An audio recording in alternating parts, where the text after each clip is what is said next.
Hello. How's everyone?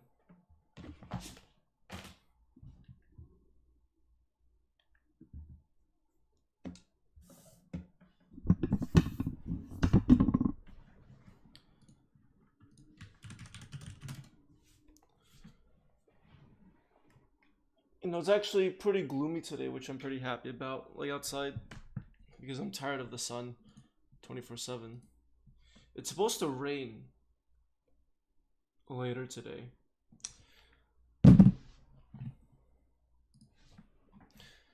just turning up my shade.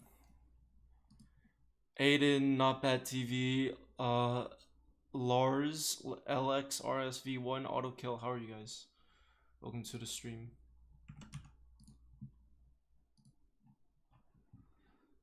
You guys are doing well. Okay, so there was actually something that I was trying to do before I had like started to stream. I didn't really get much time to do it, but I'm gonna see if I can quickly configure it. Basically what I'm trying to do is I'm trying to configure a VS Code task, so that way I can just run these two applications at the same time.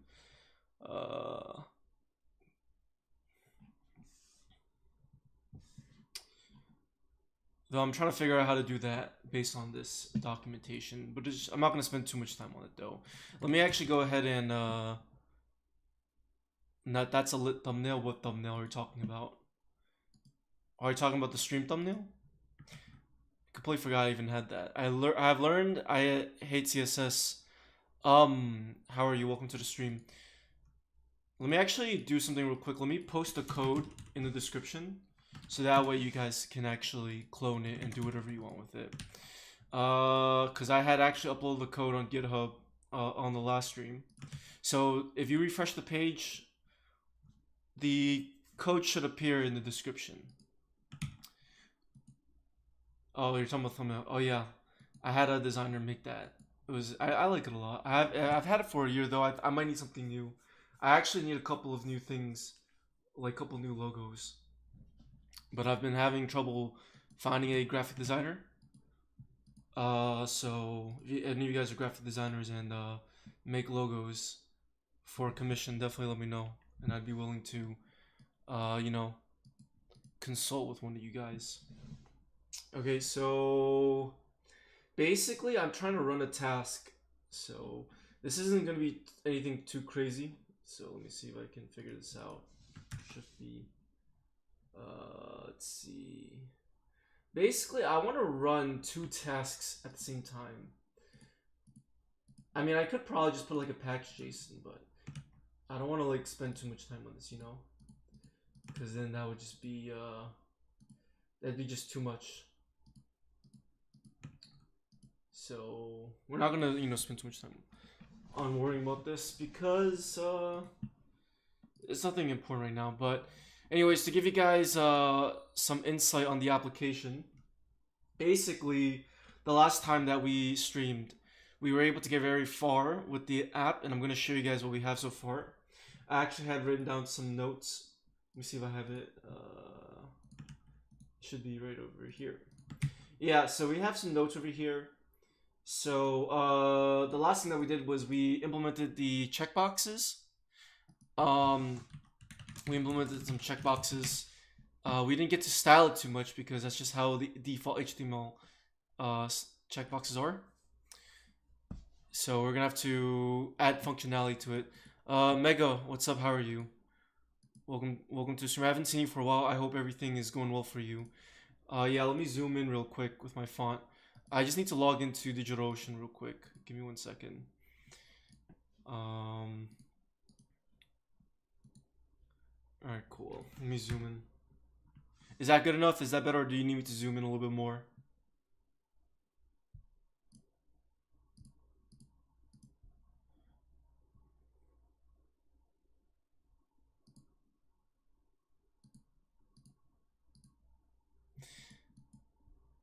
Alright, awesome. Okay. So yeah, the last thing that we did, let me actually just run the application and show you guys.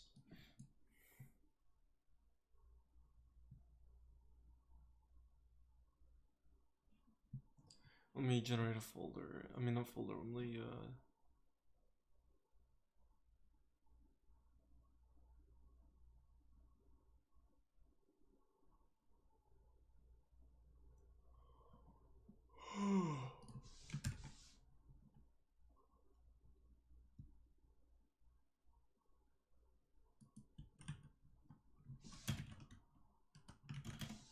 one sec.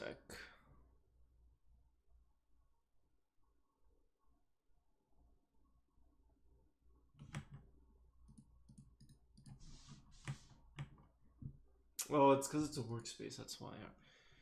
Alright, that's fine. Alright, we're not gonna put too much thought into it. Good seeing your live. How about you? I'm doing good, thank you. Alright. I'll figure this out another day. I thought I could figure this out pretty quickly, but seems like it's gonna take some time, so we're not gonna worry so much about that. Okay. So the front end app should start and then the back end should start. Cool. So yeah, so this is the front end right now. It's just a simple UI, and we can upload images.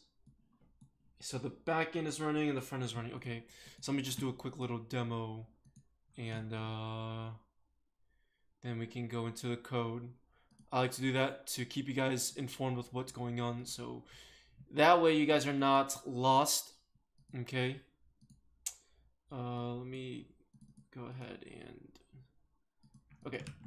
So let me just move this here. The implementation looks good. It's modern. Thank you. Mern stack. So the stack for this is, let's see. So we're using MySQL for the database. We're using Nest.js for the backend API. We're using React for the front end, and we're using Node.js. So let's see. So that's what MySQL, Nest.js, React, and then Node. So that's like MRNN. So yeah, it's kind of like a custom stack. So not really Mern stack. Linux, yeah, I remember you. I remember you. Yeah, you were here last year. I remember you. How are you, man? It's been a long time. I hope you're doing well. Yeah, I remember. I definitely remember you. You donated like several times to me, like over a year ago. I forgot what currency. I think it was in Danish or Swedish. Krona. I think it was Kronos, right? Hopefully my memory is good enough to remember. Okay, so we can click on this and you can open up the files that you want to accept. So right now it only accepts JPEGs, PNG files, and I think GIFs. I didn't donate, really. I'm pretty sure it was you, or maybe it was someone else. I don't know. I don't know. Like I remember the name Linux. Maybe there's another person named Linux, but regardless, I do definitely remember the name Linux. So yeah, we can pretty much select. Let's select this. Okay. So for those who have not seen the previous streams, let me just show you guys all the features that we have so far. So right now these things don't work. That's what we're going to integrate in this stream. But if I click on this picture, you can see that I can click on it. You can see that I get a nice preview of the picture. Okay, and if I click on the dark area, it should exit the overlay. If I click on the X, it should exit. And if I hit escape, you can see that I'm going to hit escape. I'm not clicking on anything, right? Let me move my mouse. So I'm going to hit escape, and you can see that it closes the image. Okay, and then that's pretty much it. So and I can also delete. And if I want to, I can also drag and drop. So let me see if I can open up my pictures folder. So this is my folder over here. Okay. So let me go ahead and drag and drop something. So I'm going to go ahead and drag this photo. And we can do the same thing. We can see the photo. And then I can go ahead and click on this upload button. And you're going to see that in the last stream, in the second stream, we were able to accomplish saving the photo to the DigitalOcean spaces, and we were able to send the response back to the user and navigate the user to the next page so that they can see the picture. And now we can actually do stuff like open image in new tab. And what happens here is that you'll actually see that this actually gives us the direct URL to the image. and this is where the image is actually hosted. We're using DigitalOcean's Spaces to host it, which is the equivalent. It's an alternative to Amazon S3. So if you've used Amazon's S3 object storage before, this is literally the same exact thing. Not the same exact thing, but it is an alternative. But we are using the AWS SDK, the software development kit, to upload and retrieve all those images. So they pretty much work very, very similarly. Okay. So you can see now, let me show you the backend stuff real quick. Let's go, let me open up my DigitalOcean. So let me actually, okay. So on DigitalOcean, let's go over here. So this is my DigitalOcean portal. You can see that I have my spaces over here. Okay, this is the link. And if you try to access this directly, it's going to give you an error. Okay, so let's refresh. And you're going to see that we have a couple of images. We should have one. So you can see when I hover over it, you can see the size, 106 kilobytes. You can do a bunch of more stuff too. You can change the permissions, manage metadata, etc., etc. So you can go ahead and over here, you can see that it gives me the direct image. Okay, so pretty much we have a CDN enabled. And if you don't know what CDN stands for, it stands for Content Delivery Network. Okay, and pretty much that allows us to distribute content very, very quickly. It provides caching, provides a lot of other things on top of the spaces. Okay, so it makes it very efficient to host your assets like images and videos and GIFs and stuff. Now there are obviously other alternatives to DigitalOcean. There's Linode as well. I think there's also Azure AWS that I mentioned earlier. Okay, but this is just one thing, and it's only $5 a month for DigitalOcean Spaces, and you get 250 gigabytes a month, I think. Yeah, for this plan you get 250 gigabytes of storage. You can always upgrade and scale up too, which is nice. But enough plugging DigitalOcean. Hopefully that demo is good enough. Okay, so what we're gonna do in this stream. So what I plan to accomplish is this. So we have a bunch of suggestions that we had taken from some people in the stream. Let me actually zoom in a little bit. And I actually liked a lot of these suggestions that were given. And essentially what we want to do is we want to try to implement some of them. Now, some of those suggestions do require us to actually have some kind of persistent storage, which means that we're going to have to integrate a database.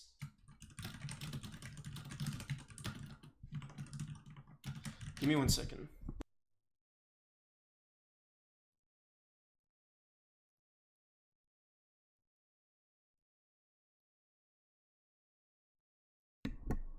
Okay, excuse me. All right, so let me just close my Discord. Wait. All right, there we go. Okay, so pretty much in this stream, what I plan to accomplish is this. So what I want to do is I want to, let's see.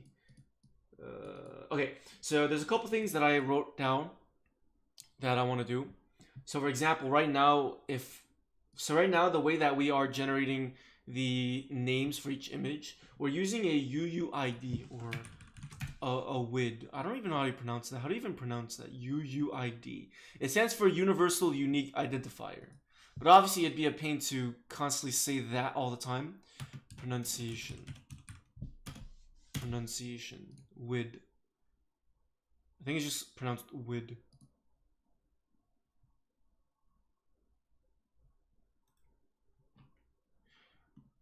Anyways, Gamer Boy, how are you? Welcome to the stream. Nice to see you here. Okay, so basically right now the problem here is that we have this WID that's generated, this unique ID that's generated, right? And we're using the UUID API. It's a package that is from NPM. We're using that to generate, right? Now typically it's a lot longer. So there's a bunch of, it's usually a lot longer and there's dashes in between, but we actually want to shorten the code. So we actually just get the first token that we delimit. So you can see over here that this is the unique code. The problem here is that there's a possibility that yo, what's up, Kenzie? How are you?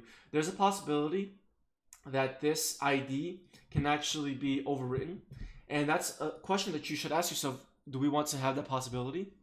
Because what if the user wants to reference that image for the long term, right? What do we do then? So we definitely want to check to see if that image does exist, if that image with this unique ID does exist. And if it does exist, then we want to generate a new unique identifier and then check again. Okay, so that's pretty much going to be like a loop. So to be honest with you, that could become problematic in the future. But honestly, I think I'm not too sure what's like the chances of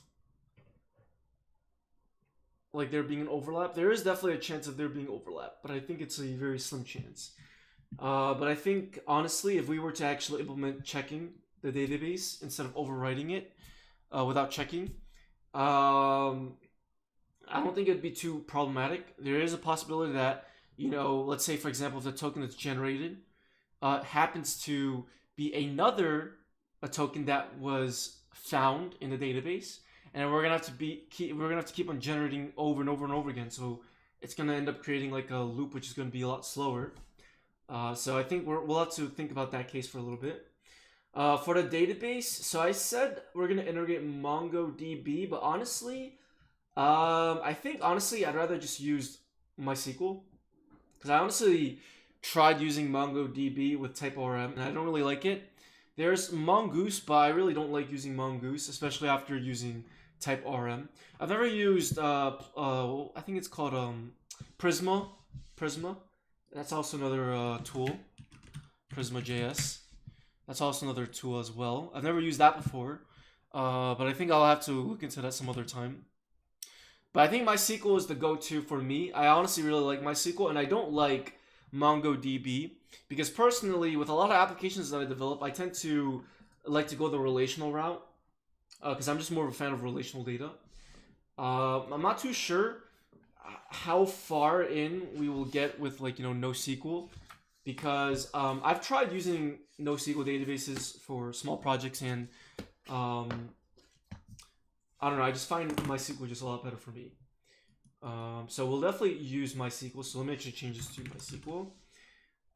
So one thing to mention is that we will want to integrate NSFW pictures, spoiler, and private photos. So for this, we will definitely need a database. So what I'm thinking is, let me see if I can actually just write this down somewhere. So basically, in order to get this feature to work, essentially what we need to do is we want to save a reference of the image to the database. Okay, because right now, the reference that we have to access each photo is given by this ID.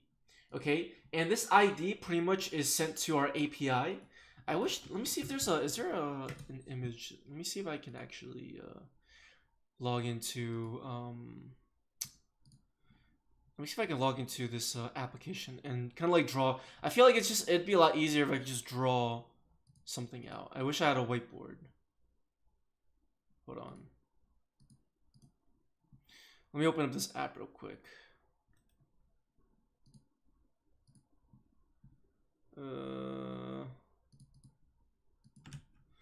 Are you thinking about TypeORM as well, or would it be overkill? I don't think TypeORM itself would be overkill though, because like we don't know how far this application will go, right? Like right now it seems like a small project, but it could be a pretty big project, you know. It could turn into a big one. Saya, how are you? What is the point of an image hosting site? I mean, to host images. Like, that's like asking what's the point of a social media application, to allow people to have social media presence. If you're asking what's the point of creating another one when there's already a bunch that exist, well, that's a good question. I mean, you know, there's nothing wrong with creating your own alternative, because you might not. There might be something that Immigrant does that you don't like, right? There might be something that another hosting platform does that you don't like, and you want to create your own. And you know, a lot of people want to know how that's usually done, because sometimes they just don't like using Imgur, or they don't like using, you know, a certain service. Well, the source code is out there, and the implementation's out there, the resources out there. Now if they watch this video, they'll get a better understanding of how that's done, and they can build their own, and they can market it, and you know, basically, you know, like it's like creating competition. You always want to create competition. You know, it's just like you see there's an app already that exists. Well, just because it exists doesn't mean that you shouldn't create a new one. You should always innovate, right? You should always innovate and take an existing idea and build on top of it and create something that's better. That's what drives competition. That's what makes the current market a lot better. If you don't do that, people are just going to get lazy, right? And they're just going to keep on releasing horrible products. You know, a good example would be, actually, I'm not even going to say it because there's probably going to be mixed opinions on this. I mean, I guess, you know, like, I'll give you an example, and I'll give you an example. Like, for example, if you look at AMD and Intel for like 4 or 5 years, they've been selling, or even longer, they've been selling 4-core processors for a very long time. They've never sold anything past 4 cores. Like, I remember back in 2016, I bought an i7 6700K, and it was a 4-core multi-threaded processor. Given that it was multi-threaded, which is, you know, good, right? But they never sold anything past 4 cores. Like, they did sell they did sell you know, processors that were more than 4 cores, but they were really, really, really expensive. Like, they were like $600, $700, $800. They also sold like the Xeon and the processors that were dedicated for servers and streamers, but they were really expensive. You look at AMD. AMD releases the Ryzen processors, and they sell it for really cheap, and they literally outsell Intel at that, like, during that time when they had announced that, right? So because that they're driving the competition, it's kind of like, you know, they could have asked themselves, what's the point of creating a better processor if Intel already exists? The whole point is competition. So you ask, so that's kind of like the mindset that you have to have when you are building a project. What's the point of creating something like Imgur? Competition. Because, you know, like, again, if you don't create something that's better, they're going to get lazy, and they're going to make their product is going to fall behind on updates and features, and, you know, there's going to be customers that can complain. So that's just the whole underlying, at least that's just how I see it.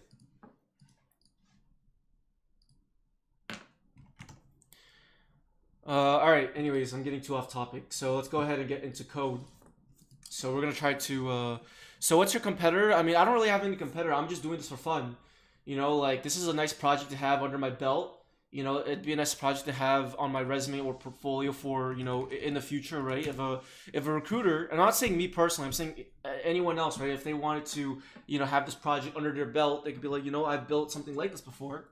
I've hosted it, I've deployed it, and I know how the whole infrastructure and architecture works. You know what I mean? Not that I would, you know, and like I said, this is for future purposes, you know.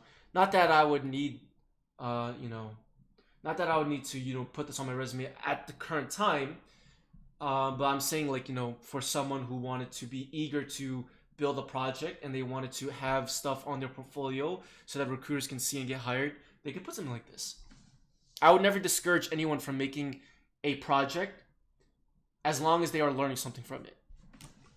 As long as you're learning something, then that's all that matters.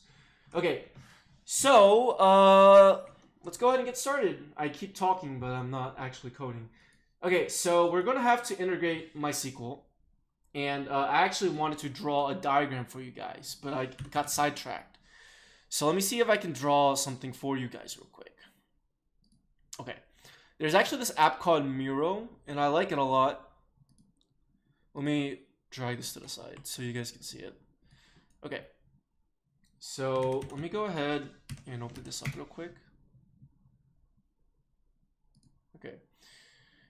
And the feeling when you get a project up and running is incredible. Yeah, it is a really nice feeling. Okay, so I just want to actually put some time in to explain this whole project for future watchers or whoever, because I feel like it's very important. Instead of just saying things, I want to actually show diagrams. So essentially, what we have right now is, let me draw this out. Okay, so we have React app.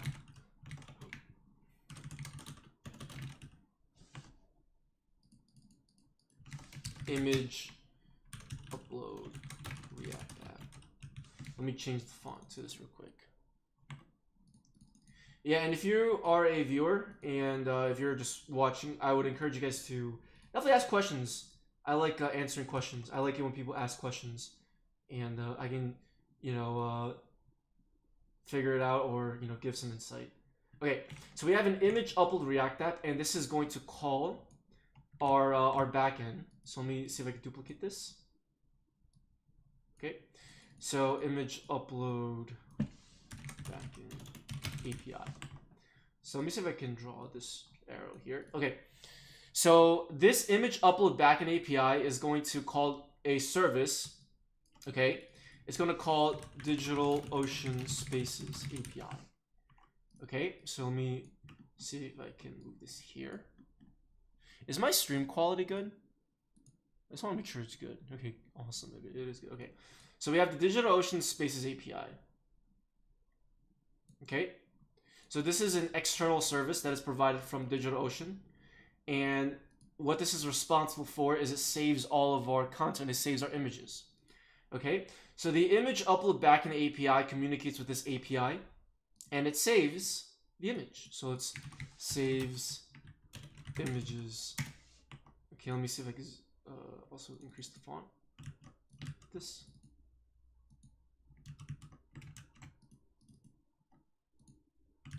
Can I really not increase the font? That sucks. Seems like it won't let me. Okay. Anyways, so it'll communicate with this API. Okay, and what happens then is that the API will communicate back and give us some stuff. It'll give us a bunch of information about the image, which we can then use. Okay, so right now this is kind of like a simple, straightforward, one-directional communication. Or you can kind of say like between the backend API, all we're really doing is we're just actually it is bidirectional technically because we're communicating with the API sends a response back, but we're not doing anything with the response. For the ID, couldn't you use SQL's auto increment? Either use that number or convert it to a different base. You could, but that was before we had integrated a database, right? In the first couple of streams, I mentioned that we didn't actually need to use a database because we actually could just save everything in the backend without needing a database at all. I'm sorry, we could save everything to DigitalOcean without using a database at all. We don't have a database right now. Right now, everything is saved using DigitalOcean Spaces API. That's technically our database. That's where we persist all of our images. And what happens is when the user visits the image route, this parameter, right? For example, if I were to type a random parameter, you're going to see that nothing is found. We're going to have to handle this case, right? We're going to have to handle this case. Let me actually write that down. If image is not found, redirect to a 404. Okay, so right now, what happens is this route parameter is sent to the backend. The backend calls DigitalOcean Space API. That's our quote-unquote database, and it returns something, okay? So that's technically our database. So before we didn't need a database because we didn't really necessarily need it, right? There was no need for it, but now, because we're adding extra features, we're adding an NSFW /spoiler check, we're adding protected, password-protected photos, we're going to need a database for that, okay? We're going to need a database because we can't actually add any metadata to the image, right? The metadata for this image, usually this metadata is it's usually better off for things like header stuff, like figuring a content type. So it wouldn't really be wise to like add stuff like like an NSFW check or stuff like that. It just wouldn't be beneficial, I think. And I think it'd be better if you just had a database for that. And that's what we're going to do for this. Pre2dev, welcome to the stream. How are you? So that's why now in this video, we're going to add a database. So this is where we're going to create a database. So let me go ahead and, does this app have like, let me see. I wonder if it has like those sketches, like those icons or whatever. I don't think it does, but it's fine. So what we're going to do is we're going to need a database. Okay.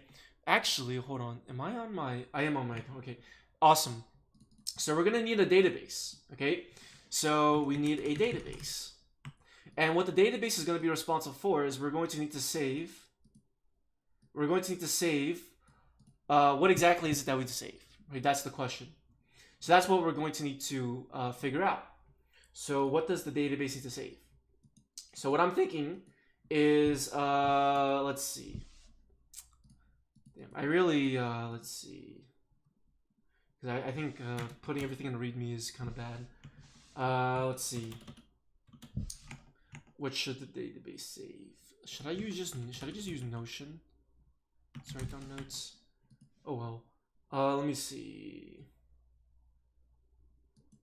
Okay, so it says right over here, I wrote this down last time. We will need to save the image's key and the URL in the database. So let's just say save images ID / key.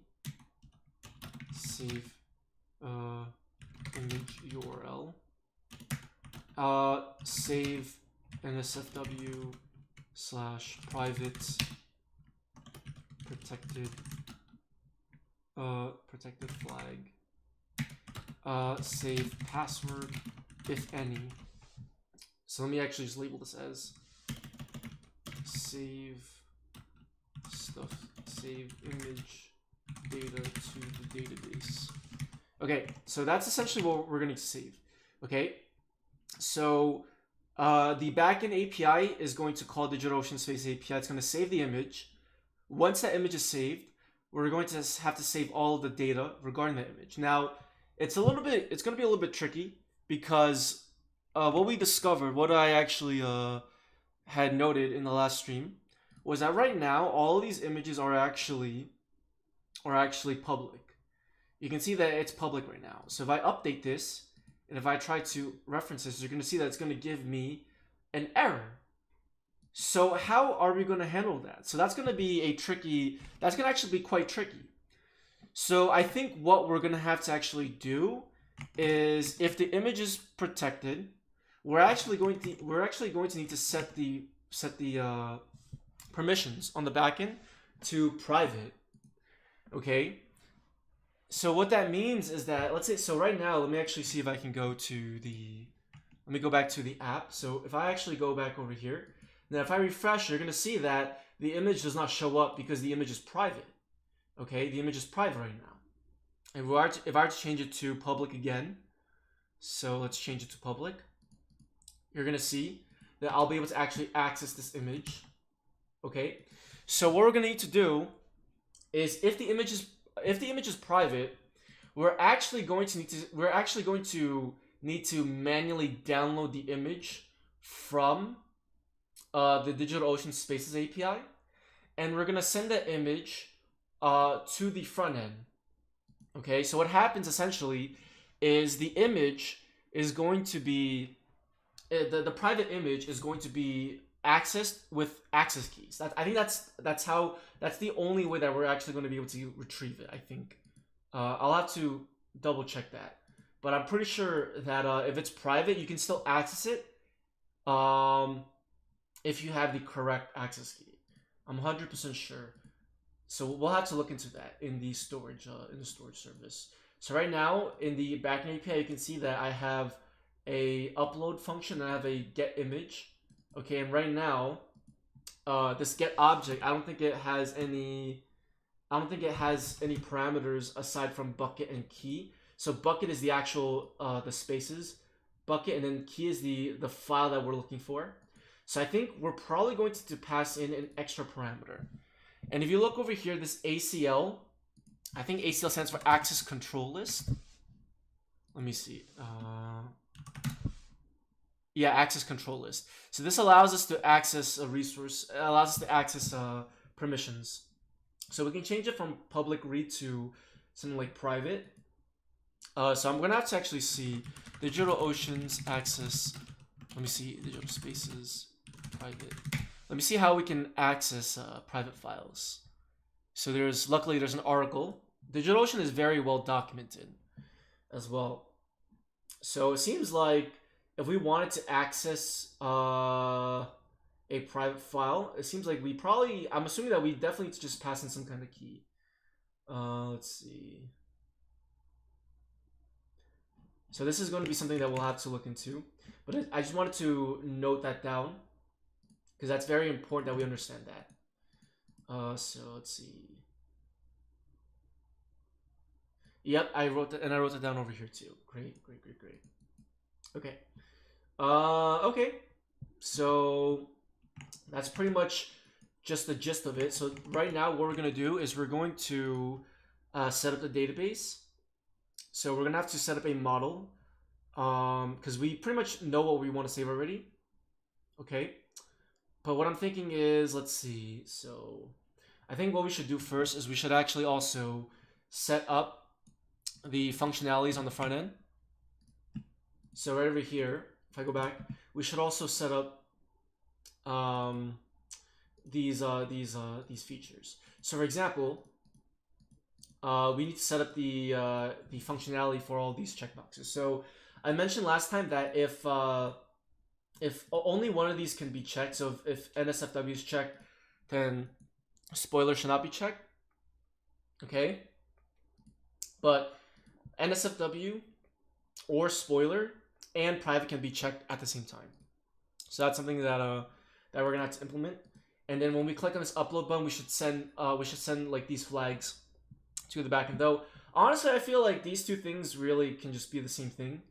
So honestly, I'm just gonna remove spoiler, if I'm being honest, because really they're honestly I just feel like they're really just very closely similar.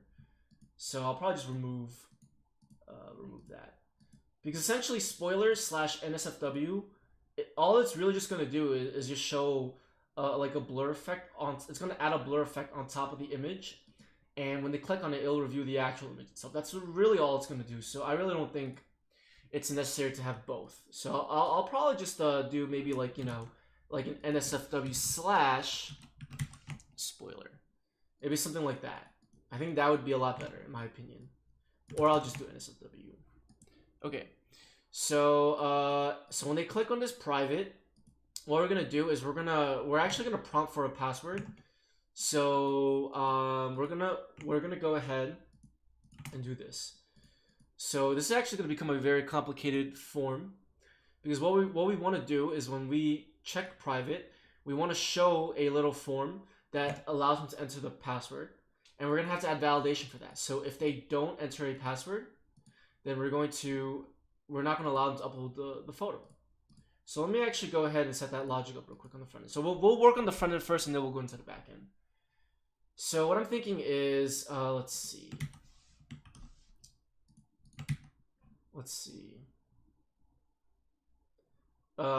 So on image upload,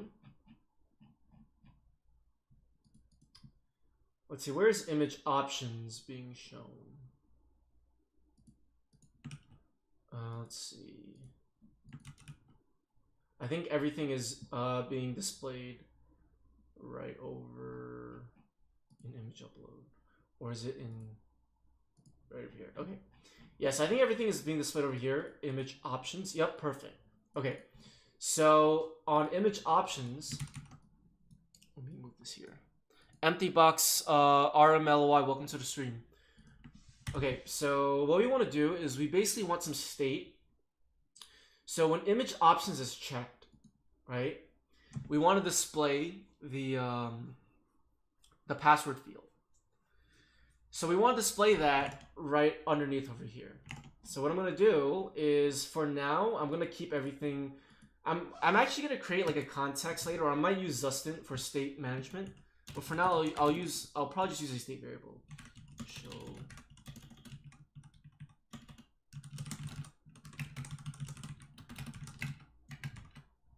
Okay, so what I'm going to do is we're going to do this. So image options is going to take in a function. Okay, it's actually going to take in multiple. I think it'd be better if we used. Yeah, honestly, I think it'd be better if we used like a context or Zustant for state management, because you can see the problem here is that we have a bunch of components that actually need to update some kind of state variable. And that state variable, we need that value in a parent, or we need it in another component. And instead of prop drilling and passing down a bunch of functions, like a bunch of dispatcher functions, like those functions that are responsible for updating the state variable, because honestly, I think it'd just be better if we use like a context or like a state management library like Zust did. Zust is actually very nice. I used it before. Not for a, I just tried it out. I never really like use it for a real project, but I tried it out a little bit. It's really nice. But you can see the problem here, right? Because we have password. So essentially, what's gonna happen is, let me see, because I could display. You know what I could do is I could display underneath here. Let me actually see what it looks like if I display over here. Yeah, so you can see that right underneath here, it doesn't look pretty nice. Actually, wait, what did I do? Yeah, so I want this underneath here, but it's underneath the container. So I think it'd be better if I put it, Actually, you know what? I have a better idea. Let me do this. Let me go over here.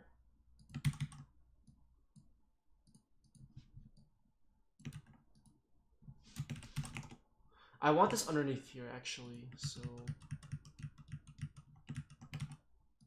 let me see if I can do this. So let me do that.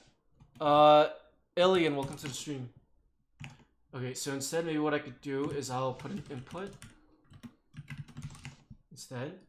Maybe I could show the password in this image options over here. But regardless, wherever I display the password, wherever I display the password, it doesn't even matter where I display it, because ultimately, we still need to make sure that if they do have this private field checked, there is a password that is set. Okay, so it doesn't really matter where I put the password field, but I'll probably just put it down over here for now. So let me do this. Let's do this. Let's see. I mean, another thing that I could do is I could move it to the next step, but then again, that would require global state management. So we would use React context for that. But I'll probably save that for later, honestly. If I have extra ideas, we'll see. But you can kind of see that now that the application is starting to get a little bit more complicated.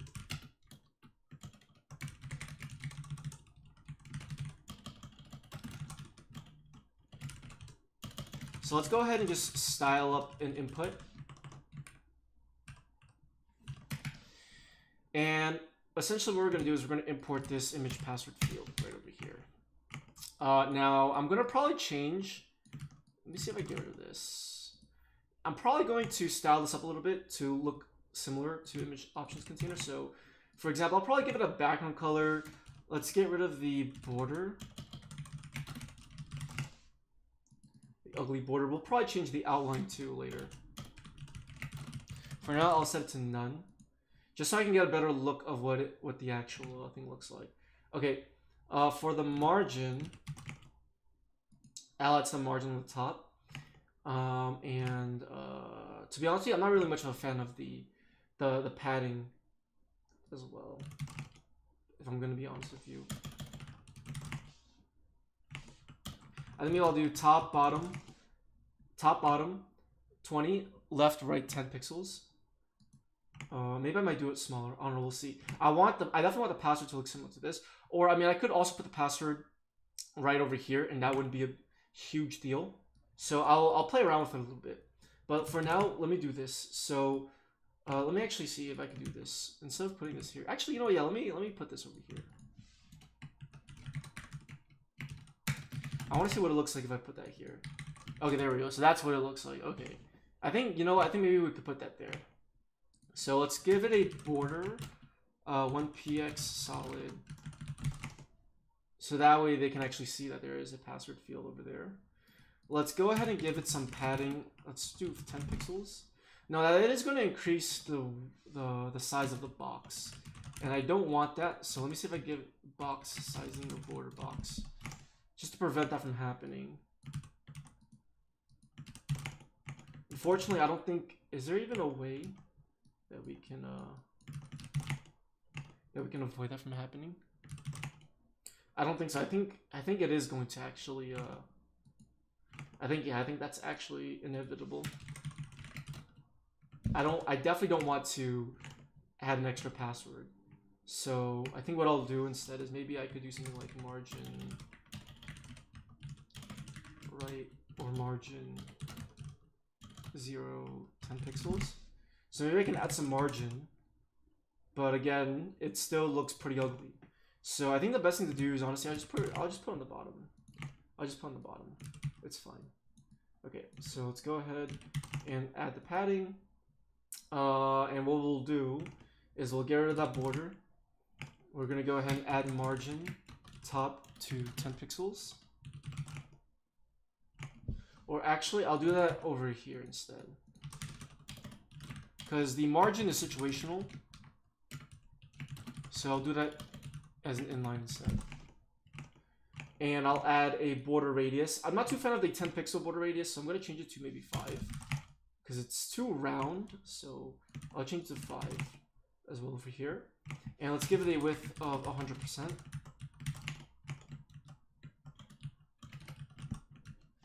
Whoops. Okay, so there we go. We have a width of 100%. Now for padding, let's see. I think honestly the padding might be too small over here. I don't like how... Oh, there we go. I think that should be okay. Image options container. Flex. Okay, I think that's fine. Let's go ahead and change the font family to DMSens. And let's change the font size to 14 pixels. Let's try 16. Shedder, welcome to the stream. Nice to see you here. Color white. Let's give it a nice white color. Okay.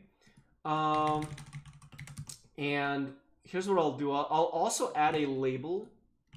So actually, no, I have a good idea. Input container. This is going to actually be here instead. I actually have a better idea. Because I want to add some, I want to add like an error as well.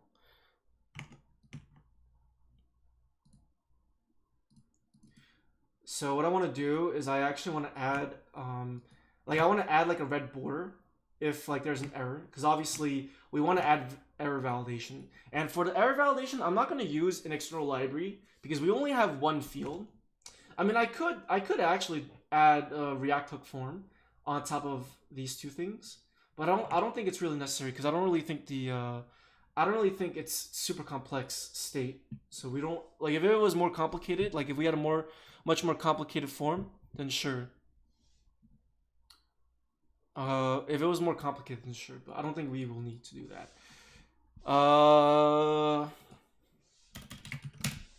So I'm gonna create a input. Let me create the actual password field.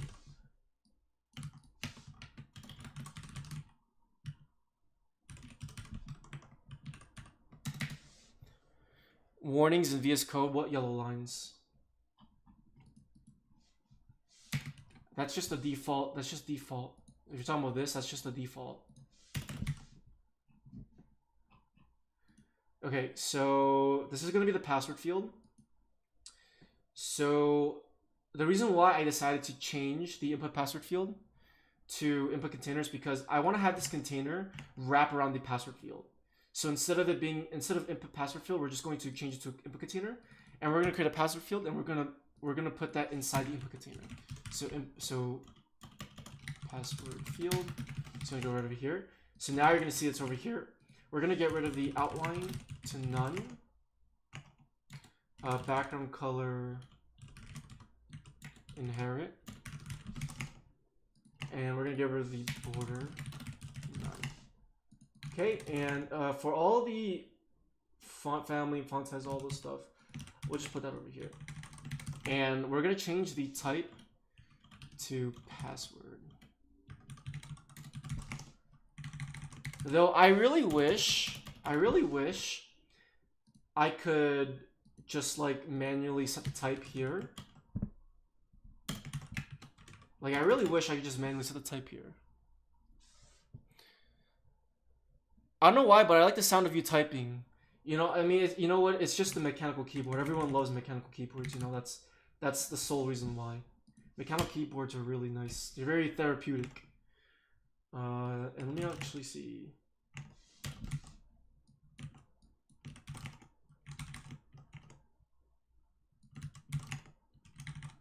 I wonder if the height of these two things are the same. Mechanical keyboards are very nice. They are very nice. Okay. All right, so we can add the password now. And what I'll do is I want to add a label. So I'm going to go ahead and do export const input label, styled label. Okay. Excuse me. I should get some water because I've been talking for too much. Which one do I have? I have a Ducky 1-2 mini keyboard. Okay, so I'm gonna add a label, and that label is gonna go over here. Actually, let me use the Fluxbox. And I'm gonna show you guys why exactly I'm gonna do this. So don't worry. So right now what I'm gonna do is I'm gonna add an input label. And this is gonna make it more accessible for users. And it's also gonna make it easier for us to test. So the label is going to be named password. Nice, add that to solid choice. It is a really nice keyboard. I've had this keyboard for 2 years. 2 years and 4 months. And I can definitely vouch for this keyboard 100%. It's very, very beautiful. And the only thing I don't like about this keyboard, but I think honestly it might be because of my motherboard, is when I actually turn off my computer, the keyboard lights stay on, which is kind of annoying because it distracts me from sleeping. But I think that's probably because my motherboard still has power, because I know some of the RGB on my motherboard, actually no. I know there's some things on my motherboard that still light up, like the little tiny light, but that's the only thing that I don't like about this keyboard. Some of the keyboards don't do that, but I don't know. But I really like, mine are red switches, I think. Yeah, they're red switches. Okay, so for input label, we're gonna go ahead and change the font size to 10 pixels. Actually, let's do small. Let's do 11 pixels or 12 pixels. I think 14 pixels should be fine, though. I've been told that I should try using EMs, because that's skills. But I don't know, I don't really like the look of that. It looks really weird, if I'm being honest with you. Password. Okay. And also, one more thing is that this has padding over here, so let's get rid of that. Wow, this front end looks so effing nice. Why did you choose? Thank you, I appreciate that. Why did you choose React over other frameworks? Well, a couple reasons. One, I've been using React for over a year, ever since I started my job, because they use React at work. I used to be an Angular guy. I used to be very, very, very, very huge on Angular. But I was really using Angular as a hobbyist, right? If I had gotten a job with Angular, that would have been okay as well. But I was really mostly using Angular as a hobby. But because like the job that I have, we were primarily using React, so I decided to just use React for everything. Yeah, that's just pretty much the reason. And for this project, I chose React because I just felt like it. I've been using React for a while, and I just wanted to build a new app with React. I wasn't really too concerned with the front end. I was mostly concerned with the back end, with saving the actual images. So the front end is not really a huge concern for me. It's the back end that I'm mostly concerned about. So usually when it comes to side projects, I usually care more. I usually, like, for example, if I am more concerned with the back end, I'll choose a framework on the front end that I'm really good at. Right? Because I don't want to, because like, for example, if I'm not too sure of how, let's say for example, if I want to learn Django for the backend, right?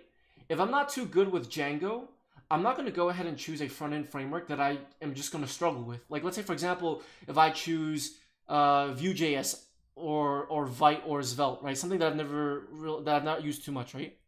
All right, see you later, Ilian. If I'm struggling with Django, I don't also want to struggle with Vue or Vite or Svelte, right? Let me struggle with one thing while I can also, not struggle with another thing, if that makes sense. So that makes it a lot less overwhelming and stressful for building a side project. Now, obviously, that's a different story with the work, but hopefully that makes sense from my perspective. Okay, so this password, though I don't really quite like how big this password field looks. So it's usually coming down from this input container, so we could probably just add maybe a little bit of less padding, but then that would make everything look really ugly, because then you'd see that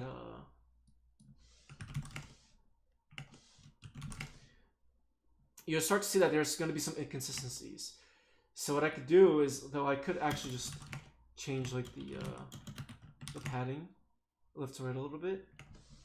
And you know, the thing with padding is that even if there's no padding, it'd be okay, because we actually have the margins, which actually makes it a lot better.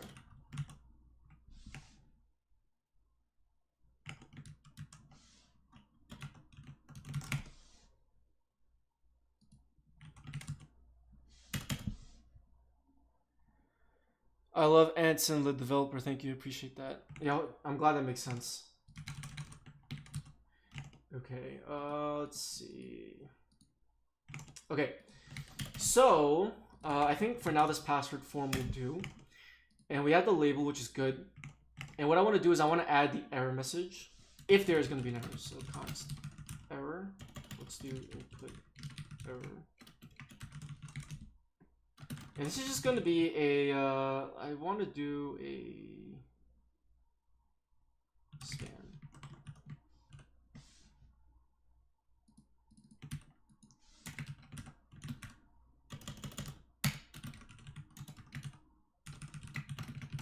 Let's see, hopefully, okay, yeah, so what we're going to do is we're going to do justify content, set it to space between. Okay, and what I'm also going to do is I'm going to set the font size to 12. So that way you can see the error over here. We're going to text transform this to uppercase. I don't even know, is that even a... Hold on, wait. Text. Yeah, text transform uppercase. Hey bro, I'm using Aurelogist for music, but when I bought drum, he didn't play the music. Have you an idea? So pretty much, I would suggest you join the Discord server and ask your question there. The link is in the description. Because obviously right now, I can't really tell you what the issue is when I don't know any code. So the best thing for you is to join the server and post your question there. And someone on the server would be happy to help you. Okay, so over here, this is where the error message is going to be displayed. Tree642, welcome to the stream. How are you?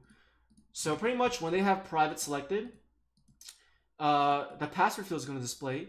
And if we try to click, this button without a password, it's going to display an error. Though I could actually also do one more thing.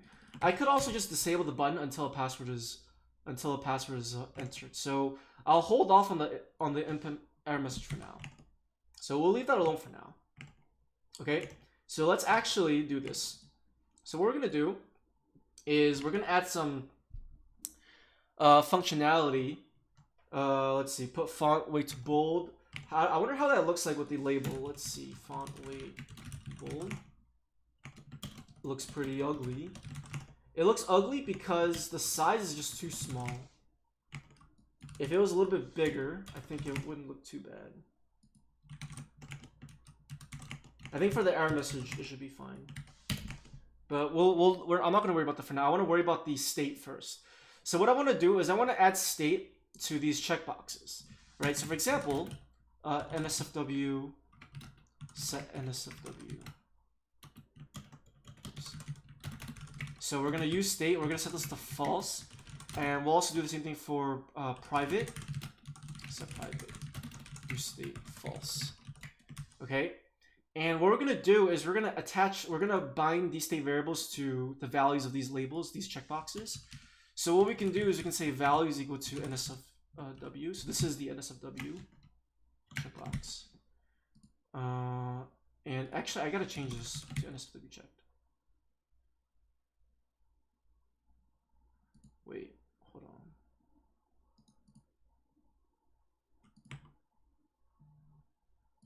Oh, I'm sorry, it's checked.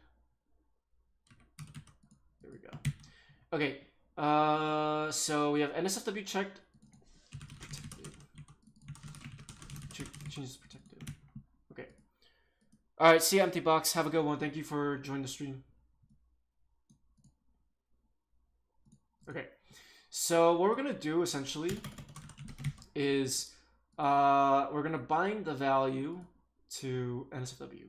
So for those who don't really know what goes on, is basically, let's, for example, if I change to true, you're gonna see that what's going on here.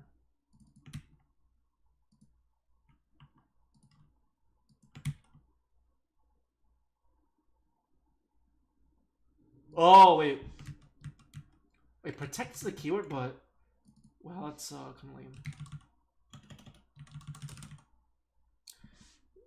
Protect is a keyword, but private is not. That's kind of weird. Or was I? Did I have that error message the entire time?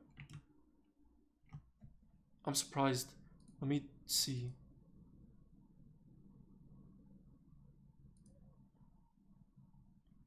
Oh wait, I just actually added this. Okay, so we can't do private then. We're gonna have to do something else. Let's see. What we're gonna do is, let's see. Trying to think of what would be a good variable to call this. Password protected.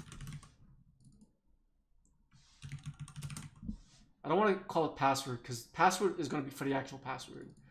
So let's just do private, or let's see. What's a synonym for password?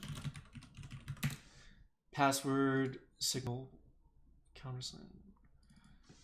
Password synonym.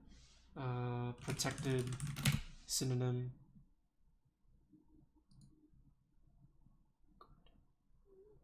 What is a synonym for password?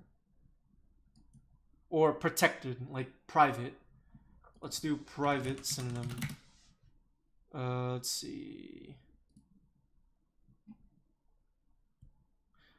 I want a nice short variable name. Because I could just call it password protected, but that'd be a really long name. So I want to see if I can pass. Hey man, listen, don't spam.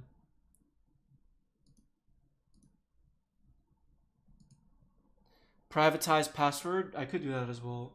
I mean, I could also just call this public, and then set public. Right? I could actually, no, I can't even do public either. Damn.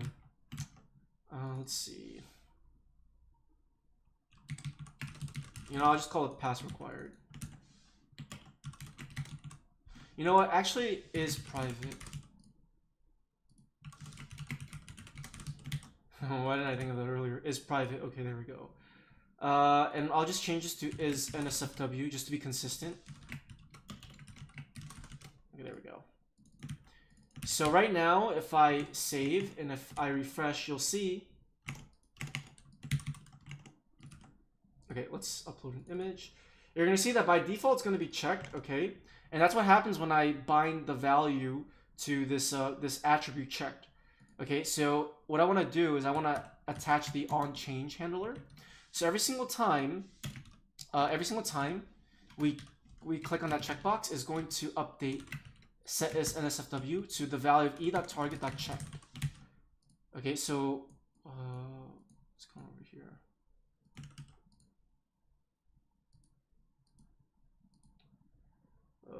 Let's see.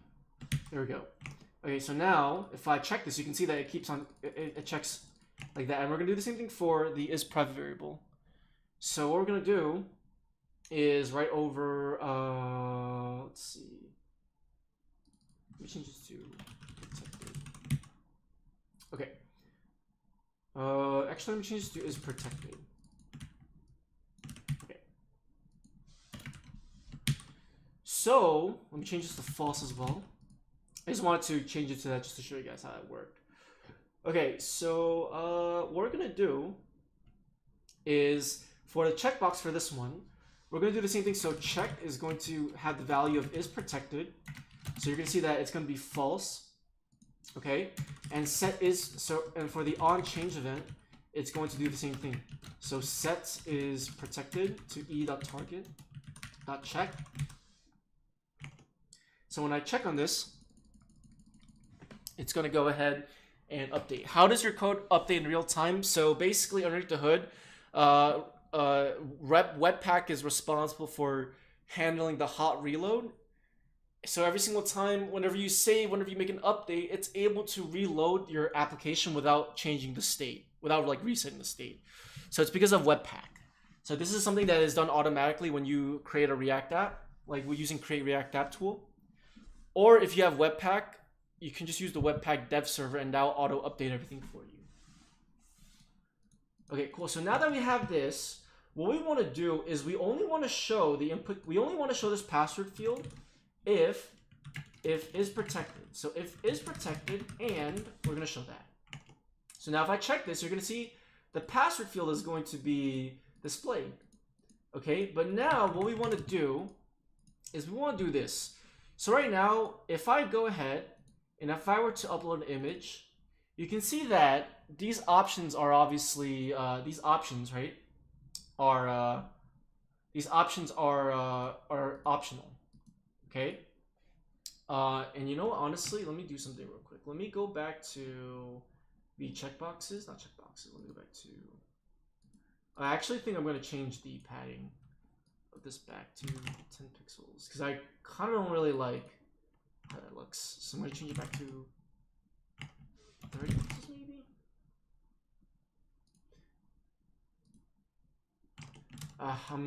I'm getting too OCD with I'm too OCD. Maybe I'll just change the padding on the side too. I don't know. We'll see. So pretty much what we're gonna do is we need to basically there's a couple things that we could do. One thing that we could do is we can make it so that this button is still going to be disabled, okay? Or we can make the button disabled. So for example, right now, if none of these are checked, then the button should be enabled. That's correct. But if I check private and password is empty, then the button should be disabled. What I'm going to do instead is I'm not going to actually disable the button again if private is checked. What we're going to do is, I think one thing that we could do is if they leave an empty password, we'll just set it to a public image. I think that's honestly the best thing that we could do. But another thing is that we could also just make it so that if, but I want to make this, but I feel like that'd be cheap. Like that'd be too cheap. So what I want to do is I want to make it so that when they click on this button, okay, so where's the button? I think that's this one over here. This is the upload image button. Yep, right over here. Wait. Yep. So what I'm going to do is this button, what's going to happen is when they click on this button, so you can see when they click on upload image, right over here, inside this function, what we're going to do is we're going to check if private is true. If private is true, then we are going to check if the password field is empty. If password field is empty, we're going to go ahead and display the error. Okay, so that's pretty much what we're going to do. So before we do all of this, we're going to have to do this first. So this is going to be a little bit annoying to handle because pretty much what we're going to need to do is we're going to need to create the variables. We're going to have to pass it to image options. So instead of actually having NSFW and is protected over here, what we're going to do is we're going to have to actually define them all the way over here. And you can see why it's starting to become annoying. Because what we're going to, this is what we're doing is we're literally prop drilling, right? If you don't know what prop drilling in React is, I mean, generally speaking, prop drilling in like all frameworks, it's not just exclusive to React, right?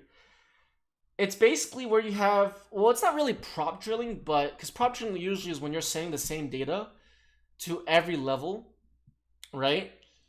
But we're only sending it to one component, which it's not really a huge deal because you could get away with this, but it's just kind of like, well, you're sending all these things all at once, and you know, it doesn't really it kind of looks ugly. Does it come with a new project create React, or do you have to make any modifications? No, you should. It should just be there by default. Like if you create a React app, it should just work by default. Every single time you save, it should auto update. Sometimes it does not save, and you'll actually have to refresh the page. Like if you modify a CSS file, you'll have to refresh it sometimes. But even when you modify a CSS file, it should still save for you. Like there are just some cases where you update something, it just won't change. You'll have to manually refresh, and then it will change. Okay, but honestly, it won't be too big of a deal right now if we just do this. So we're not gonna. We'll know when we'll need to use the context API. Right now, we don't need to use context because, to be honest with you, this isn't really a huge deal. So we can. Well, what I'm gonna do instead is I'm gonna create an object to represent all these fields. But I'm actually gonna go ahead and I'm gonna be right back real quick. I'm gonna go.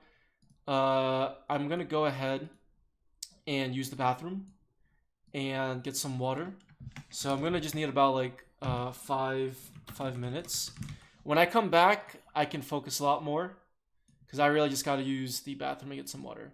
So I am going to be right back for 5 to 10 minutes.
All right, I'm back.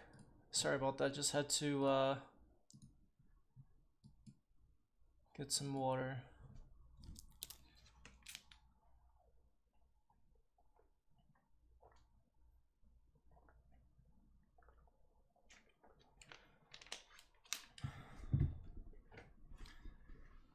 Ahmed, next. Welcome to the stream. I don't know if you guys are still here. I was BRB for a bit. Okay, so let's go ahead and actually get coding. Now let me actually, let me put some music. Let me put some music up real quick. I'm gonna put some NCS. Put some NCS. No copyright sounds.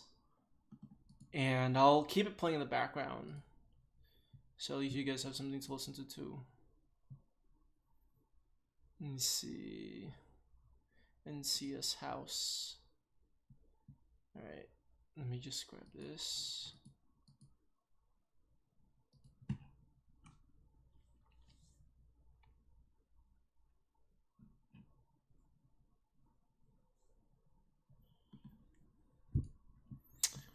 We're still here. Nice, nice, nice.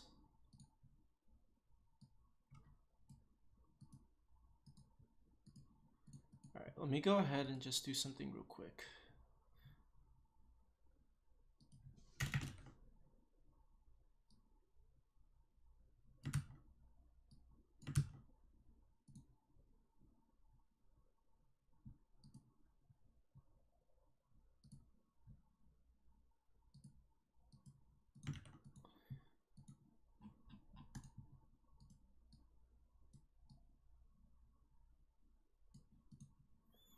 Alright.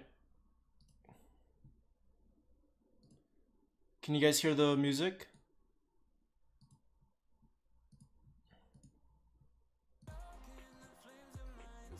There we go. There we go.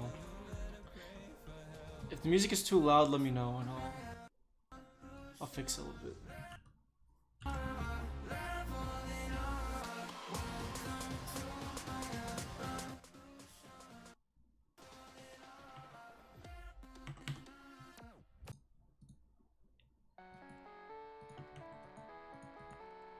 Okay, there we go.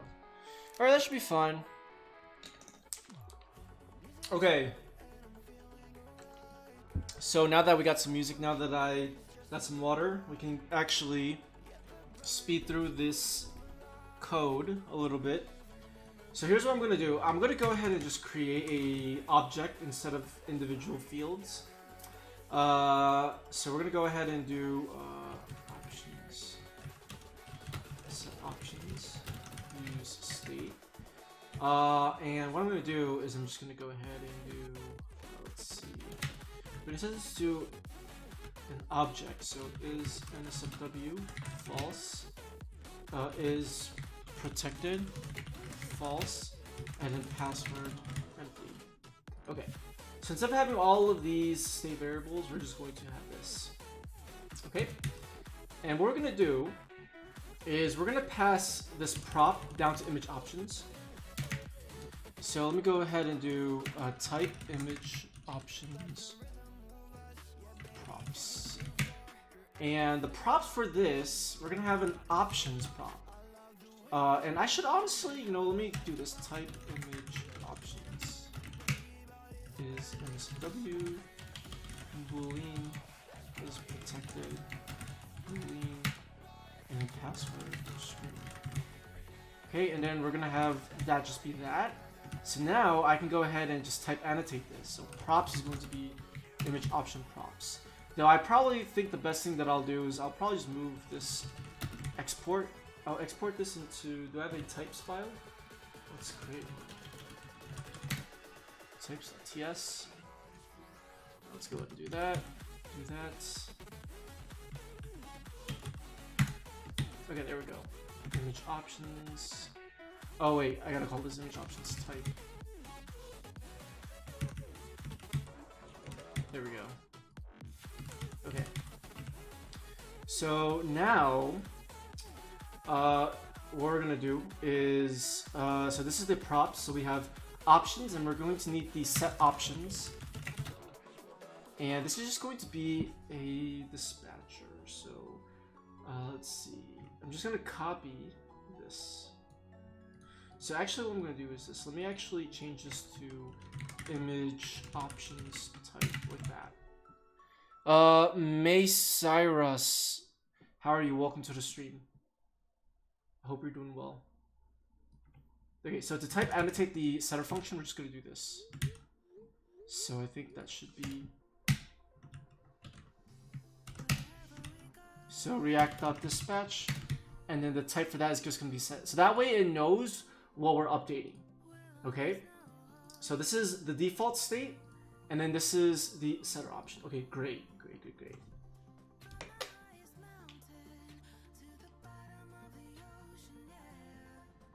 Okay, so should I label this as image options instead? I like being very descriptive with my variable names. So we're gonna call this image options and set image options instead. I'm 6 picks, but I changed my name because it's high school. Oh, I see. I remember that name, 6 picks. Well, it's not high school, but y'all don't have it in America, so I don't know how to say it. Secondary school? Is that what it's called? Okay, so when we pass in the props, we're going to go ahead and destructure these. So we're going to have image options and set image options. And what I'm going to do is I'm going to destructure all of the properties from image options. So is NSFW, is protected, and password. And I'm going to destructure all of the... Actually, we can't really destructure the... Yeah, we can't really destructure anything because like the setters. We're not using a reducer function. How is the site going? It's going pretty good. I just took like a little water break, so I'm getting back into it. Okay. So here's what we're going to do. So we're going to first pass in the props to image options. So image options is going to equal image options, and then set image options is equal to set image options. So that's just going to look like that. Okay. And now, damn, this music kind of distracts me, I'm not going to lie.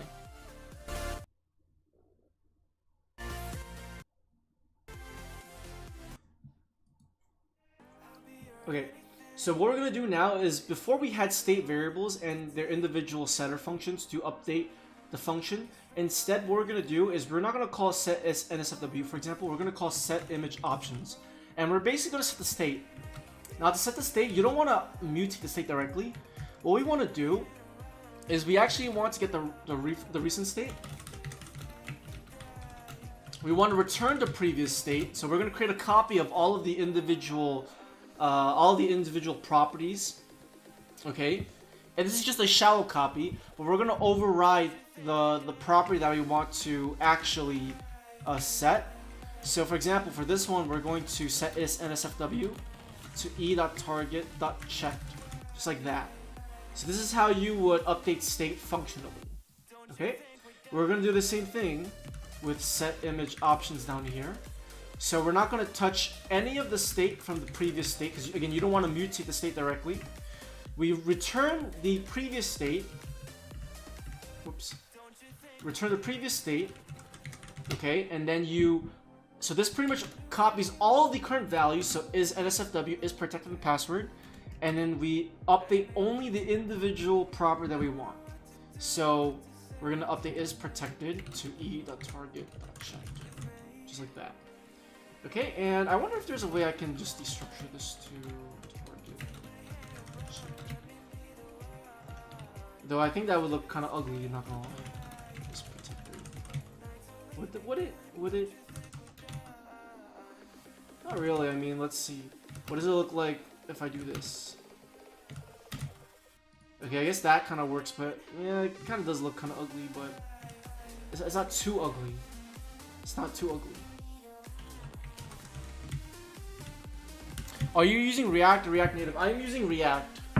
We're only making this we're only building the web version. But I mean, you technically could use this in the mobile, but you would just have to use the website. Okay, so now that we have all the state going on, we'll set up the state for the password later. let's actually check to see if this actually works. I mean, it should work if we did everything correctly, but let's always validate everything. So what we're gonna do is I'm gonna create an H1, and what I'll do is I'll just reference image options. Whoops, sorry.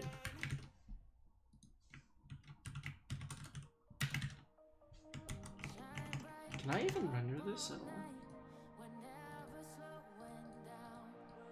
Okay, yeah, so something is being rendered. You can see the H1 is being rendered. And you can see that our checkboxes are actually changing in value, which is good. So let me actually do that.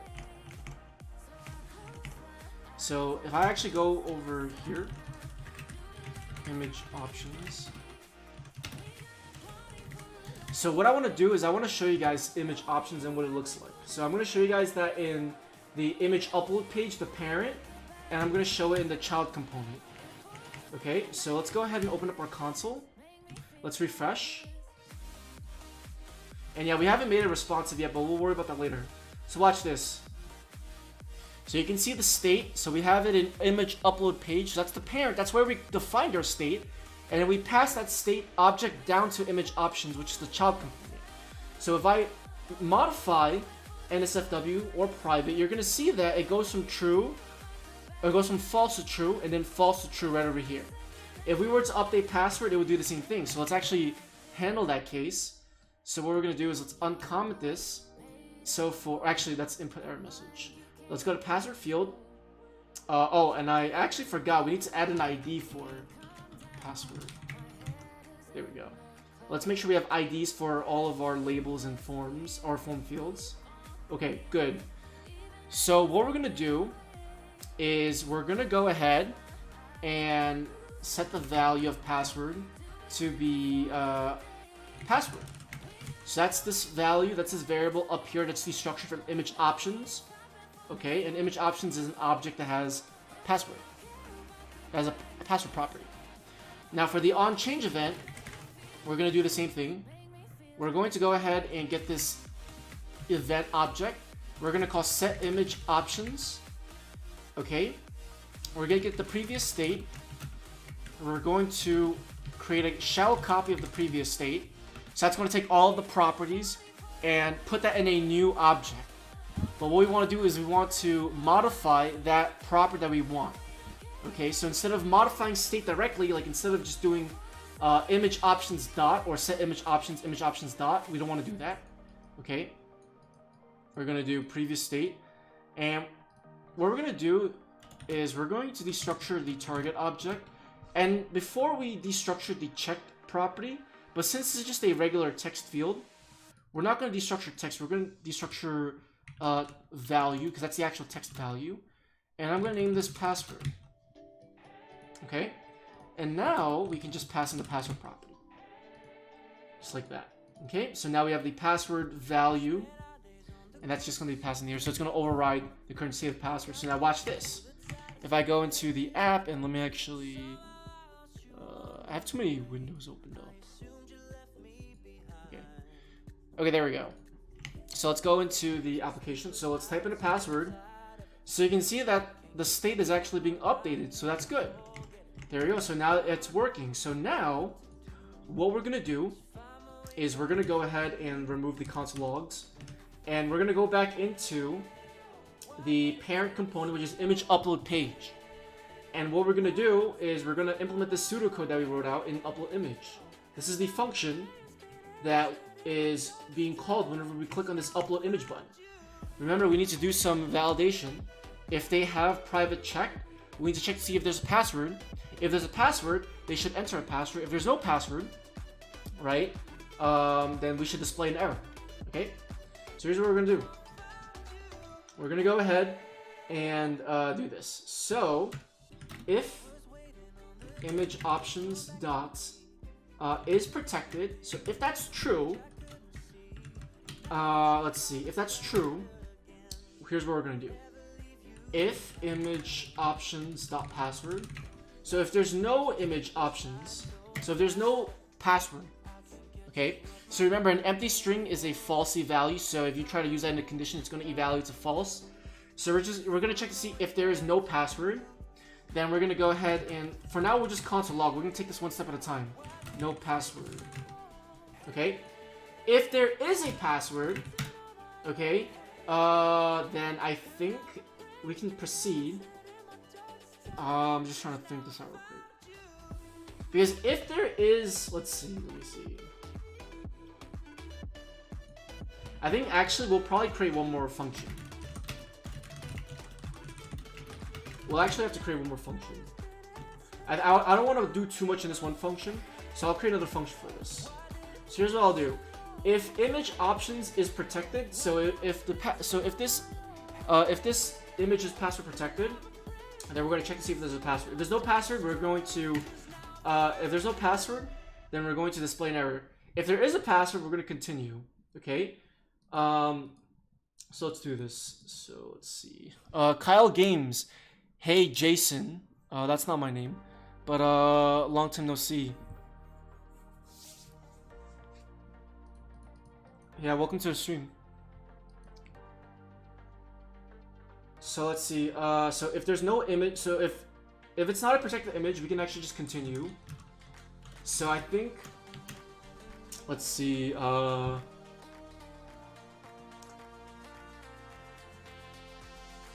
wondering if we should just return false or just throw an error. I'm trying to think. So if there's no password, I guess what we could do is we could just set errors or throw.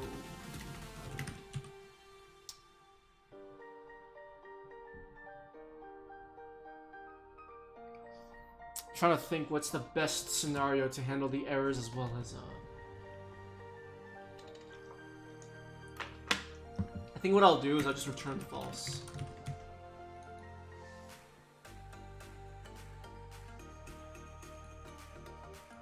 Actually, I'll call this check image options instead. So if image options, if there's no password, return false. If there is a password and image option is protected, we're gonna return true. Okay. If it's not a password protected image, we can also return true as well. Let's see. So let me just think this flow out real quick. So we're gonna essentially call check image password. If image options dot is protected, if that's true, okay, then that means that we're expecting a password. If there is no password, return false. If there is a password, return true. If the image is not password protected, return true. So yeah, I think this logic is good. Okay. So we're gonna have to do this. So let's see.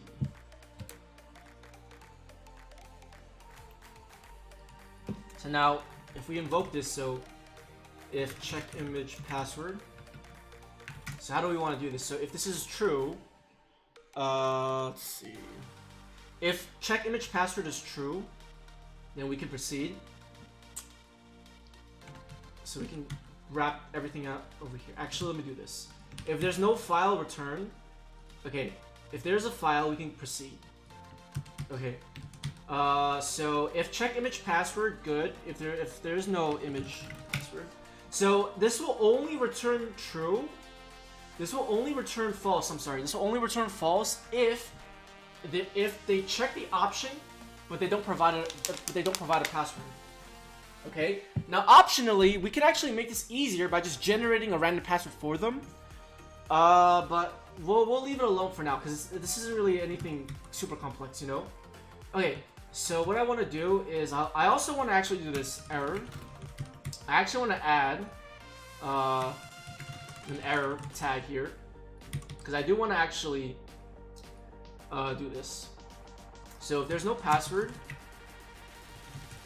so let's set the image options. Let's get the previous state. Let's do the same thing that we're doing. Destructure previous state. Set the error to password required. Okay.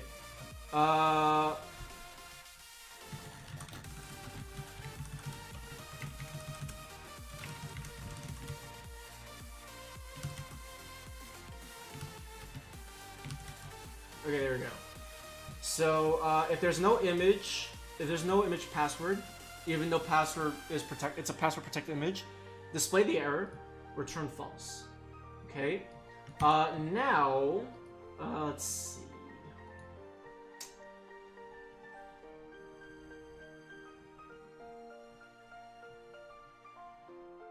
I'm trying to think. So return false. So if this is false, that means that let's just write a simple message. So image password was set to true, but no password was specified. So let's just test this scenario, and we'll actually write actual unit tests and integration tests, like functional tests, with React testing library to actually make sure that this works. Okay, so let's go ahead and try this out. Let's open up our console, and whoops.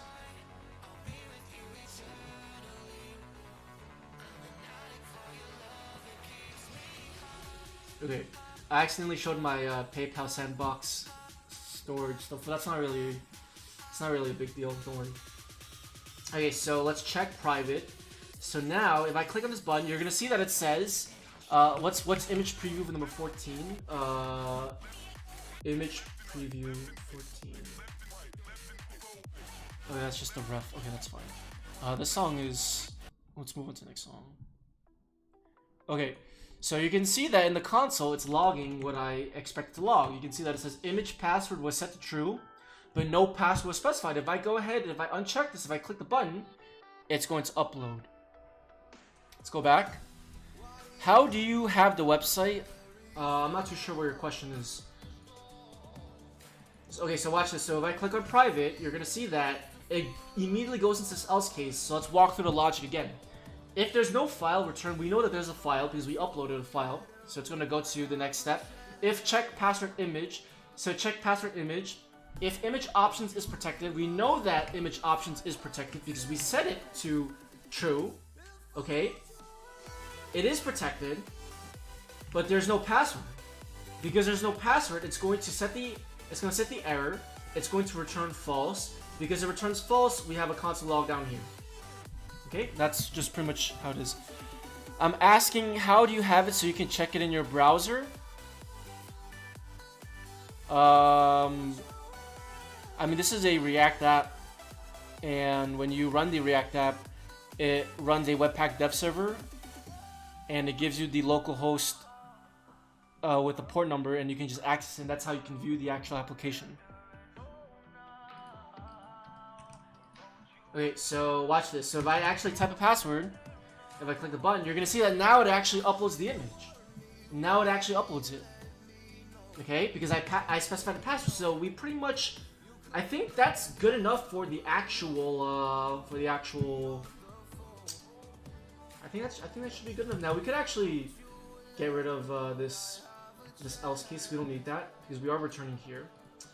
I wonder if I can actually use. Yeah, I don't think I can actually use a. I'd like to use a ternary operator, but I don't think I can because it would just look pretty ugly. Because we have a bunch of different things that we want to do, so yeah, I think it'd just be unnecessary. Okay. Now another thing that I want to do is I also need to remove the error message, right? Because the error message is always going to be there if we don't actually change the value. So let's actually make sure that we do that. So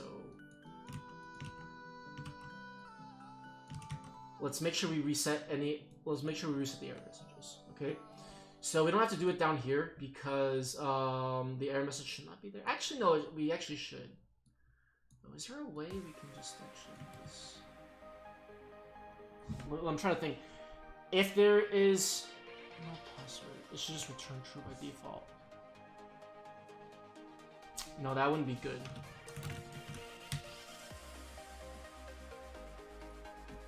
I'm trying to think about the best way that we can tidy up this function. Let me think real quick. If there's no image password, okay, well we know that it is password protected. If it goes inside this case, okay, and since this case is false, it'll just return true. So I think that should be fine. Yeah, I think honestly this should be okay. Yeah, let's do that.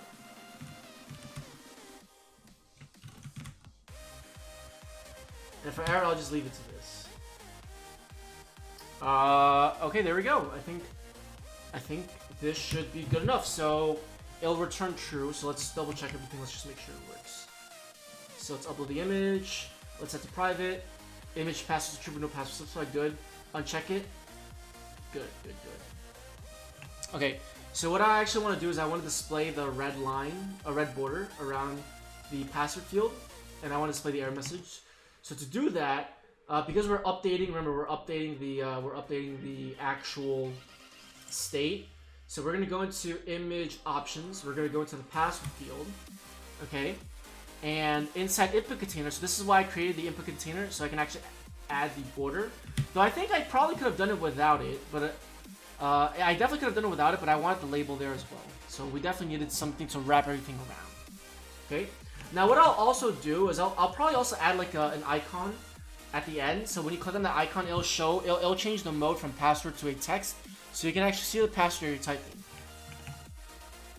Okay, let me actually do this.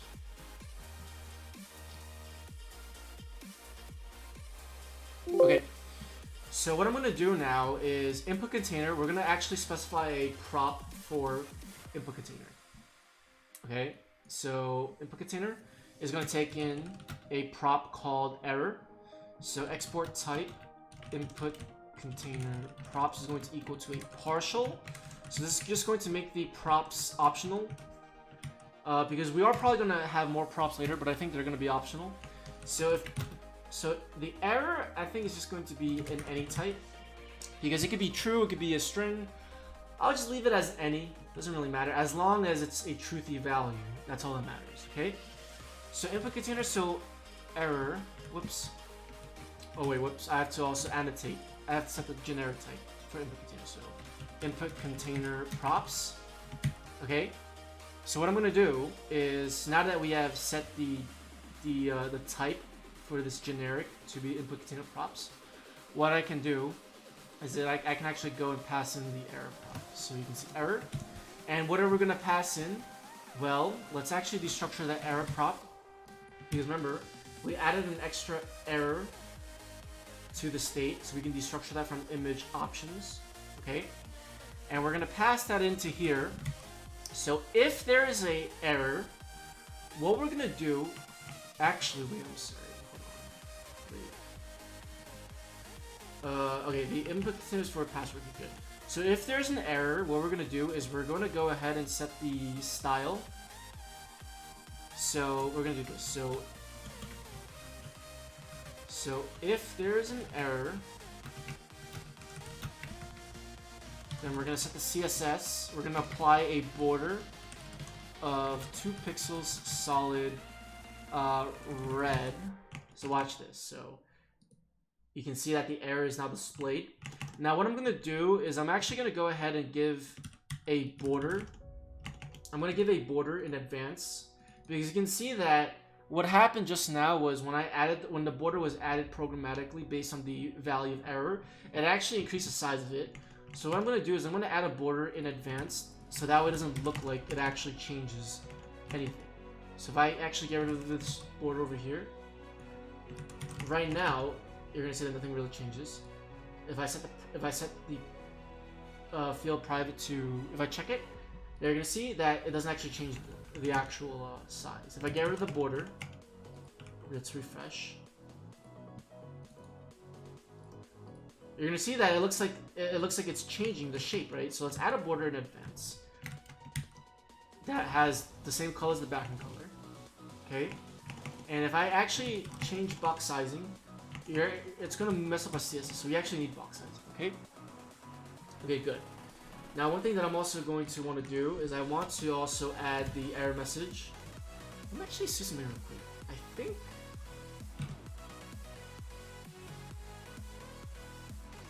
yeah, I don't like how... yeah, I don't like that. I think... huh, let me see. You can see that there's like that extra padding on the top that's coming from that label. I don't like that. Let me actually see if I can figure that out real quick. I actually think it's not really an issue. Actually, no. It's because The problem is it's the input field itself. It's the size of the input field, that's why. So there's nothing that, I mean, I could manually set, but it wouldn't really look nice. The only real option is to add more padding on the bottom. But I don't really want to do that. I mean, I could. I mean, let's see what happens if I do that. I could, but it just really wouldn't look too nice, and it's just really a lot of hard-coded values. So honestly, we'll leave it alone. I wonder if there's a way we can change the height of the password field. Like maybe to 10 pixels. Oh, you can actually, but oh wow, you actually could.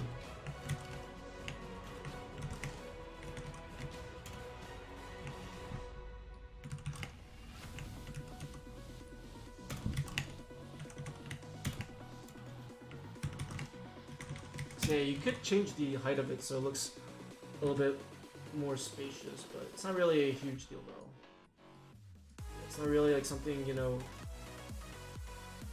too crazy, but we'll just leave it alone for now. Sub, how's progress? Yeah, we're making good progress. You can see now we're actually displaying the error. We're displaying the border. Okay. I wonder if there's a way to transition the. I wonder if there's a way to animate the border. So let's see. Transition. 1 second. Border. Ooh, that actually looks pretty cool. Let's try 400 milliseconds. Yeah, that looks nice. Let's try ease in, out. Okay, so now you can see that we need to actually also reset the state of the error too. So if I uncheck private, it should also remove error, and that can easily be done. If I go into is protected, if I just set error to this, then that should just fix it. So if I uncheck it, you can see that the error is removed. Now if I go ahead, if I do this, you can see now the red line, the red border appears. Let's also display the error message now, so we'll do that over here. So input error message is over here. Okay, let's input message. And we're gonna go ahead, let me just move this. Okay, we only want to display the error message. Let me just make sure that these are on the same line. They are. I'm really OCD. I'm literally using a screenshot tool to measure, to see if they're aligned. Okay, I think they are. Okay, so we only want to display the error message if there is a an error. So we're gonna go to input error message, and we're gonna do the same thing. I'm just gonna call this input error message pops. Okay, and we're going to we're gonna specify the generic type over here. So now we can literally do the same thing. So we're gonna check to see if the error prop is truthy. So if error and CSS. So that means if error is truthy, then we're just going to set the CSS. So actually, wait a minute. Actually, no, wait. I don't even need a prop. Wait. No, we actually don't even need a prop for this. Oh, because we can just conditionally render. What am I doing? There we go. Website looks so beautiful. I don't think I'll be in this level. I mean, hey man, don't say that. You know, like, you just gotta keep practicing, and you'll get to wherever you want to be someday. It just takes practice. That's literally all it does. It just takes practice. Okay, so let's see the progress. So if I click on this, it now shows the error. Though maybe what I should do is I should probably animate the error too. Maybe I can make it fade in, because you can see that the error message shows up faster than the actual border, and I don't really like that. So maybe we can fade in the message. So what I think we could do is we could set the opacity to 0. So we can create a keyframe. Do I have a keyframe? Yeah, I do have a keyframe actually. Yeah, we can actually just reuse this keyframe. Let's see. Yeah, let's do that. Reusable. Let's make this reusable. So let's make it the same time as the error message showing up. So let's try it again. There you go. So now you can see that the error message animates with the actual border. Okay, but obviously let's actually set the error message to an actual proper error. So we're gonna do that. Let's see. Instead of showing error, we're gonna actually show this actual error message. So password required. There we go. If there is an error thing, you should disable the button and make the opacity lower. Well, there's no need to disable the button because the button just won't submit until they actually specify a password. So there's really, hold on, what the hell? Wait. Hold on. Yeah, I suspect there's something. Let me do something real quick. There we go, that's better. Yeah, so there's no need to disable the button because it won't fill the form. Like it won't submit the form until they actually enter a password. So the button is only going to be disabled if there is no image. So if the image is gone, like if I remove the image, then the button's going to be disabled. Right? Now we should also do it so that we should also reset the state of the validation, because right now you can see that it sets private, so we should also reset the state too. Lower the opacity of what exactly?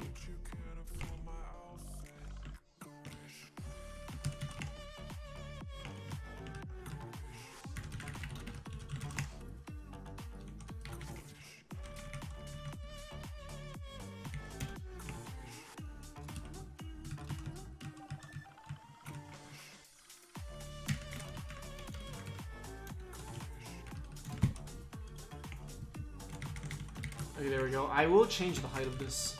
I wonder if there's... Let me see what the actual height of this is, because I don't want to like modify things that don't necessarily need to be modified. So let me see if I can find the height of this. The height is 21. Okay, so I want to set it to maybe 18 pixels. So now it's 18. Maybe let's do 15 pixels.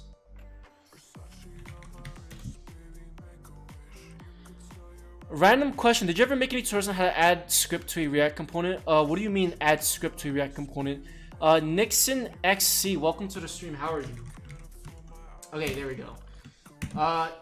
Yeah, so one thing that we need to do is we should, when I remove the image, it should also reset the state of the options. So let's actually do that.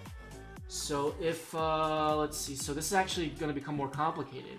You can see that we have a lot of state that needs to be modified now. So this is honestly where, so this is actually going to go back to the whole prop drilling thing, because now we need to actually go into the image preview and we need to actually pass in, because you see the image preview is where the icon is clicked on, right? And right now when the icon is clicked on, it sets visible to false. That removes the actual, hold on, wait, I'm sorry, wait, where is image preview? Okay, so if I click on that X, hold on, wait. Oh, I'm sorry, it's this one right here. If I click on this closed circle, it's going to reset the state of right over here. Actually, wait a minute, we can actually just reset. Actually, you know what? I don't even need to pass any other method in there. I can actually just do this set image options. This.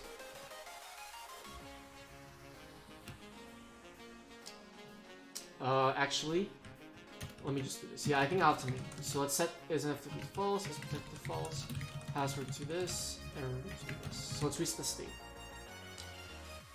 Now I don't know if we could just do this or if it's just better to just like, you know, because I really don't see a point on doing this. Like if we're resetting the entire state, like is there really a point to specifying each property like we're doing here? Like is there really a point in doing that, or can we just get away with doing this? Oh, so you want to dynamically load a script, right?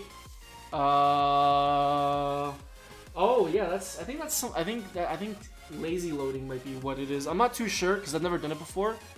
But I'm pretty sure that's something that you could Google. Like if you just Google how to load a raw JS file to a React component, I'm sure you can figure it out, but I don't know, I feel like that inquiry is pretty vague. I don't have a tutorial on that though, but I feel like that's pretty vague. So if you have a more specific scenario on what you're trying to do, let me see. Let me actually Google something real quick. Reset React state object.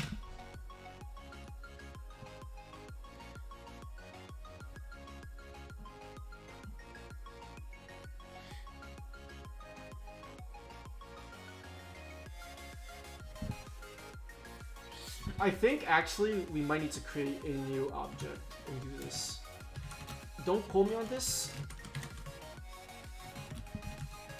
because I think React.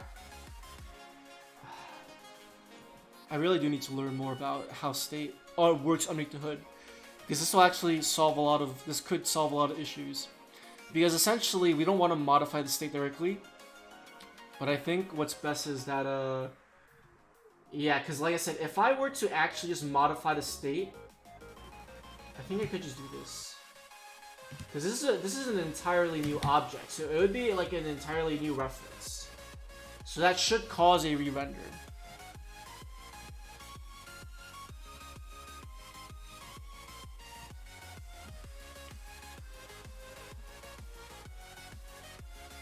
I think this is fine, yeah, because we are creating a new state and we're resetting it too. So this is, yeah, this is an entirely new reference. Rand question: are you using Udemy? No, I don't use Udemy. Though I do think Udemy is cool though. Okay, so let's click on this button and let's upload an image again. There you go, perfect. So the state just got reset it, and I can go ahead and select that. I can add a password if I click on this, and if I upload it again, the state gets reset. Perfect. That's great. Okay, awesome. So now all we need to do is we need to make it so that when we click on the upload image, we need to send all the data to the backend. So we need to send is NSFW is protected and the password to the backend. So that's the next step. So that's what we're gonna do in upload image. Now there's a lot of functions here. Here's what I'm gonna do. Let me use the bathroom real quick, and I'm gonna be right back. Give me 1 minute.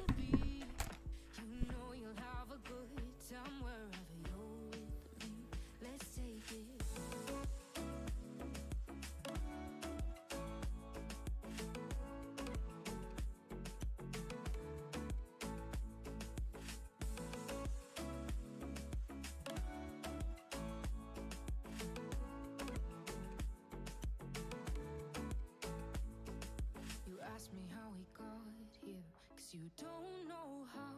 You say we're taking on water, yeah, we're sinking now. You're looking all concerned, like we're gonna drown. But we both know how to swim, no worries as we'll fall now. Let's take it slow. Where you go, I go too. And if you hit the bottom, I'm going down with you. Let's take it slow. Who cares where we gotta be? You know you'll have a good time wherever you're with me. Let's take it.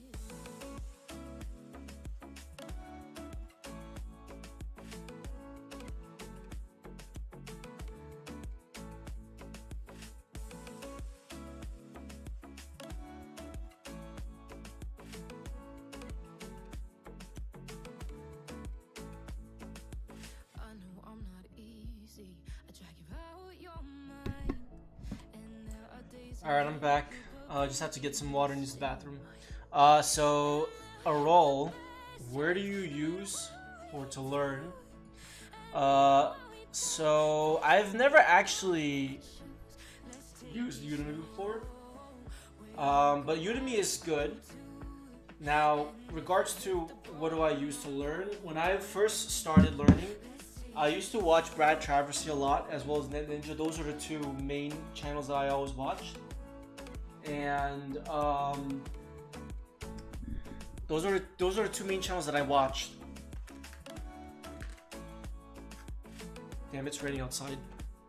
And I just practiced what I was learning, and then nowadays, to learn stuff, most of the time, I usually just look at documentation.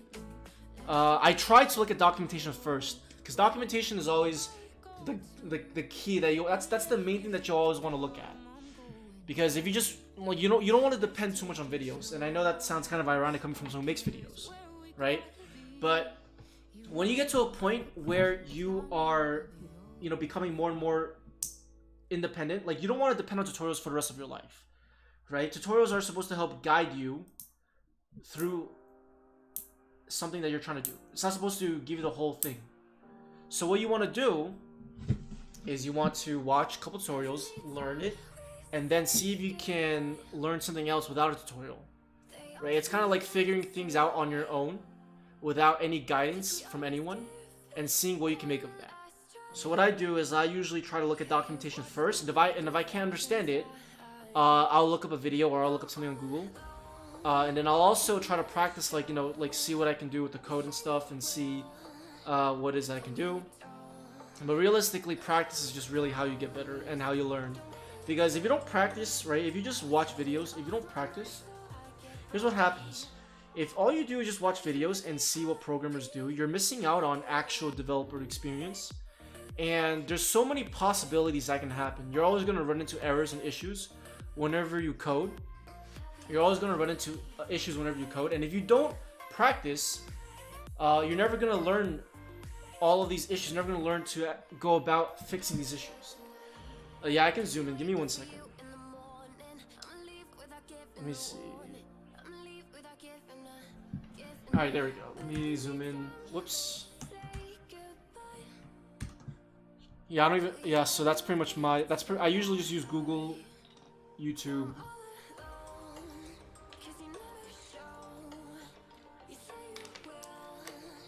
Is that better? Is that better, or do you need to zoom in a little bit more? Okay, so before I said BRB, what I said I wanted to do, I actually wanted to move all of these functions into a different. I wanted to move all these functions into a hook, because these functions are kind of just getting ridiculous. Like, my entire component is in so many. It has so many lines, and what I want to do is I want to move it into a hook, so that way we can keep everything in just one place. So that's what I'm going to do. So let's create a file called hooks.tsx.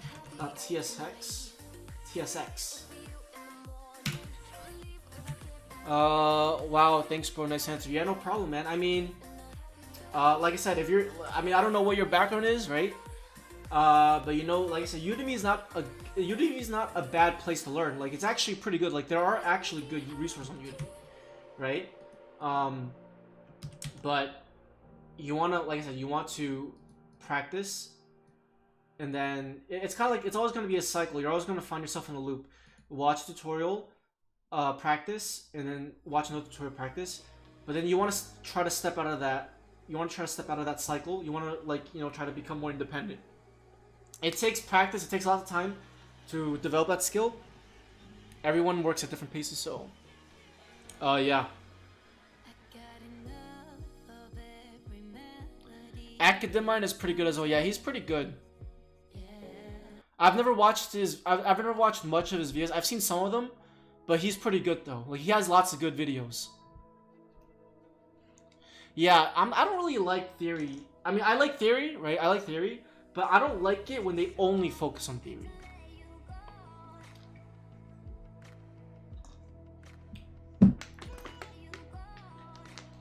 Wait, give me 1 second.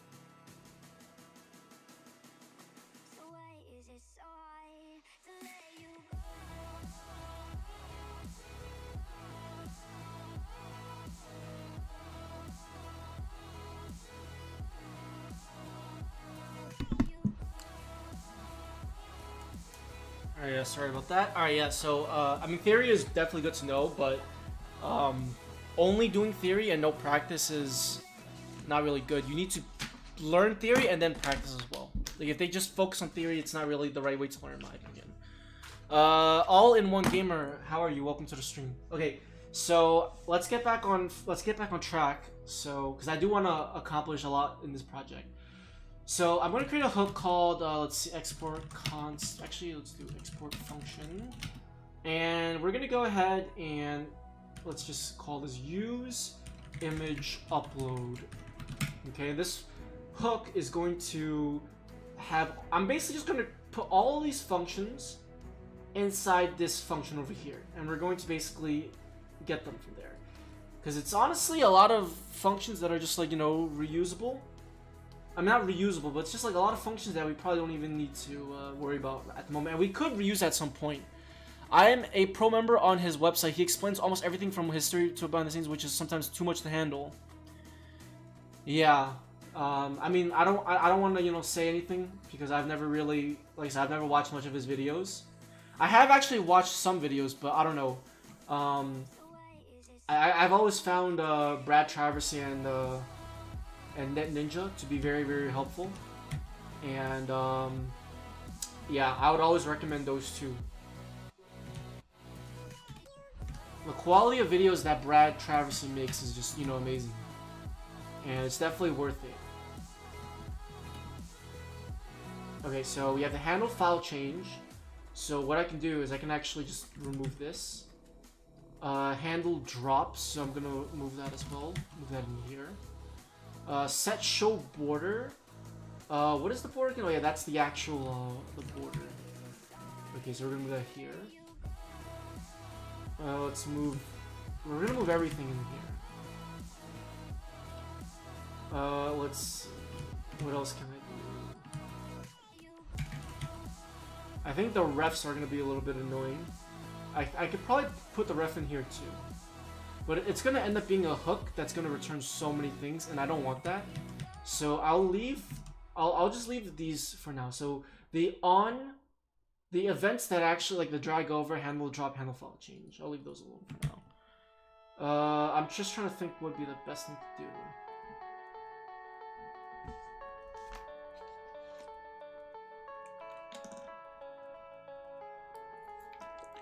And I might actually move. I might actually make all three of these into like one object. So instead of having all of these things be just, you know, one individual variable, I might turn it to an object. So you see constant image. What should I call this? Let's see, a source with a file. Let's see.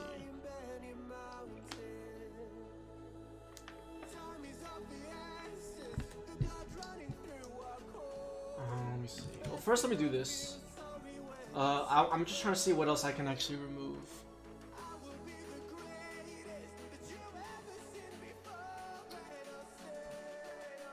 I'm trying to think what else can I remove and put into its own hook.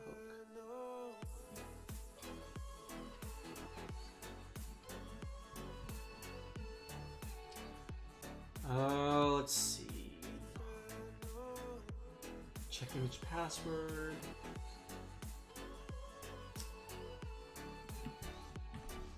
Okay, so it's actually hard for me to see my own code because I have it zoomed in. Okay, so here's what I'm going to do. I'm going to go ahead and just return. For now, let's return source file show border, handle file change. I'm going to call this on file change instead.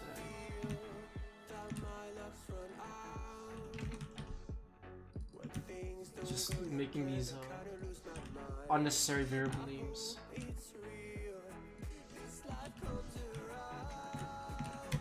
And what we're going to do is we're going to go ahead and call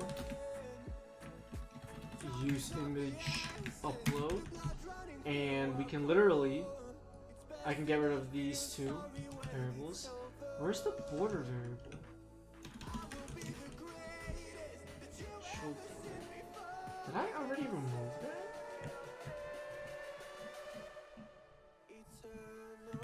Oh, I must have removed it. Yeah, I must have removed it.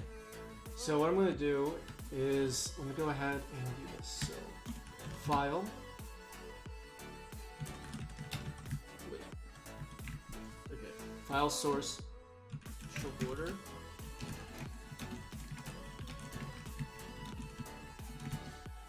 Okay, and I will actually make this a little bit better.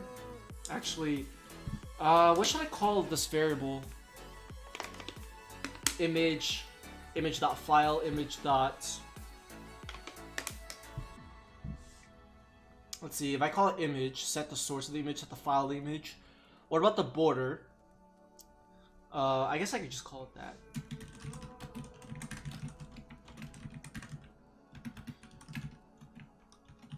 So let's create a type. So export type image. Should I call it image file or just image? Image file source. I'm trying to think of a good name that would go a long way. Theodore, welcome to the stream. How are you? Let's see, image type. Yeah, I guess we could call it image type. So this is going to have source. So the source is going to be a string.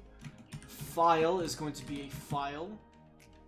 And instead of calling it border, let's see, because really what it's supposed to do is it's supposed to show the border. We can just call this hover, and this is a boolean. Okay, I think that's fine. So you know what, let me actually do something real quick, because we're making so many changes. So let me actually just write this real quick. So what we did, before I do this, let me actually do this. So let me stage this. Page.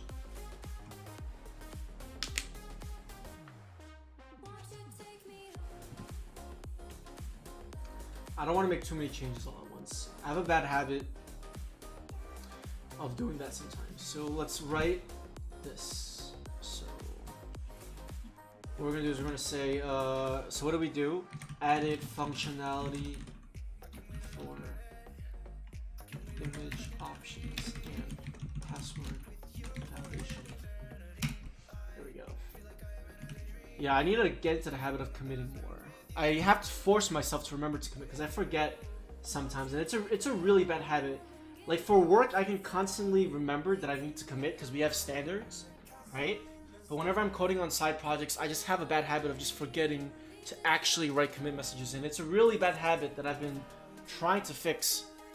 SMA the Baba Zor, welcome back to the stream. How are you, man? Nice seeing you here.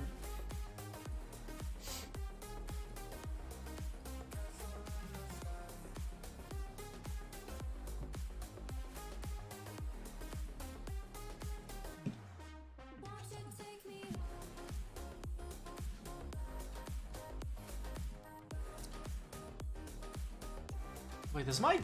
Wait, hold on. What the hell just happened?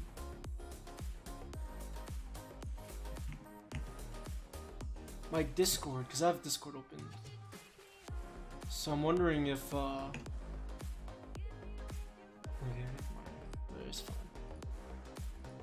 It's just my browser. Okay. Alright, cool. So I think this is a good... variable. Let's go back here. I think this is a good thing that we can call it. So we can call it image type. And it has things like a source, file, and a hover. So we should probably have... Do we need a default state?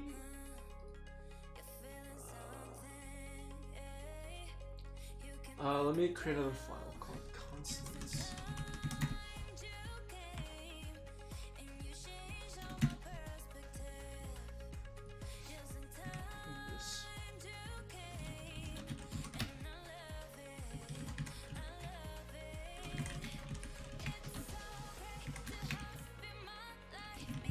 I wonder if let's see, because if I were to use this variable over here, would that give the reference to this?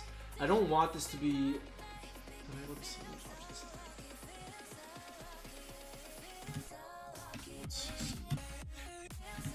And what if I did that over here?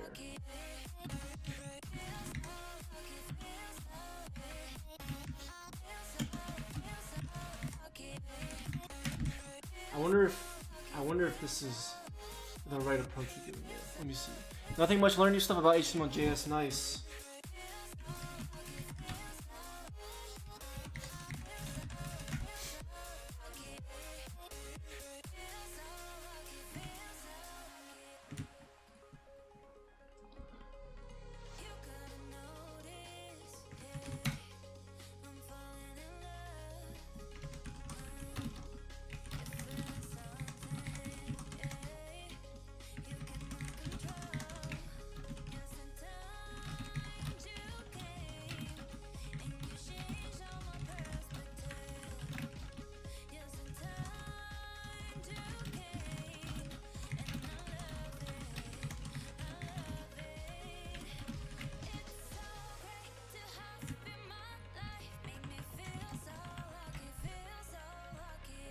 I gotta ask a question real quick. I just want to make sure that I'm not doing this the wrong way. Because I could pass it in like this, but I don't, no, not like this. I could pass it in like this without destructuring into a new object, but I don't know if there's gonna be like any downsides to that. You know what I mean? Like I want to make sure that you know, that we're practicing immutability. So I just asked, and they said that you can use the variable as is.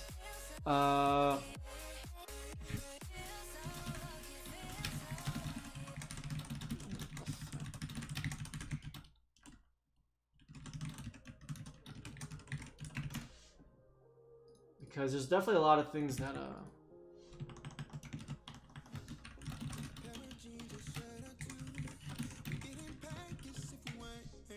there's definitely a lot of things that I don't know that I like to explore whenever I use Remap.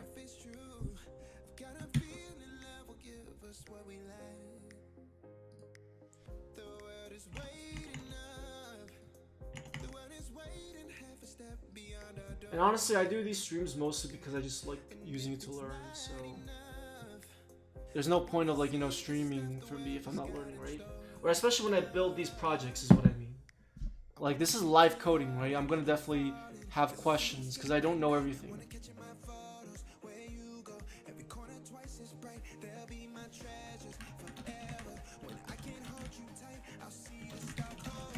Alright, so yeah, awesome. So I just confirmed that basically this object won't be mutated, so we can just pass it in as is, so that's good. Okay, so now we can continue. Now that we got that out of the way, okay, cool. So we have default image options. I also want one for default image type. And what I'll do is, so we need the source. The file is going to be. I want the file to actually be on the file. But it won't let me do that though.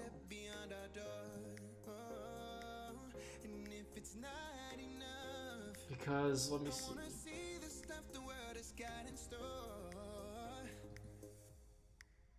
Where's the hooks? Hello, I'm sorry if I'm bothering you, but what language do you prefer for people to learn as newbie? Well, first of all, you're not bothering me. I definitely appreciate the question. In regards to what language to learn as a newbie, well, first of all, let me ask you this: what are you currently learning right now?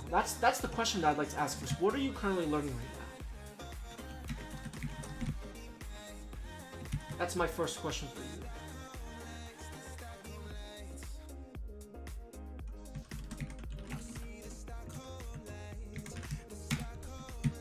Okay, so you're mostly learning HTML, CSS. Okay, so you're already learning HTML, CSS.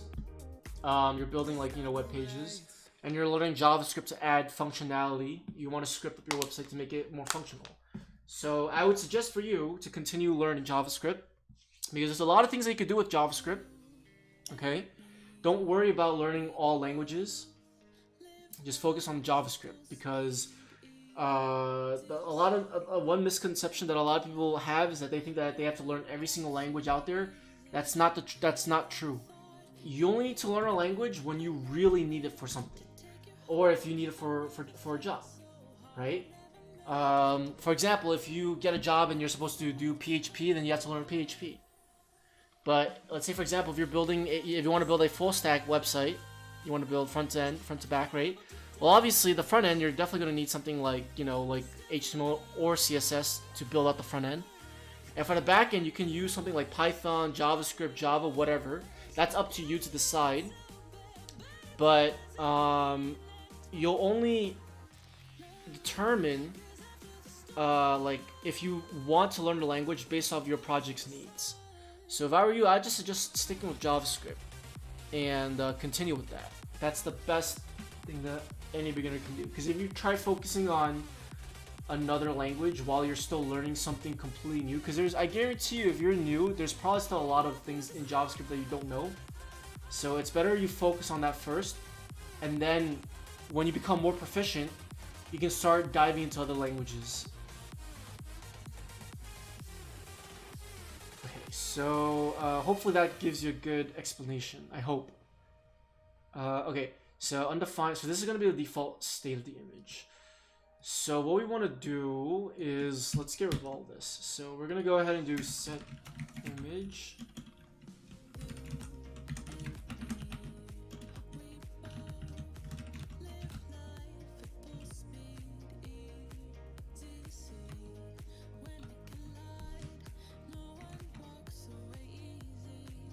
Okay, so source is gonna be the actual source. So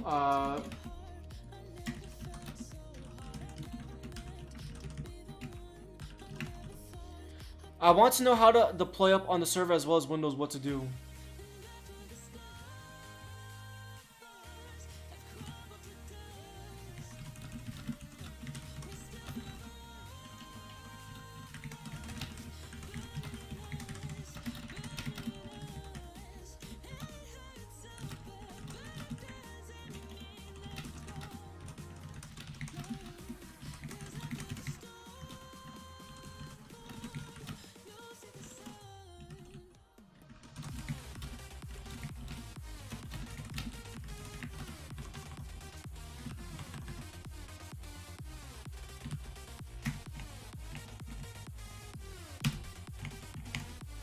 Thank you, my guy. I understood well. I asked him, the person said he learned Java first, and we're like, and then what are you like?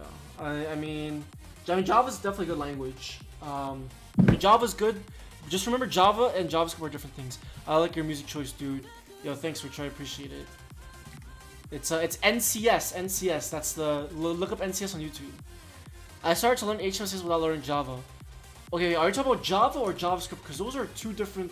Those are two different things. Remember, those are two completely different things. So you want to make sure.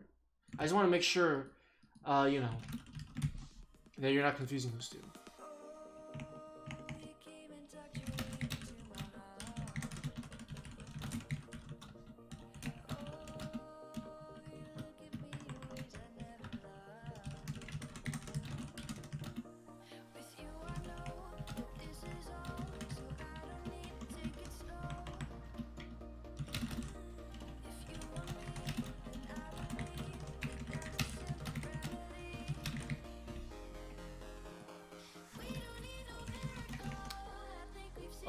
Comes PayPal dono on screen? I think so. Yeah, it should. Someone donated the other day, and it came up, so it should definitely come up. I know you said to learn Java, but I started to learn HTML. Okay, so you know Java and JavaScript. I just want to make sure because I know a lot of newbies get Java and JavaScript mixed up, so I want to make sure that you're aware that they're two different things. If you are aware, then Java, yeah, I would definitely say Java is a good language to learn. It might be a little bit more difficult for like an absolute beginner because there's just so many terminologies and things. Like with the whole object-oriented thing, that's something that they kind of like. It depends on how you learn Java. That's the thing. But I feel like Java exposes people to object-oriented programming very early. So yeah.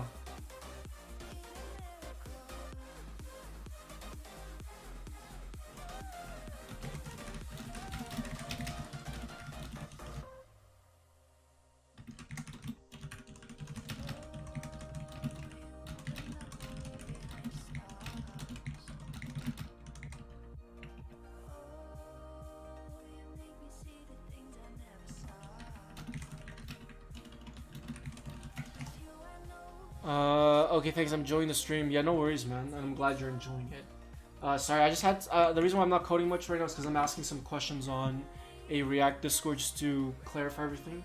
So that way I am correcting myself on any potential mistakes.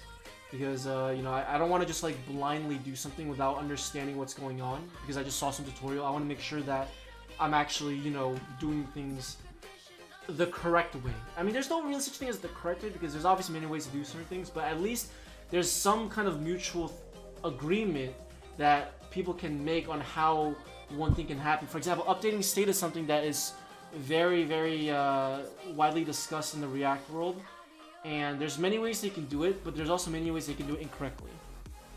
Gems, Nice to see you. Welcome back to the stream. I haven't seen you for a long time.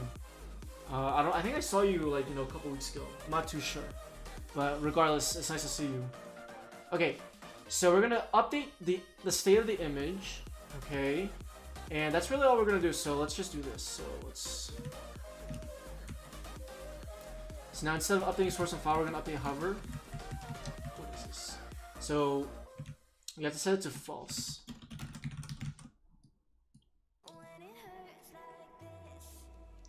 I have JavaScript background and want to go further. TypeScript continue to learn more. Well, TypeScript is definitely a good option. But the question that you should ask yourself is, what is it that I don't know? Like, what is it that I don't know how to do in JavaScript? And how? And you gotta answer that, right? What is it that I do not know how to do in JavaScript? And how can I do that? That's a question that you should be asking yourself every single time you finish learning something. Because there's definitely a lot of things that you can learn. I can promise you. There's a lot of things that you can learn. A lot of things, right? The question is, how do I go about learning? So, give me 1 second. Let me write this up real quick, because I just don't want to like get sidetracked. So. I get sidetracked very easily if you can't tell.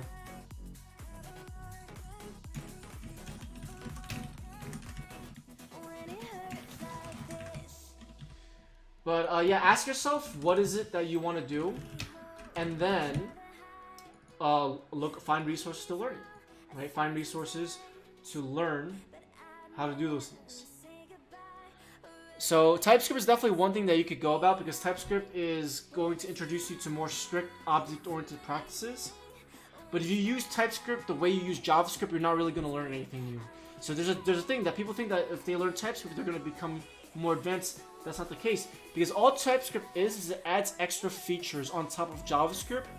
But one mistake that a lot of TypeScript developers do is they use TypeScript like JavaScript, and that was one problem that I had at first. And since then, I've corrected most of those problems. Not every, but most. Right? There's still a lot of things that I have to learn. But if you do learn TypeScript, I actually have a video on my channel that introduces a lot of the new features that TypeScript has. It focuses primarily on TypeScript, the new additional features that TypeScript has. What language would be best for the backend of an application? I mean, there's a lot. Java's a good one. JavaScript/Node.js environment. There's Python, Go, Rust. There's a lot. There's a lot.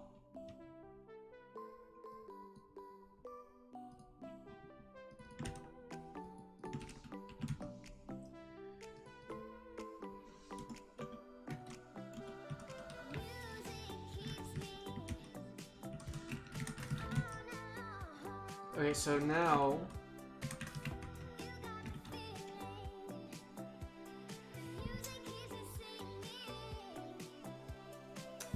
let's see with the image, we're gonna have to set the file.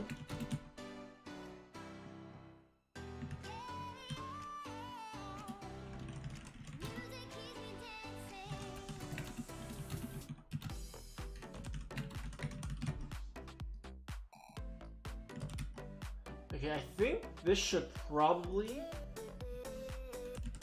fix most of our issues. So on drag.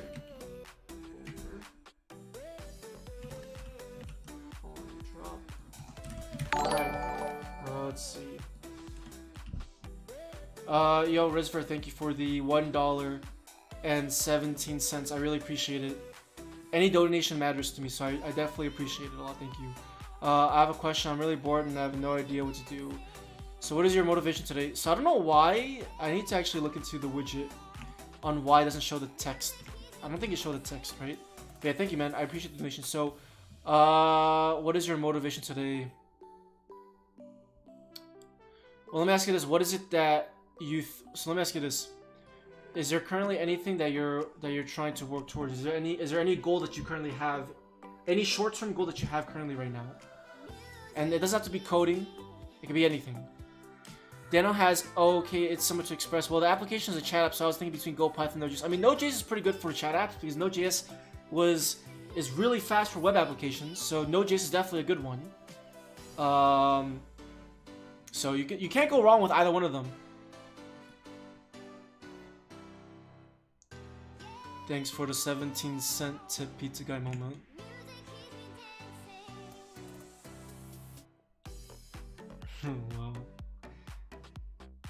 Wow. So yeah, Rivzer, what is your goal? Like, what do you have any goals, short-term goals? Learn TSX better. Well, what do you mean by learn? Okay, when you say TSX, because TSX is really just TypeScript with XML, which is exclusive to, you know, React projects that use TypeScript. So do you mean TypeScript in general, or like you mean TypeScript in general? Okay, let me just go ahead and make sure that all of our changes for our application actually fix it. This is why it's very important to have test cases, because we just made a bunch of changes to our application, but we don't even know if everything works, so we gotta actually make sure. So that works. The upload should work. Okay, good. This should work. Okay, so all of our changes work. That's great. And yes, this is why test cases are very important. Okay, so you want to learn TypeScript a lot better. Okay.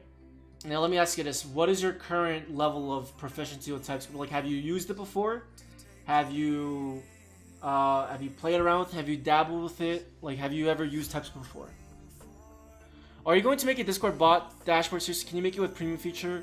So the question to that is yes, I will be making a Discord bot dashboard series soon. Now, actually, no, I'm sorry. I'm not going to be making it soon. I will be making it, but not soon. I want to clarify that because I have so many projects that I'm currently, you know, working on right now. Like, I have work, I have a side project. I have 2 projects that I'm currently working on right now.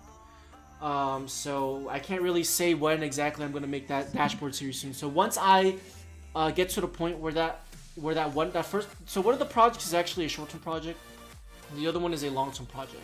But I need to make sure that long-term project is stable to a point where it doesn't need too many rapid changes. Then I can start working more on Discord bot dashboards and stuff. I definitely want to do it, not for views, just for myself, because I genuinely felt like the last dashboard series that I did was left, you know, unfinished, and I really hate that a lot. I really don't like that a lot. So I definitely want to make a new one. Yeah, I played around with it, made some simple paradigm add-ons. Okay, so here's my suggestion for you. So here's my suggestion. What you should do is you should go ahead and find a TypeScript tutorial on YouTube, or you can just read the documentation, whichever one works best for you. And I want you to look at all the features, and I want you to open up VS Code and practice every single thing that you can practice. And you don't have to do a lot of things, you can just do one little thing at a time. So it doesn't have to be, you don't have to learn everything in a whole day, but you can just like learn little things at once until you get better.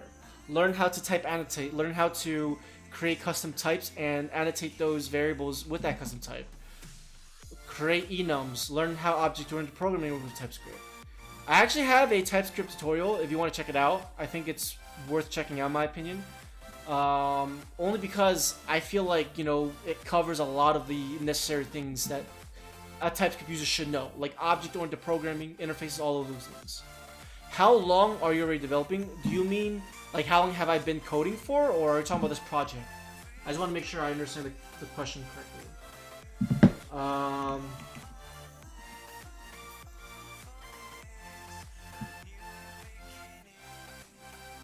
Okay, so everything works, so that's good.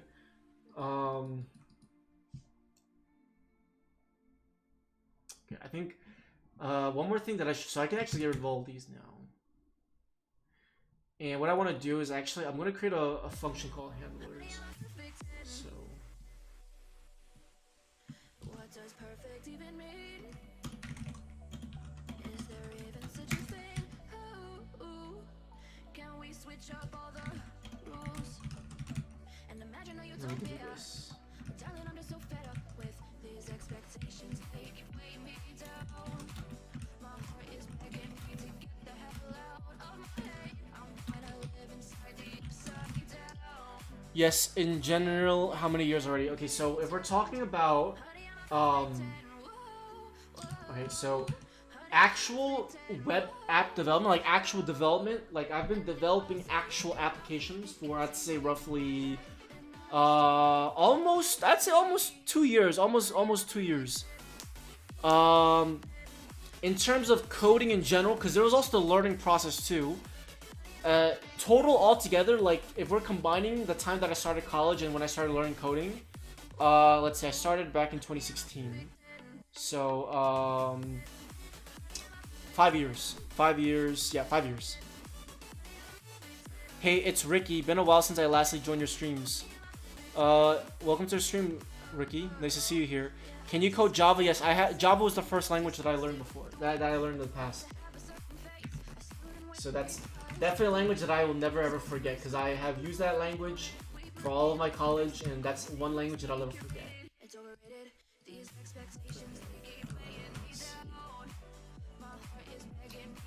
Okay. There's definitely a lot of stuff that I want to fix up in this component, because there's so many things that there's so many functions and stuff. I don't think that's really going to be a huge issue. Okay. Because we have our state managed properly. So yeah. Yeah, Java is definitely really awesome, and it's going to be around for a very long time. So. Okay, so, alright, what's the next thing that we want to do? So I fixed up everything. So the next thing that I want to do was I moved the state into its own hook, and we are calling that hook, which is good.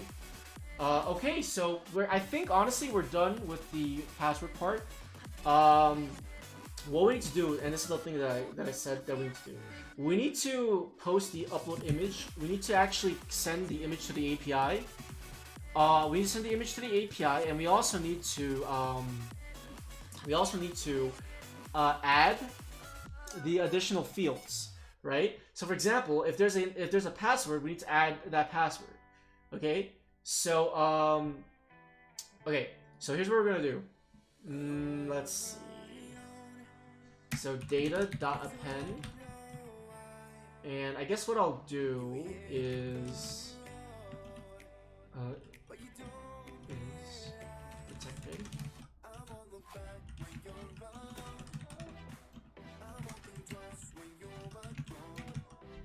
Okay. Boolean is not assignable to type string. Okay. So I have a good idea on what we're gonna do. Actually, wait a minute. No, that's kind of dumb.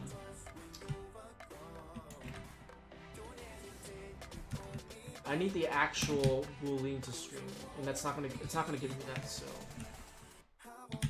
I think this will work. I don't know if that will, but we'll check. So is protected password image options dot password, and then we're gonna need to add the is NSFW. So is NSFW.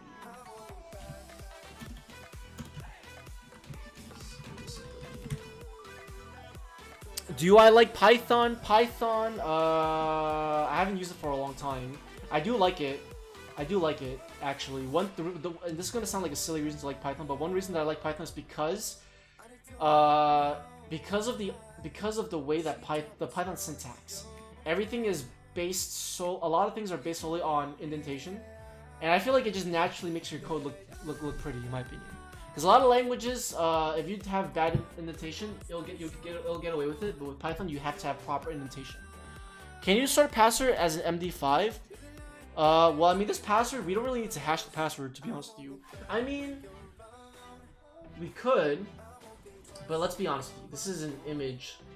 It's an image that we're dealing with. I mean, yes, we should hash the password because it is good practice. Because yeah, actually, yeah, I will hash the password. Now that I think about it, because I just don't really feel comfortable with, you know, just having regular text passwords. So I think, yeah, we can. Yeah, you know what? Yeah, we will hash the password. We will hash it. I was just gonna say, you know, we don't need to hash it because it is just it really just is a regular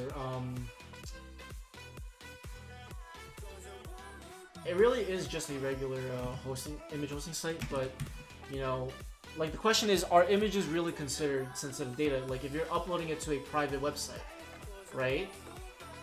Is it really private? Because you know what I mean. So I guess if you want to add an extra layer of security, sure. But I mean, I just don't think that someone would, you know, for example, let's say if you want to upload an image to Imgur, you wouldn't expect Imgur to fully like protect your image. You know what I mean? Like, cause image, like you shouldn't be like, for example, you shouldn't be uploading images to sites that you don't want uploaded in general, right? It's kind of like you shouldn't be posting messages on public chats that you wouldn't normally send in the first place. But yeah, I mean, yeah, I'll hash it. No worries, I'll hash it. Okay. Let's see. So we actually got to do this. So here's what I'm gonna do. I actually was able to get this working the other day. So we actually got to send all this data to the backend now. So let's do that. So we're gonna post image upload. So all we have to do is we don't need to do anything else. We just have to append the fields that we want to upload, and on the backend we should receive it. So let me show you how that works. So we're gonna go to the API, and we're gonna go to images, controllers. So this is where we are handling the backend stuff. This is where we are accepting the file. Okay. So we only have one image currently. Later on, we're gonna add a functionality to allow multiple images. So again, I keep forgetting to commit, so let me go ahead and commit so that way I don't forget. Let's just review our changes.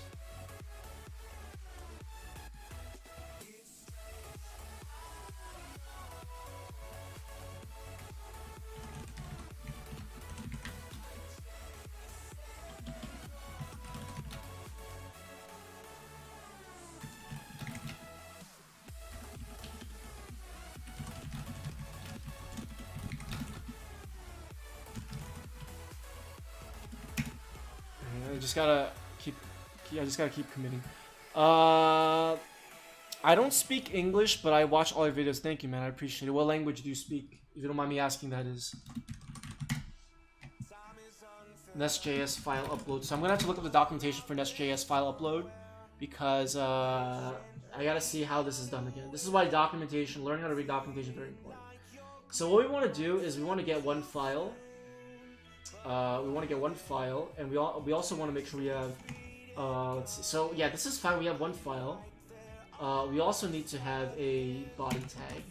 So we're gonna create what's called a data transfer object. So I'm gonna call this. Let's see.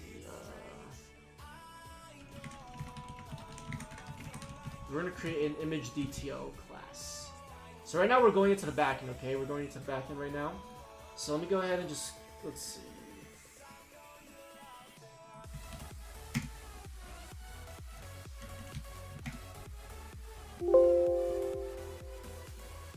Image DTO. Yes. Let me use the bathroom real quick. Spanish, nice man. Radicals, welcome to the stream. Nice to see you. What's good? I'm gonna be right back. I'm gonna use the bathroom.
Alright, I just came back.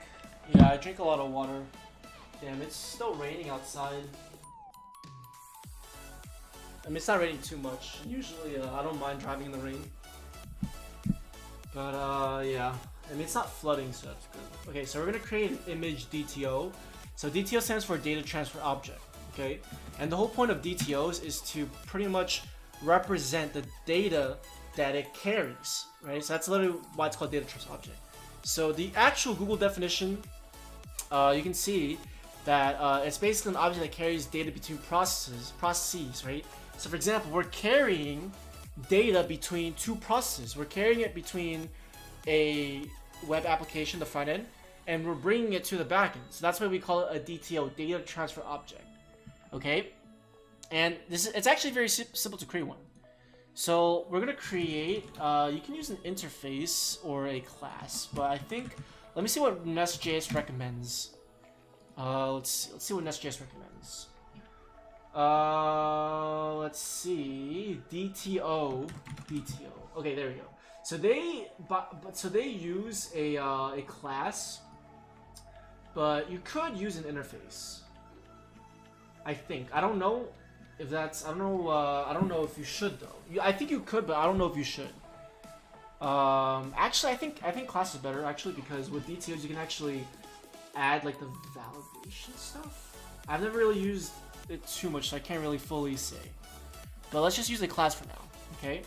So let's do export class image DTO. And what should the data look like? Okay. So this is gonna be a little bit tricky because we are sending multiple. We are sending like a multi-part form data. We're sending a file as well, and we're also sending like a request body. So it's different types of. I'm sorry, we're sending other additional properties in the request body. So when we create this image DTO, ideally we should technically have the file listed, but the file is actually going to be separate.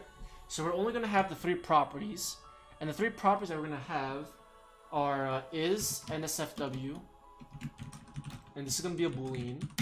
We're going to have is protected, boolean, and then password.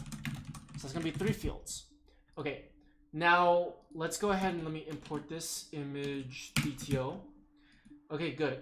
So now watch this. If I go ahead and I'm just going to console log the DTO in the backend, and let me open up the logs real quick so you guys can actually see it.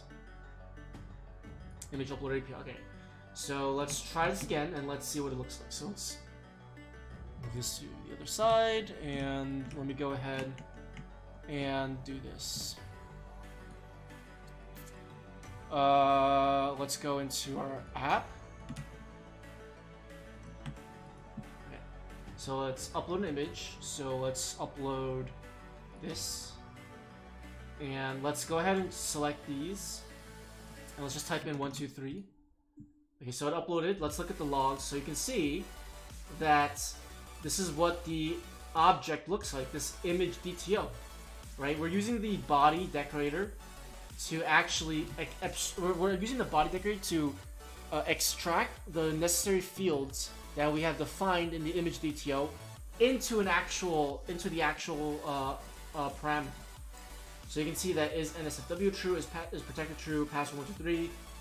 So this is what we're looking at right now. Okay.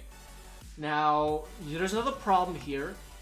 With the form data, we were only able to send. What was it? We were only allowed to send. Not send. Let me see.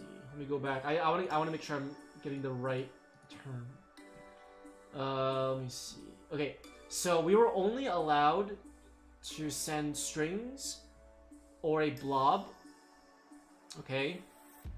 Which is kind of lame, so we can't really append stuff like booleans. I'm guessing it's something to do with serialization, so I mean that's okay. So what we need to do is we actually need to use what we're gonna do is we're going to add a transform pipe, and we're gonna transform all the fields to the correct fields. So right now you can see that we have is NFW should be a boolean, but if I try to reference it as a boolean, it's not actually going to be a boolean. So let's actually see. Let's take a look at an example. So let me go ahead and just console log image DTO, and let's do this again. So let's just upload this. So you can see right now. Okay, actually, you know what? I think actually that's actually quite interesting.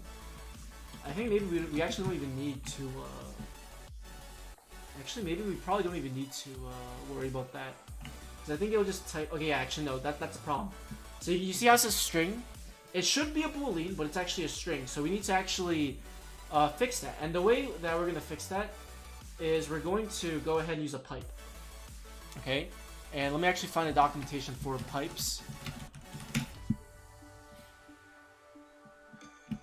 So it's a class, and what we can do is we can use it to validate or transform. Okay, so you can see right over here that this is definitely what we want to do. For example, we want to transform input data to the desired form, for example, from string to integer. Well, we're trying to do it from string to Boolean. Okay, and like I said, it's well documented. Nest.js is one of the best frameworks out there right now, and I hope it gets more popularity because it's literally amazing. Okay, it's literally one of the best frameworks ever. Okay, so what we're gonna do is we're gonna create a pipe.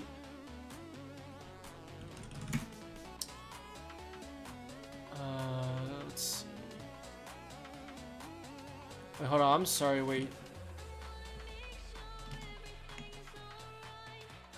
Rivzer, I don't know when you sent your message. It doesn't show a time, but I didn't see it in the YouTube chat. I don't know if you just sent it. But how did you come up with this idea? The image uploading? I mean, to be honest with you, I just woke up one day and I said, you know what? I'm just gonna stream myself building a simple image uploading app using DigitalOcean. Because my main project right now that I'm working on, it requires the user to upload files, like upload images, right? So I was like, you know what, let me try to build like an image uploading service, and this is just how I came up with it. Oh, but what's the difference between TS and TSX? And so TS is just a regular TypeScript file. TSX allows you to actually return TSX stuff like React elements, like components stuff. You cannot do that in an actual TS file. I think you can. Let me just validate that. So let me see what happens if I change app.tsx. Yeah, so if I change to app.ts, you can see that we start to get a bunch of errors because this is actually TSX. Okay, so if you want to actually return React components, like anything TSX or JSX, you need to make sure it's in a TSX file. TSX is literally the same thing as JSX. It's just the TypeScript version. That's literally all it is. Because I want to make something to try, but I can't come up with a simple idea. I mean, honestly, you can literally just take anything. Like, you think of anything that you want to build. For example, Instagram. Build your own version of Instagram. Build your own version of Facebook. I know people have done it multiple times, but it would be a good idea for you to build your own and then see how far you can go with it. Right? There's a lot of outcomes that can come with building a project. Either, you know, someone likes your idea and they want to sponsor it and they want to, like, you know, invest into that idea. That's the chance of that happening is very low because Facebook and, you know, Twitter are like monopolies already. But you can still, but another outcome that's good is that you have a project that you built on your own or with someone that taught you a lot of brand new things that you can use for new projects, right? You can use, you basically acquire new knowledge that you can use to build future projects. That's the way that you should think of it.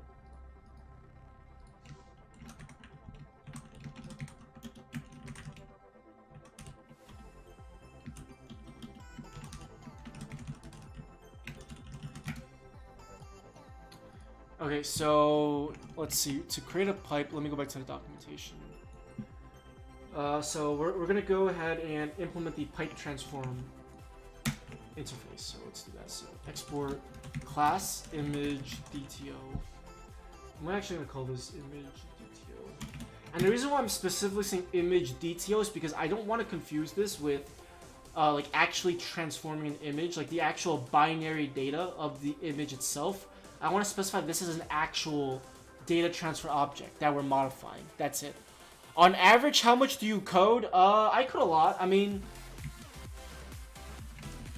okay, so there was a time earlier this year, and we're talking about outside of work, like outside of work, right? Earlier this year, outside of work, I didn't really do much coding from like February all the way until, from February all the way up until like July, I didn't really do much coding. Because I was really busy with a lot of things. One, I kind of took a break from coding because back in December I coded a lot. December and November I coded a lot, and it just took a toll on me. So I decided to take like a long break, and that break turned into like, you know, it was a short break that turned into a really long break. Yeah. Yeah. Nowadays, I usually code probably every day, to be honest with you.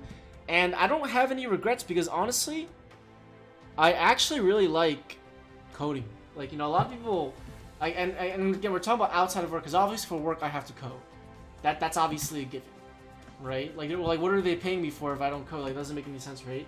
But when it comes to actually, like, coding on my own time, yes, I do code often on my own time.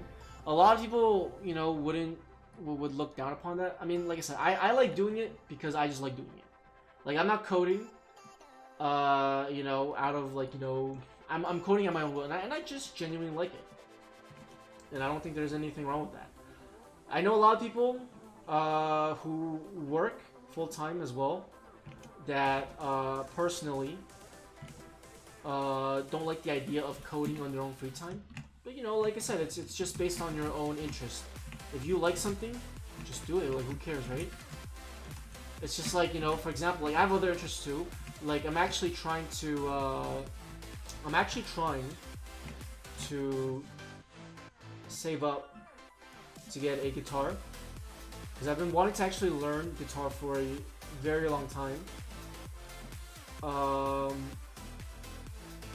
I'm gonna have to go to the Guitar Center soon and get one. But I'm like, I actually went there some time ago, and they recommended me a Yamaha guitar. So I'm definitely looking into that. I really want to learn new schools. Wait, what am I talking about? Schools? Why did I say schools? Wait, I was thinking about education, but I said schools. I meant new skills.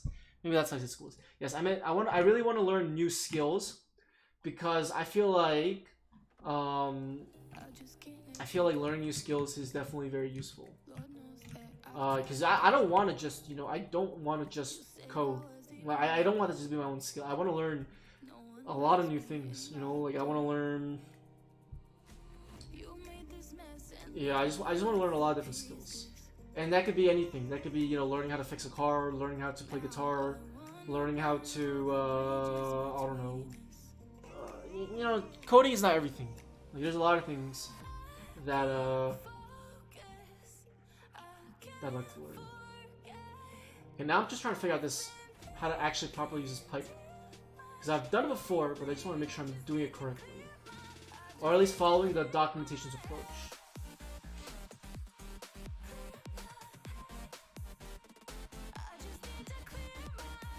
Coding is fun for personal projects. I do agree. I completely agree.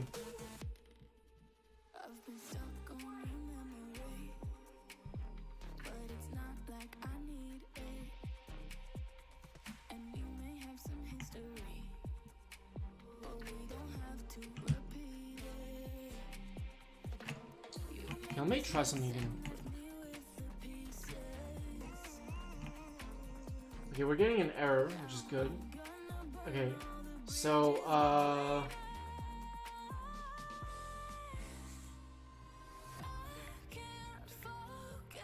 I think the reason why the error is happening is because we might be. Let me try this. I think it's picking up the file, which is not what I want. Okay, let me get rid of this. Let me get rid of this. Let's try this again. I want to make sure that the DTO is actually picking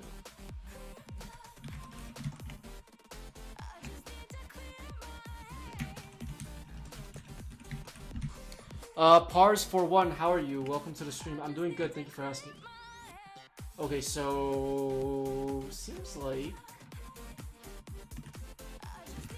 it logs twice because we have two different. Oh, okay. I gotta look at the metadata. Okay, for metadata, we're gonna have to look at body. So if metadata.type is equal, because right now this is a body and not, because, like, okay, so the file is custom, so we'll have to do that. So if metadata.type is equal to body, console log value. Okay, and let's just go ahead and return value. Will this stream be edited? No, it won't. Okay, so if the type is the body, then you can see this is what we have over here. Good. Now here's where we're gonna actually. This is where we're going to actually transform the class. Now, how do we do this? That's a good question. Because actually we're trying to convert the string version of true to an actual Boolean true.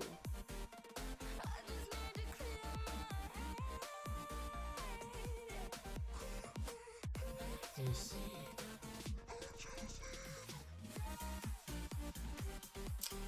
I think I can actually do this plain to class.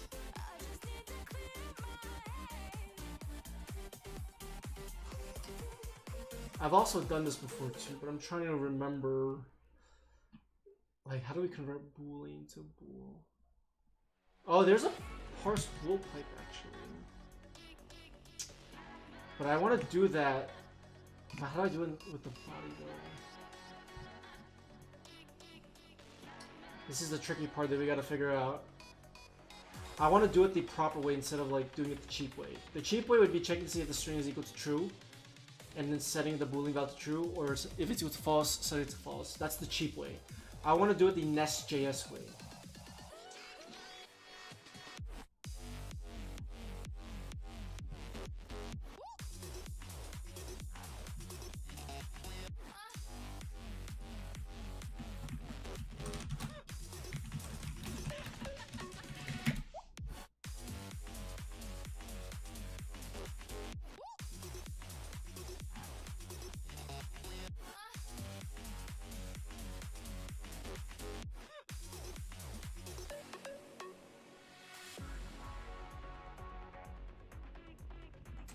Let me see. Let's see. Let me go into the DTO. I think maybe let me see if I can do this.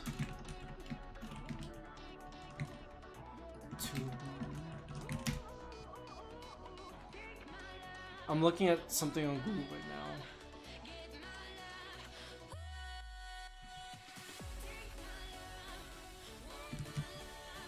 I just wonder if there's a built-in way to do it. Otherwise, we're gonna have to do it ourselves manually. Let me check Discord.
Trying to see Nest.js convert string to Boolean.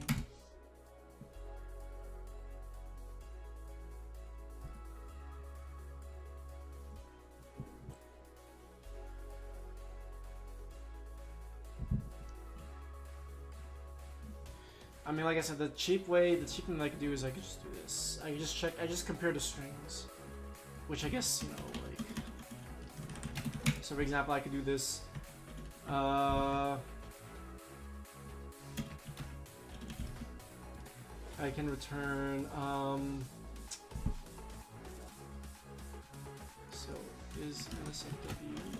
So for example, I could do metadata dot data that is.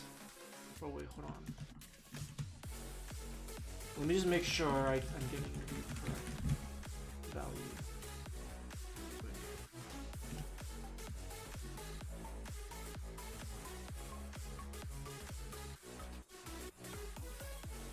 Okay, so we got the value. So what I want to do is I just do is NSFW. So if value dot is NSFW is equal to false. So this is actually gonna be okay. So let's do this. If it's equal to true, the string true, then we'll do true. Otherwise, it's false. So if the actual value is a false. the string itself is false, and it'll just do this. I guess this is a cheap way to do it. There has to be a better way, though. I'm just not too sure how to do that right now. So we'll have to kind of like do this. Let me see. So we have password can stay the way it is. Okay. So let's go ahead and close this out, and let's just double check to see if it actually converted the DTO. So image DTO.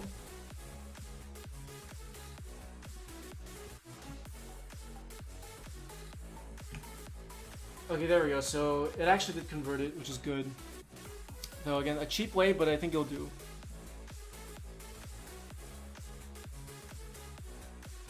Let me see. Oh, let me see.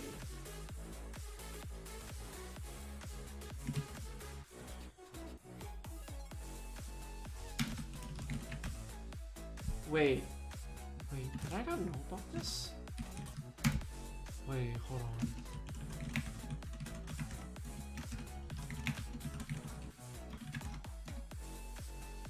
Oh, well that actually...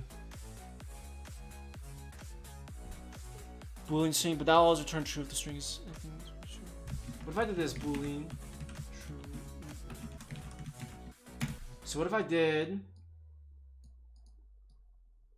Ooh, I could do this. So I can do that then. I mean, I could also just do this too without the Boolean. Like you said.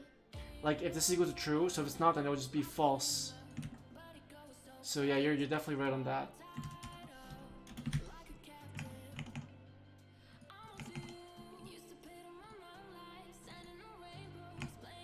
False, false password. Alright, let's try uploading one with a password. There we go, 1, 2, 3. Perfect. Okay, good. Yeah, this is a cheap way.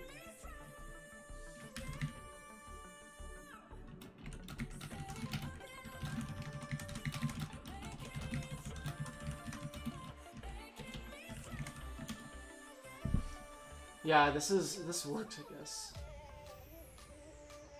I don't like it, but it works, you know?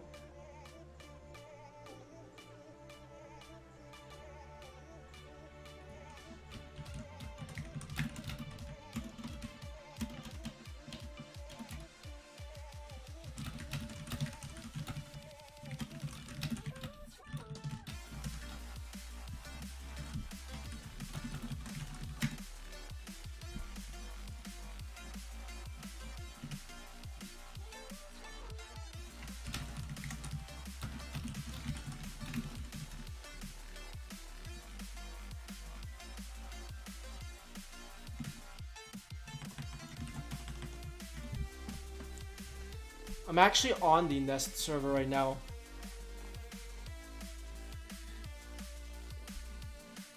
Yeah, that's definitely good to point out. I'll definitely remember that. I appreciate it.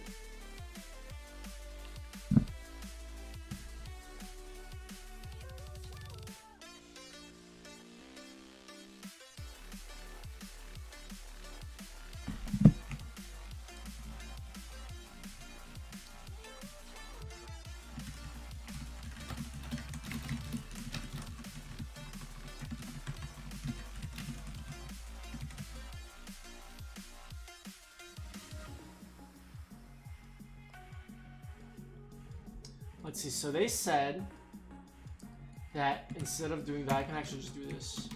Transform.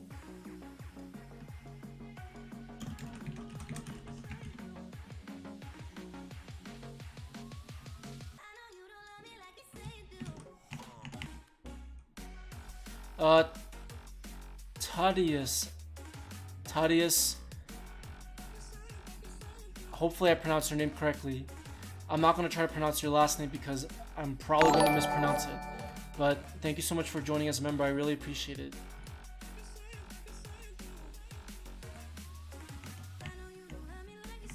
That's freaking awesome.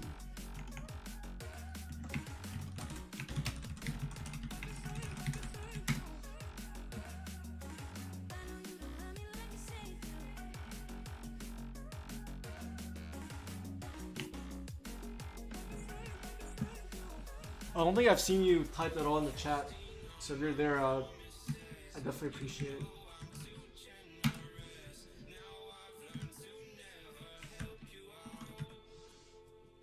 Now I'm just trying to figure out where this transform comes from.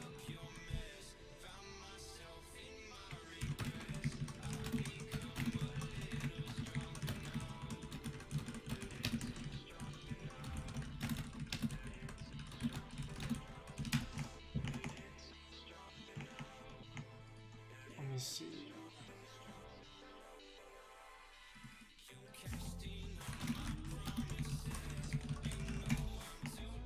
Alright, so I gotta install dependency real quick. Let me open up a new terminal.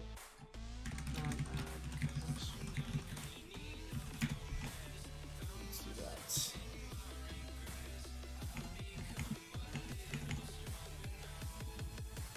Alright, there we go. Alright, so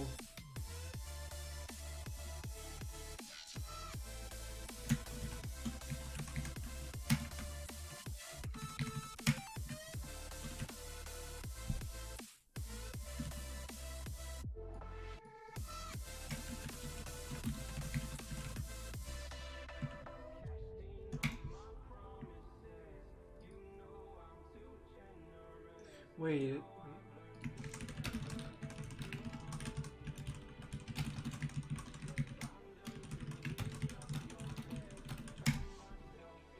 This is weird.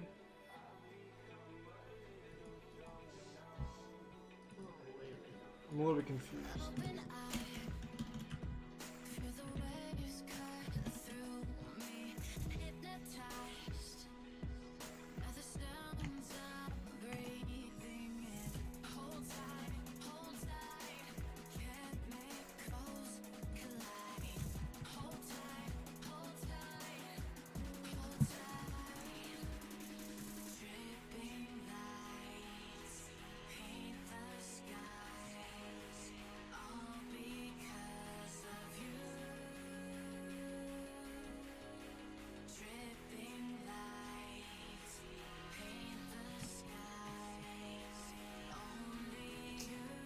Huh, so weird. I don't know why.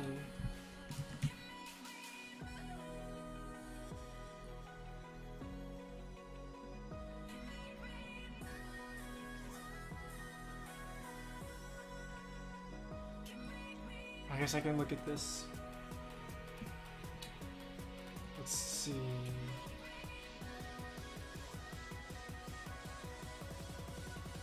Is there a transform decorator? So transform does come from class transform. I don't know why it doesn't. Is it because I don't have the types? Okay, no. Yeah, I don't know why it didn't pop. Okay, anyways. So we can just do transform value. Okay.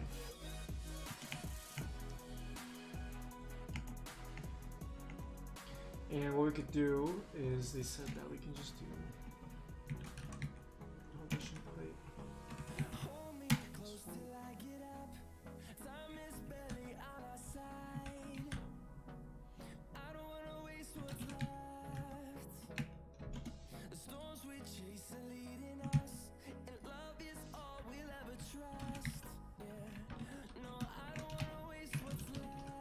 So we can just do this according to what they said.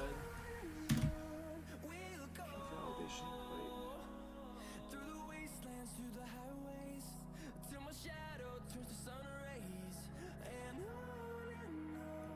Wait a minute.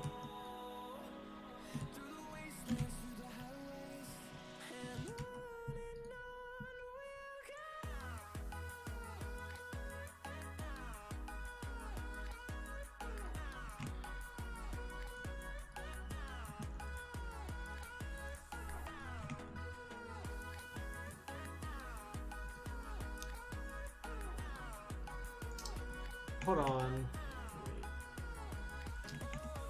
This is let's see.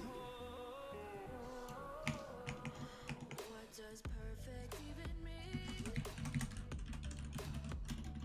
Is there even such a thing? Ooh, can we switch up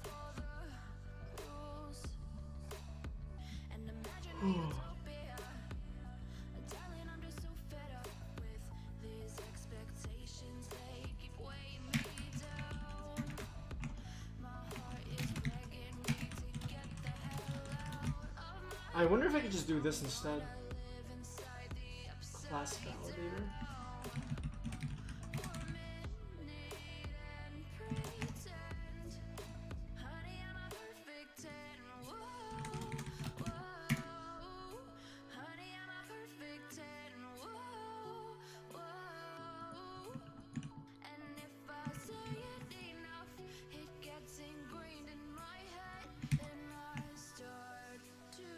Alright, let's see if this works. So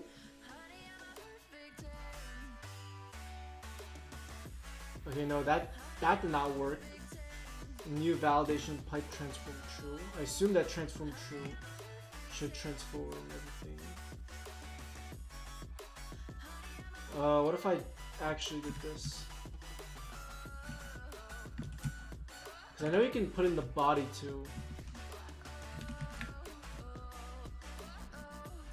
So I wonder if it would work like that. Okay, well that does not work if you do in the body.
Oh, I see. Hold on. Oh, okay. So let's see.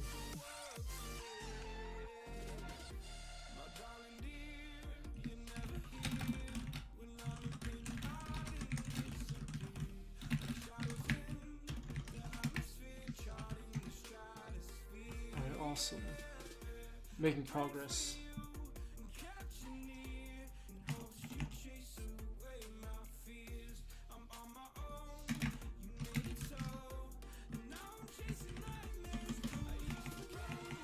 Damn, I have so many tabs open. You know, let me close this. Yeah, let me close Discord. It's getting annoying navigating it. Okay.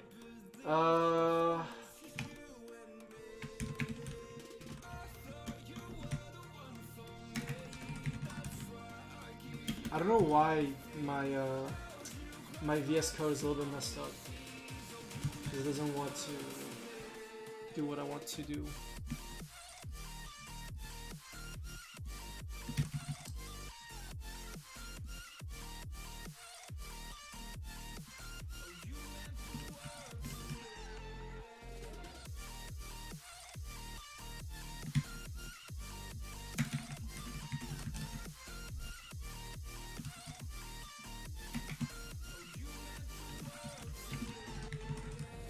Do you remember how you held me then?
actually work though?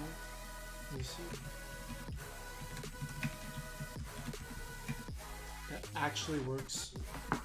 That would be the easier case, but I want to do it the nest way. So let's see if this actually works. So this actually just transforms everything into a boolean, but I mean we could just do.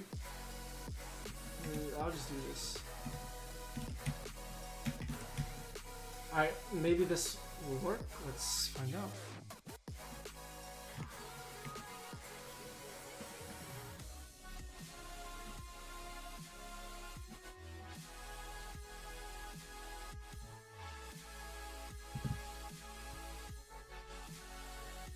This is what we had originally, but we had like that boolean.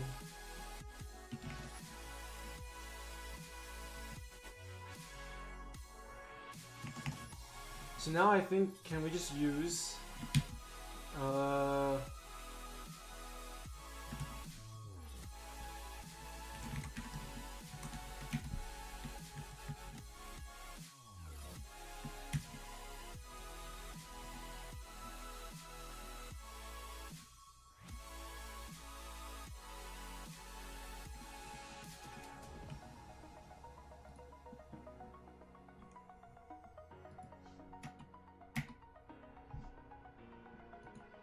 alright, let's just test this one by one. So now it's throwing an error. Unexpected end of JSON input. Very interesting.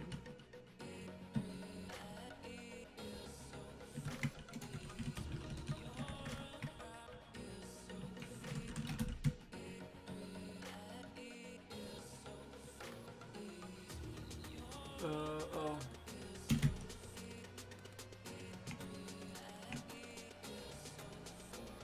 So it's actually logging it, but why is it saying unexpected input? Image DTO. So this is happening on line 13. Why would it? Wait, what?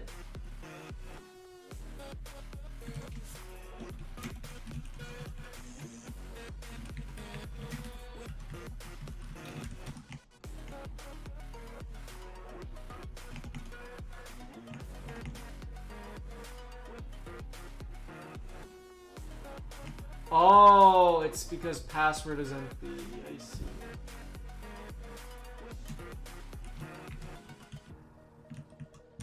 I see. It's because it's an empty string. I could do this. Is it not like that? Well, that's kind of lame.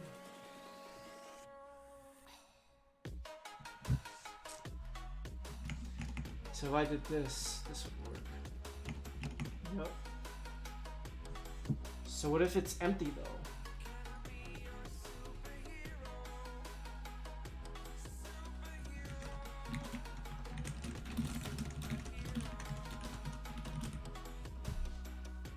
Well, actually, wait, no. What the hell?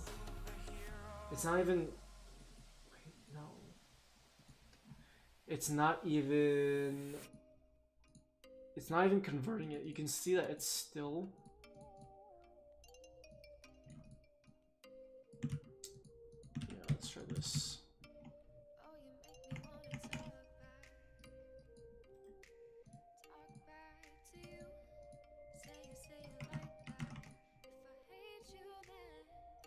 It's still giving us an object.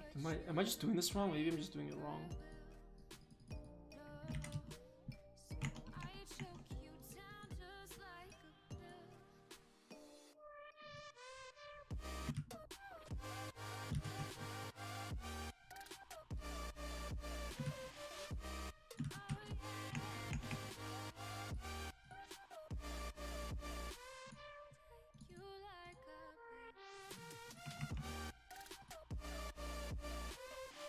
Yeah, it's still giving the actual.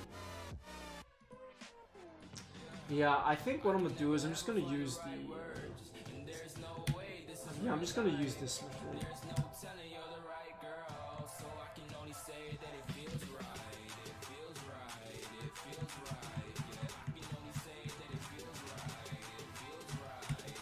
just gonna use this one, honestly. It's just easier.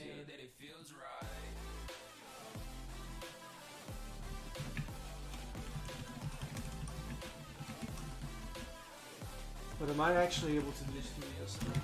Like, what if I just did this actually, JC? Force value. Let's see what happens there.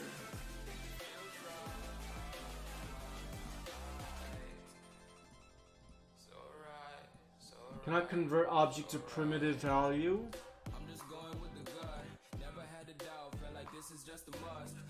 So we can't do that.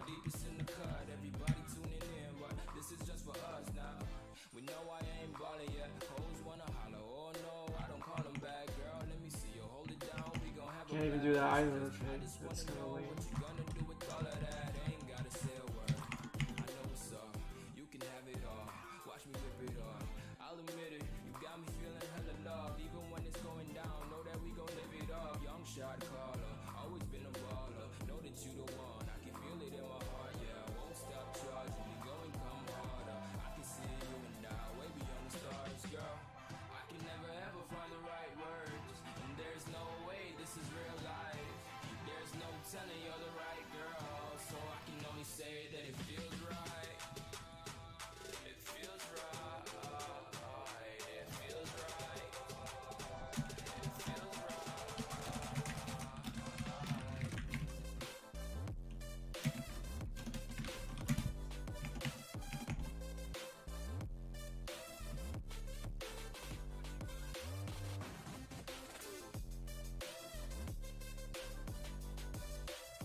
So I can see that this actually isn't really a good way, because if you have a lot of properties, it becomes really annoying to map them.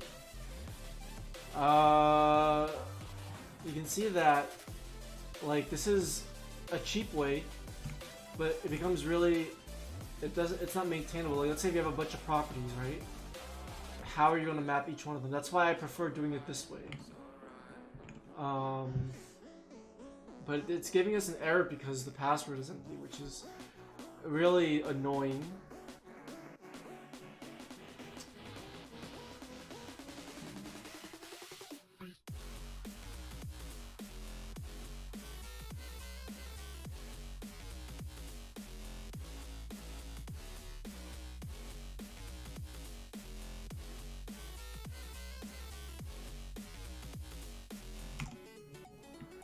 Yeah, I don't know. I wish I could figure this out, because I think this would be a lot helpful for, you know, the long run. Because if you have, again, if you have a lot of properties, this becomes a bad solution. Very, very bad solution if you have a lot of properties.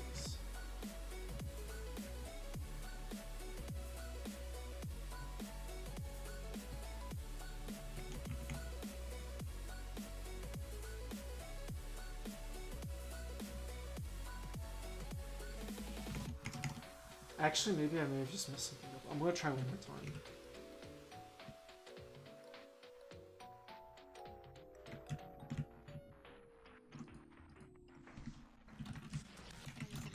I'll try one more time.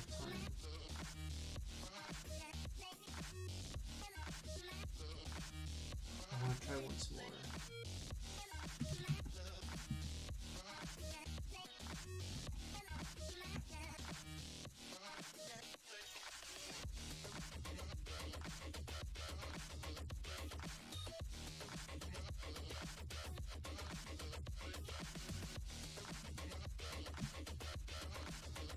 Alright, there we go. Now, if I provide a password. So if I provide a password, then it'll actually transform it, okay? But now the problem here is that, do we need to transform password? Maybe we don't need to transform password. Let's try it. Yeah, because we actually don't even need to transform password, because password can just stay the way it is. Alright, there we go. We figured it out. There we go. Okay. Yeah, I think what the problem was that I didn't have transform to the true. Maybe that's why it's... Damn, I thought... Okay, there we go. Alright, well, I'm glad that worked. So now we don't even need this pipe anymore. So,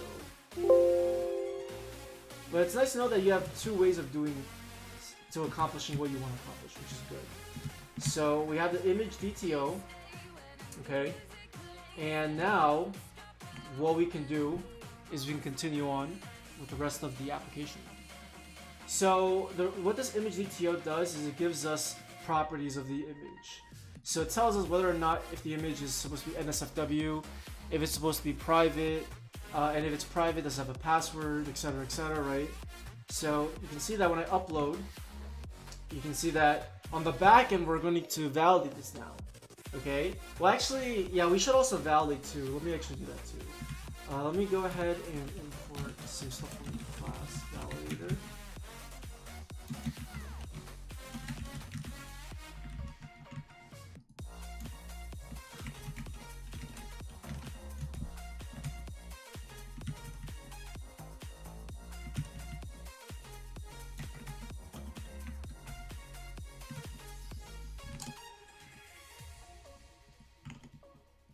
So what these decorators are going to do is it's going to make sure that these values are not empty. So that's an extra validation. Password can be empty. Password can definitely be empty. So that's completely okay. So let's try uploading again. Okay, so now watch this. If I add the is not empty to this password, and if I upload this, you're going to see it's going to give us an error because password is empty. Password was not provided. So that's how these nice class validators work. But password can be empty though. Is NSFW and is protected should never be empty. Those should either be true or false. Okay? Password can definitely be empty. If password is empty, I wonder actually this. I wonder if Nest.js, like dynamic class validator. I wonder if there's a way where we can validate let's see. So it seems like in Nest.js there's something called groups. So this is actually what we want to do. So essentially what we want to do is we want to validate the password, right?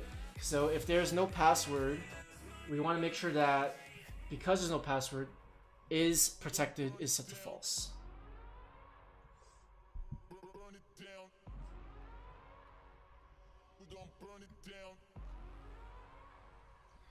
So I think we'll still need one more pipe or validator. I think we'll definitely need a pipe. And the pipe is going to allow us to actually check to see what is what.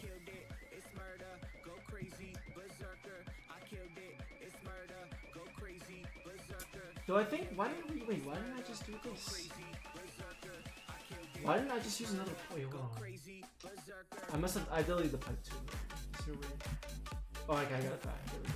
Nice.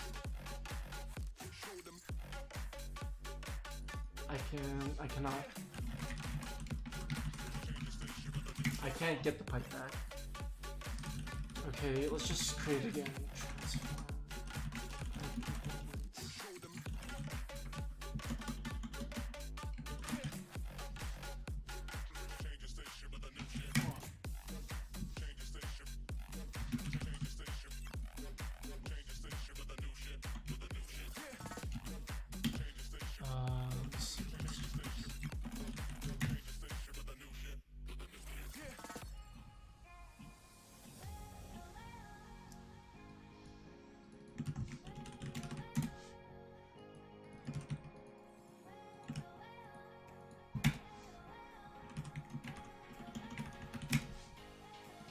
We want a validation pipe is what we want. FC, what's up? How are you?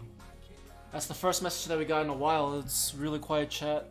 I don't know if people are still here.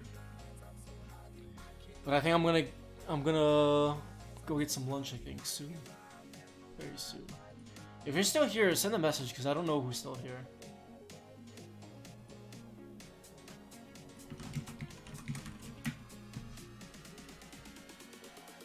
Alright, so we want to actually get a validation pipe going on.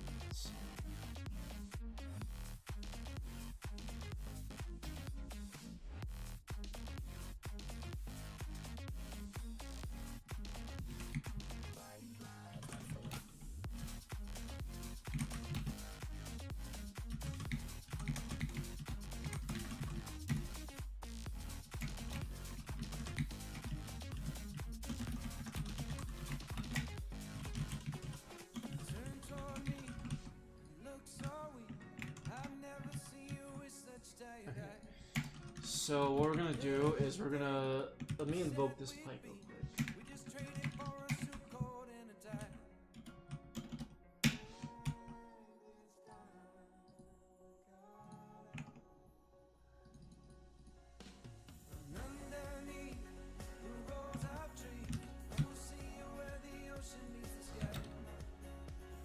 Oh, actually.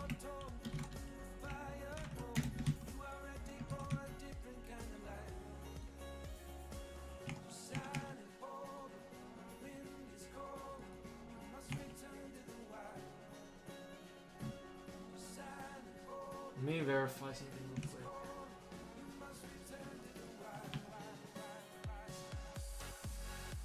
I think the DTO is transformed first and then. So actually I can just do image DTO here. And then I can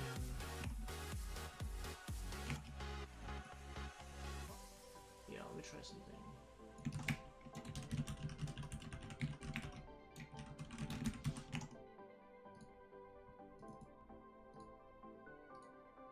So seems like it does the transformation first, and then it goes into the actual. Yeah, it seems like that's good. Just you're watching Subson over me. Nice to see that you guys are still here.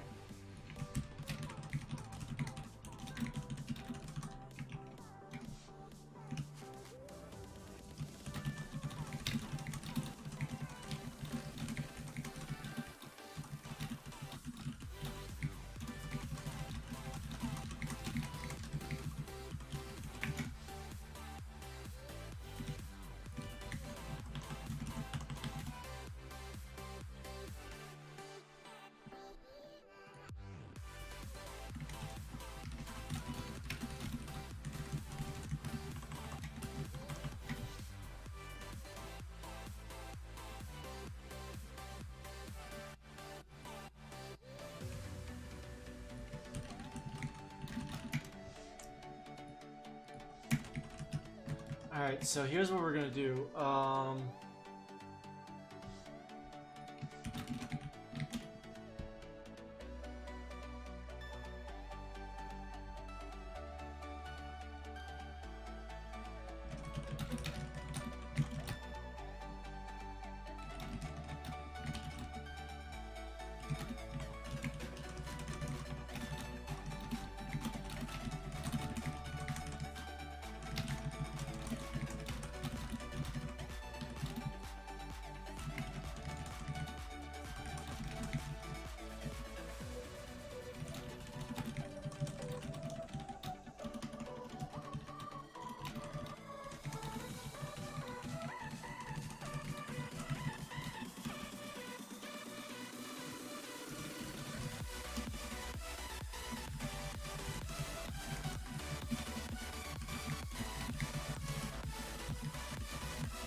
I do have a question for you, Anson. Are you aware of the best way to hide and protect Next.js API backend source?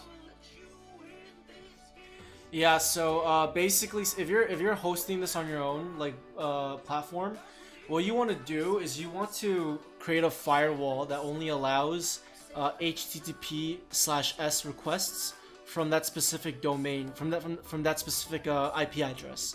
So that's at least how I would do it. So let's say, for example, I have an API that's hosted on a server, and I want to make sure that only a request sent from my main website, the client, are actually processed. So what I would do is I would host the you can actually host both of the projects on the same domain, and you can make it so that the API, well, actually that would be a little bit, it would be a little bit difficult actually, because We're talking about configuring something at the firewall level, and if it'd be more complex because you would have to like allow certain ports. I mean, you could. I think it's definitely possible. I think if you use IP tables, there's something that you could do where you can allow certain port processes to only allow incoming connections, something like that. I would say look into that. Cores is cross-domain. Cores is cross-domain, but I'm not sure. I think Cores could. Yeah, Cores could probably. Cores could probably. Yeah.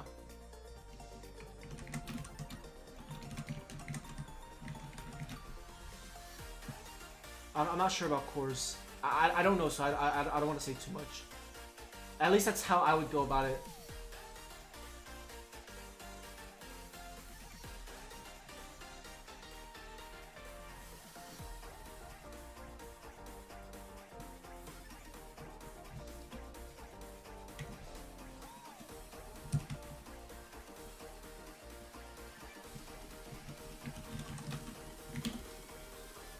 And this is no longer a...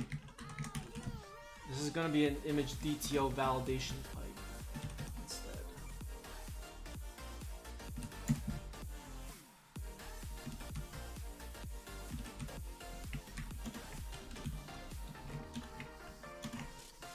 And here we're going to throw... so let's see, if value is protected is true, and value password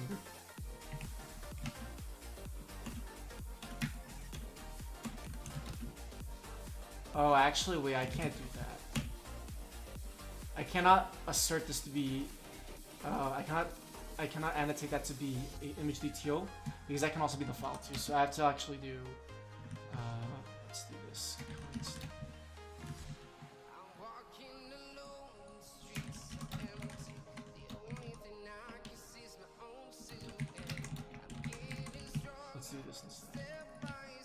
So if image is protected, but there's no password, throw new HTTP bad request. Why is my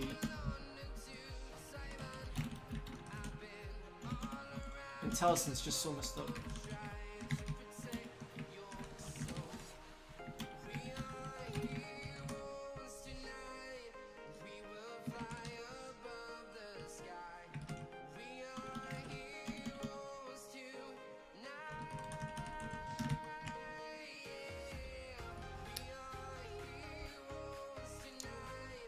Let's go Floppa. What about it? Why do I feel like I know you? I'll have a deeper look into Cores. I'm gonna go. It was nice to talk to you again. I watched a tutorial of you. I already did some. Alright, man. Thanks for joining the stream and checking it out. I really appreciate it. And thank you again for the donation. I hope to see you on my next stream. Let me go use the bathroom again.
Alright, I'm back. Sup?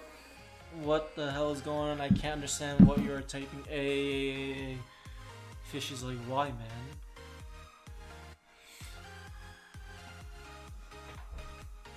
Alright. Okay. So if it's protected and there's no password, Nest.js exceptions. Exceptions. Yo, Rizver, thank you again for the donation. I really appreciate it. You didn't have to do that, but thank you. I appreciate it, man.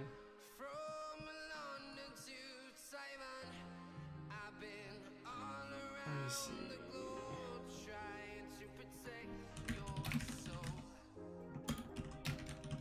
Exception.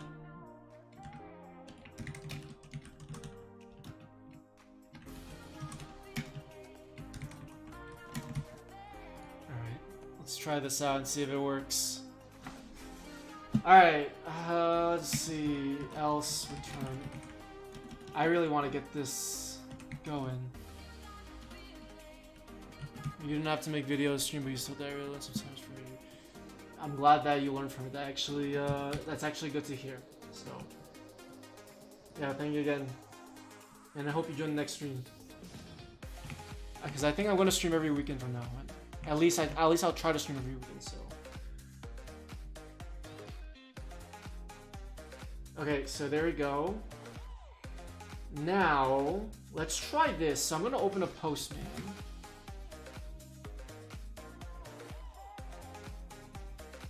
And what I want to do with Postman is I want to do this. Hold on. I want to use Postman to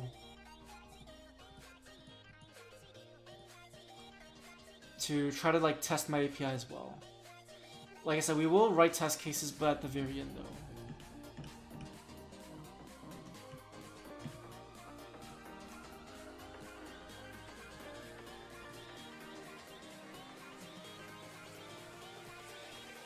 Okay, so here's the Postman.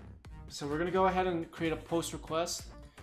We're gonna basically test this API. We want to make sure that it fails. If we set the password to false, like let's say for example, if is protected set to false, but what am I saying? We want to test to make sure that if is protected is true, but there's no password. We want to make sure that that fails.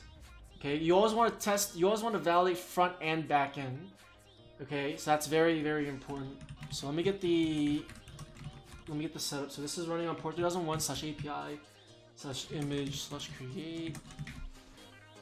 Okay, so there we go. So we can see that right over here that if I try to make a post request to this, you'll see that it says is NSFW should not be empty, is protected should not be empty. So we need to provide those two. Okay, now we also need to make sure we provide the actual what's it called? We need to provide the actual file itself. So I'm gonna go ahead and do that. Hold on, let me see. So file.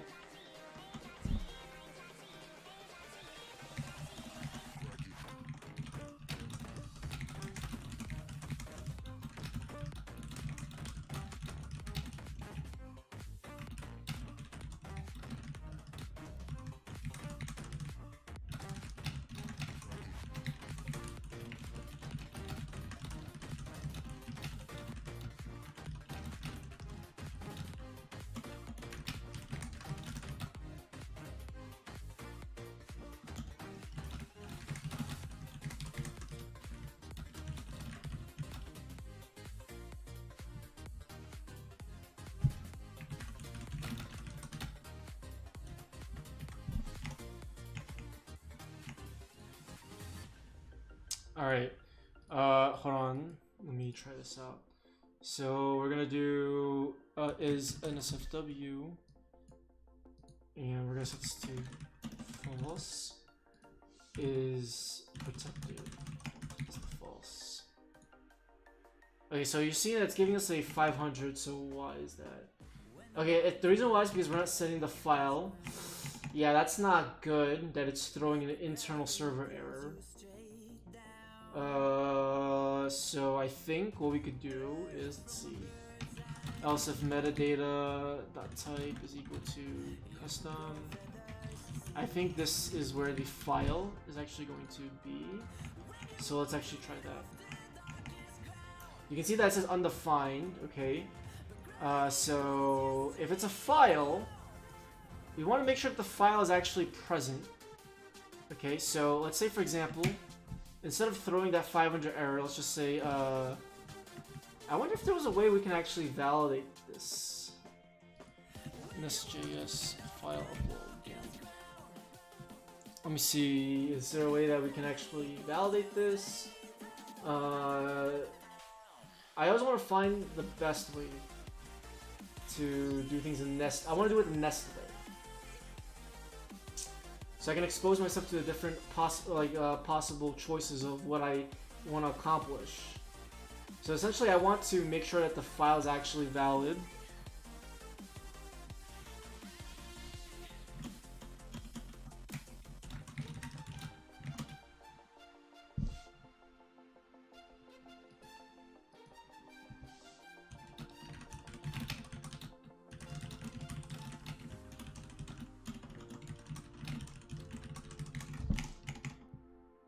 Let's see. Yeah, I think there's nothing on there. So let's see if there is no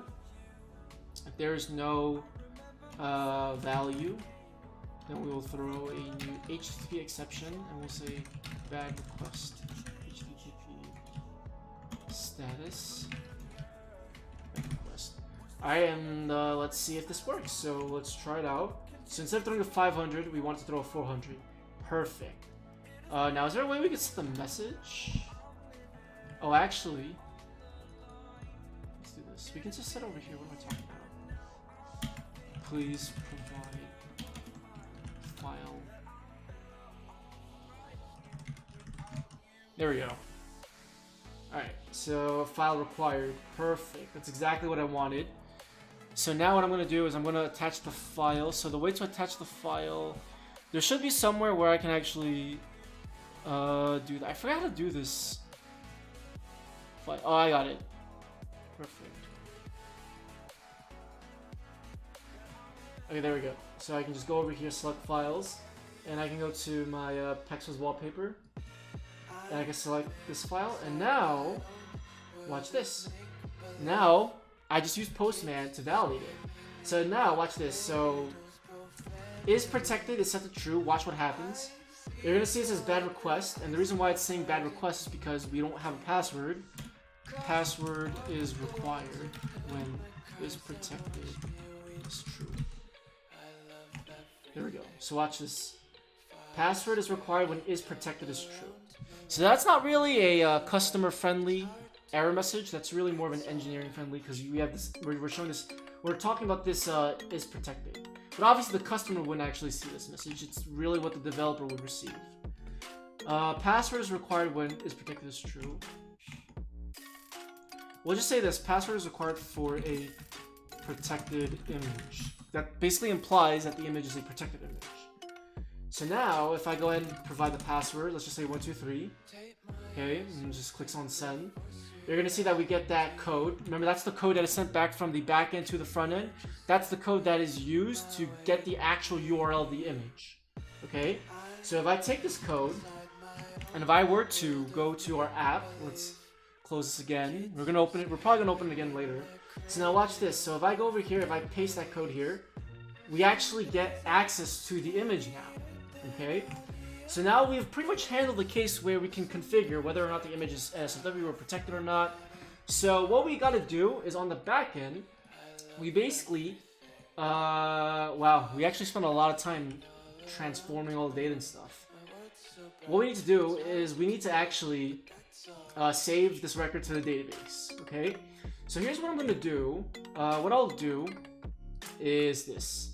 Since we're going to be using a database now, what I'm going to do instead is I'm actually going to see if I can actually save the link to the resource. Okay, that way it's a lot faster for us to serve the image because instead of having to, actually wait a minute. Yeah, so instead of having to actually, well, actually wait. No, now that I think about it. because we're still gonna have to actually check to see if the API has that image. Because if it doesn't have that image, then it's gonna display nothing. So we're still going to need to invoke the spaces API. That's for sure. That's for sure what we gotta do. Okay. But what we need to do is, let's see. Well, first let's actually set up the database first. Okay. We haven't even set the database part. So we've been here for what? How long have I been streaming for? I've been streaming for, wow, 4 hours already, and we haven't even set the database.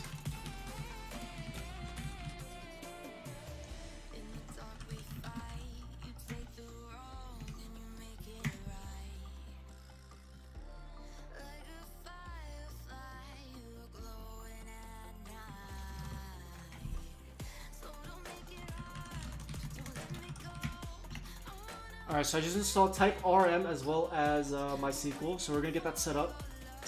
Oh, actually, I forgot we're using Nest.js, so we have to set up specifically for type RM from Nest.js. So let's see, where is type RM? Okay, so yarn add, we need Nest.js type RM as well. There we go. Now in the meantime, let me actually go and log into my MySQL server.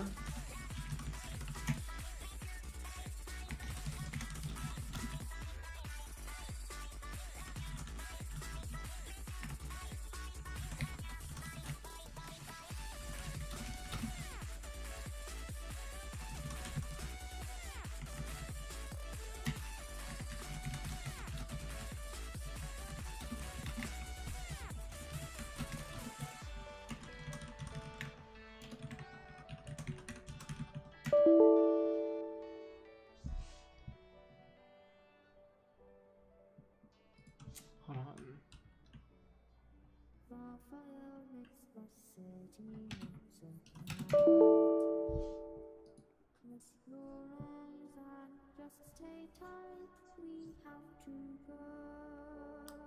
Stay with me while we leave.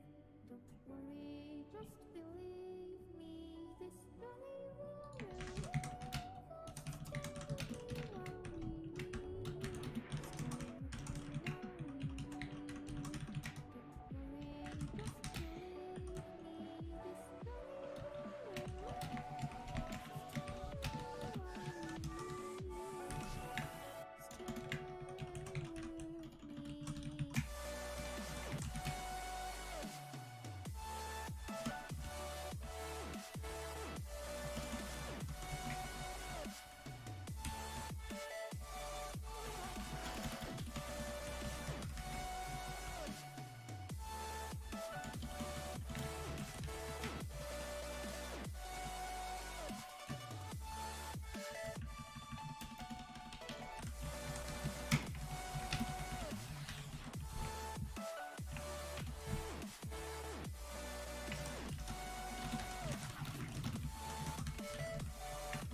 Alright, I just have to set up MySQL real quick.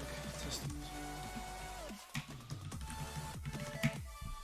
Alright, there we go. Perfect. Alright, there we go. So now we can actually log in with MySQL. So MySQL -u test user -p test user 3 create database image upload. Oh, I can't even use dashes. Okay, that's fine. Create database image upload. I could also use a remote database too, like because I could just create one on DigitalOcean, but I'll just use the local one for now. Okay, so let's create the database and let's set up our database. So before I do that, let me actually also just let me make sure I set up, or let me commit first. So let's say we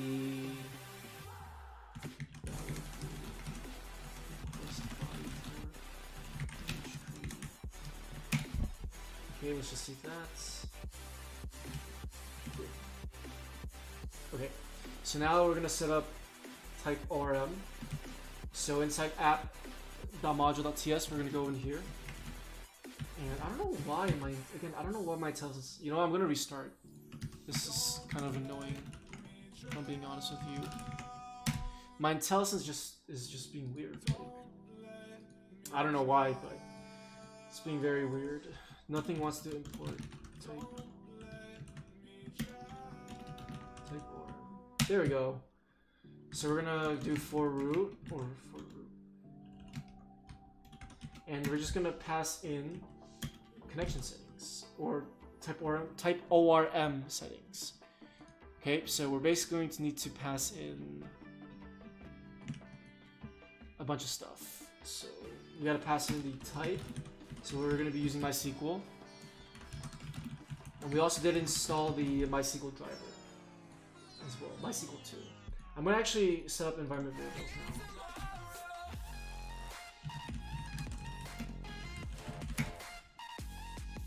And let me actually change the song too.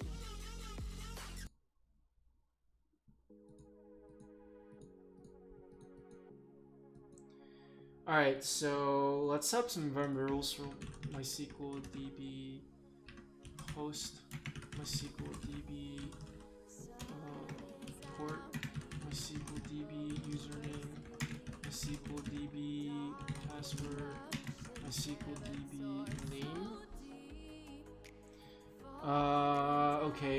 I'll also put other stuff in here too later on, so like I'll put other credentials in here too.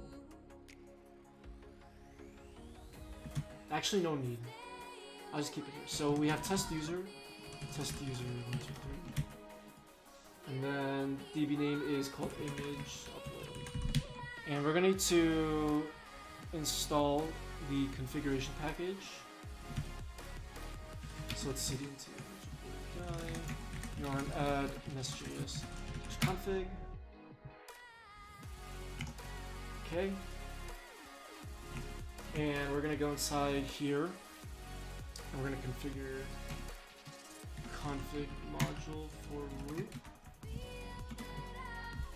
Okay, and what we're gonna do, end file path, is I think that would be,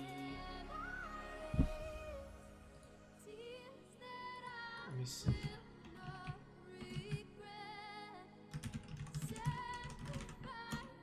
I think we just do .env for now, and I think that should work. All right, so now process.env.mysql db host port. Process.env MySQL DB port.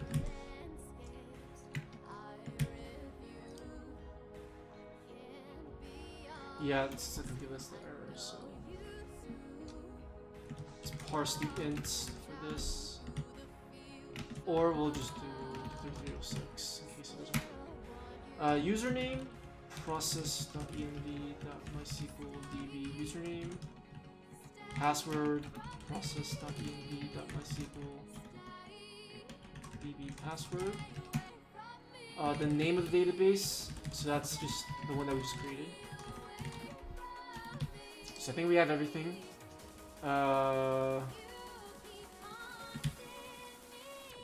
Cool. Oops.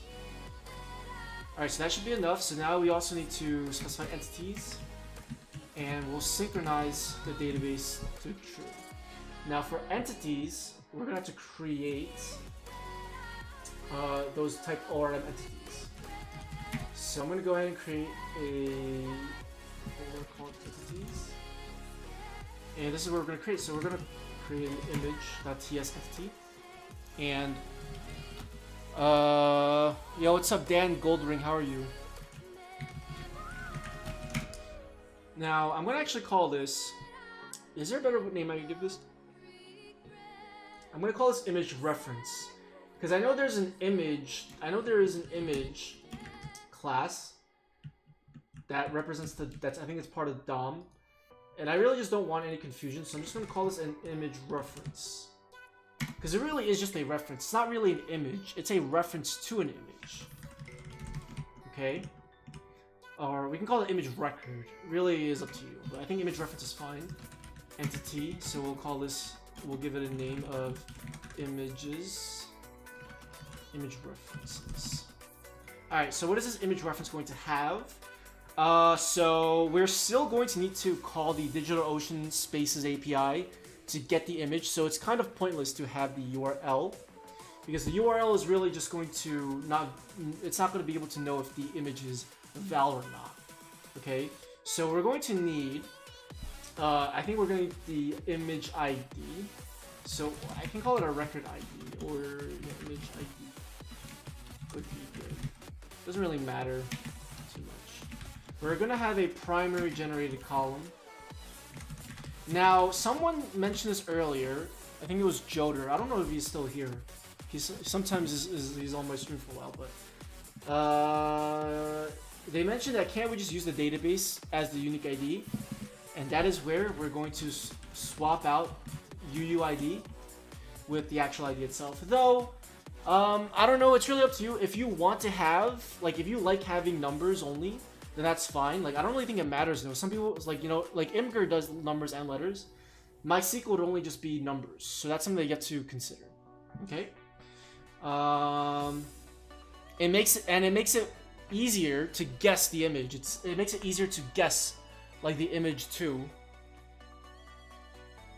I don't know if that would really be a problem though. Like, would it really be a problem if the image was guessable? Like, that's a question that I'd have to ask myself, or ask you guys if you guys know the answer to that question. Would it be a problem if the image was guessable? Like, if you incremented each ID by 1, wouldn't that mean that someone could just easily just write a script to download every single image from start to finish? So they could literally download your whole database. I mean, obviously you would have to rate limit them and see what the hell they're doing. But that's something I feel like that's just like a more high level discussion that we won't have to have with their team to figure out what would be the best situation.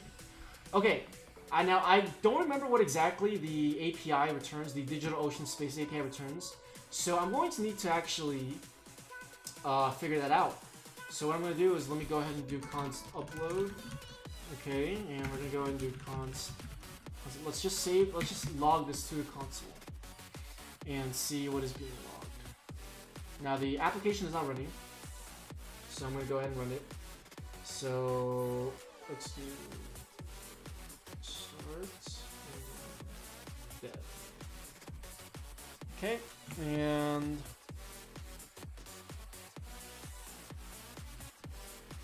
there we go, perfect. Alright, actually, wait, okay, cool. Okay, so let's go over here, let's upload an image now. Now let me see what is returned.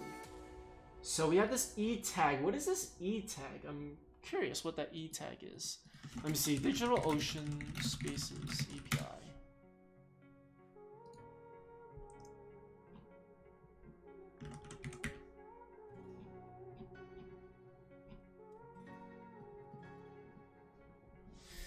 So this is where we're gonna have to actually dive into documentation, because I feel like there's a better way to handle what we're doing right now. Let's move this over here so you guys can see it.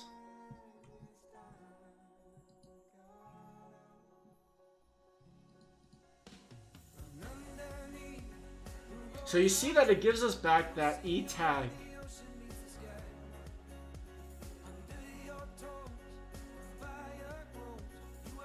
Right, you saw that it gave us back that E tag.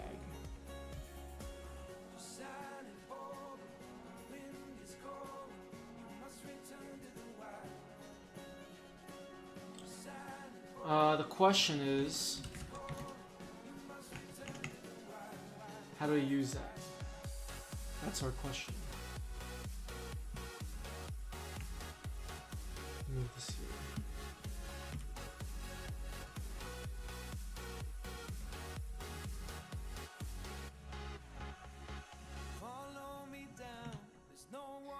That is our question that we gotta figure out. How do we, like, is that E tag anything significant? Can we use the E tag? So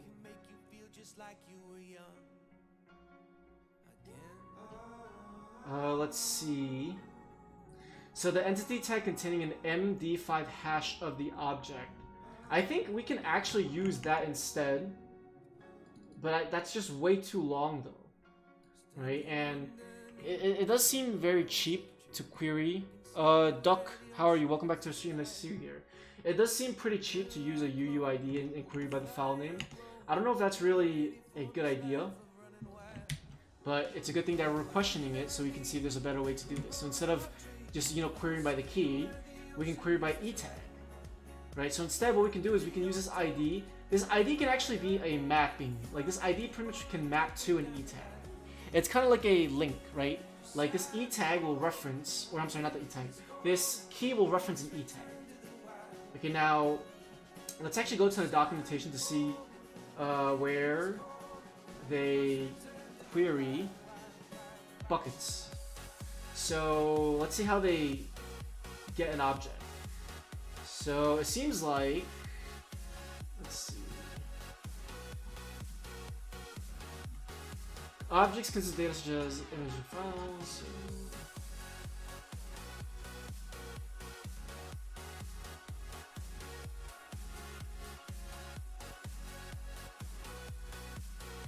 I like how this literally does not give anything at all. This does not give any... I'm confused. Maybe I'm just misunderstanding this. Get information about an object. We want to get the actual object itself. But why is there like no... are there like no parameters or anything? Tag. Hey, don't you like the second part of the name? Duck FUQ.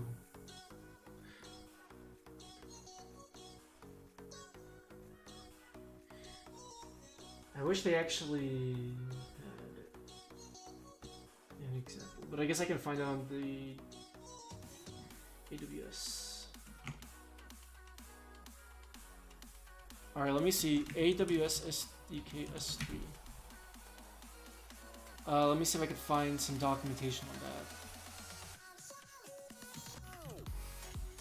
that. Object.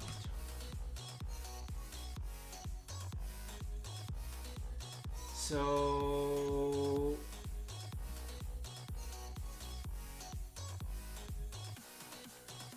I want to know what the parameters are. I don't care about anything else but the parameters.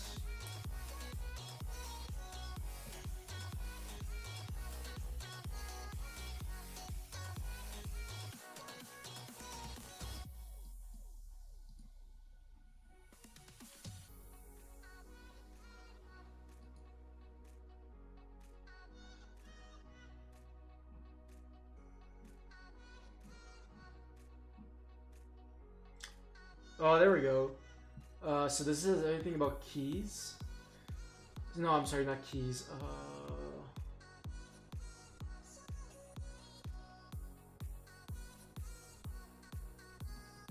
Customer key MD. I think it's this one, this SSE key. I think that's the correct key. Yeah, I think the SSE customer key. Does this say anything about?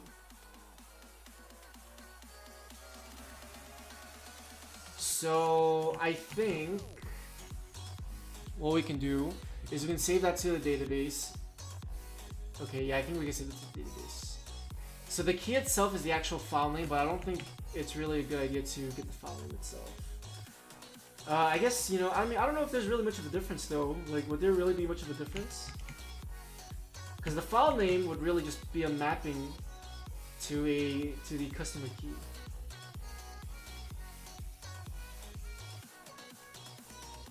But is it actually the customer key? Hold on, wait. Because the E tag over here, the entity tag containing an MD5 hash, I don't want the algorithm or like, you know, I just want the actual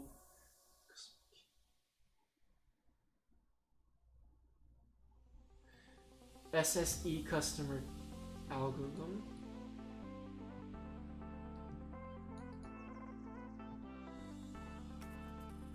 Now another question is that customer key, like, is that E tag? Is it always going to be unique? That's another question that one would that I would have.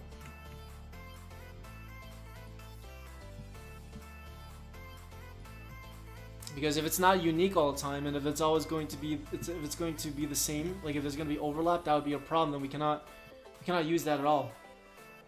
So let's figure it out. So let's go ahead and upload this image. So you can see that the e tag is this. Okay. Well, actually, wait a minute. Hold on. Wait. Okay, yeah. No, I got it wrong. The SSE key is something completely different than the e tag, and you can see that e tag is different. The e tag is literally just a hash. It's just an entity tag containing an MD5 hash of the object, so it's kind of like a unique tag. But is there any way we can query the spaces? DigitalOcean. Let me see. S3 query by e tag. Maybe there is a way.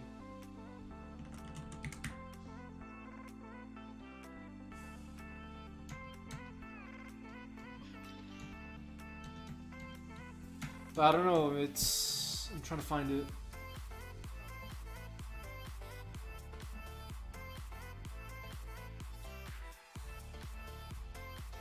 So someone in Stack Overflow says e tag is not consistent.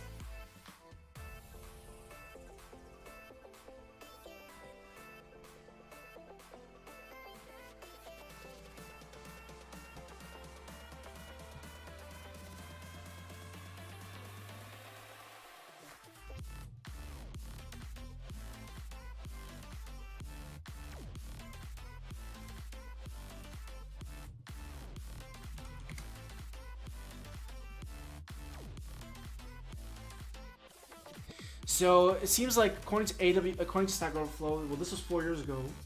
I hope that AWS sends search files.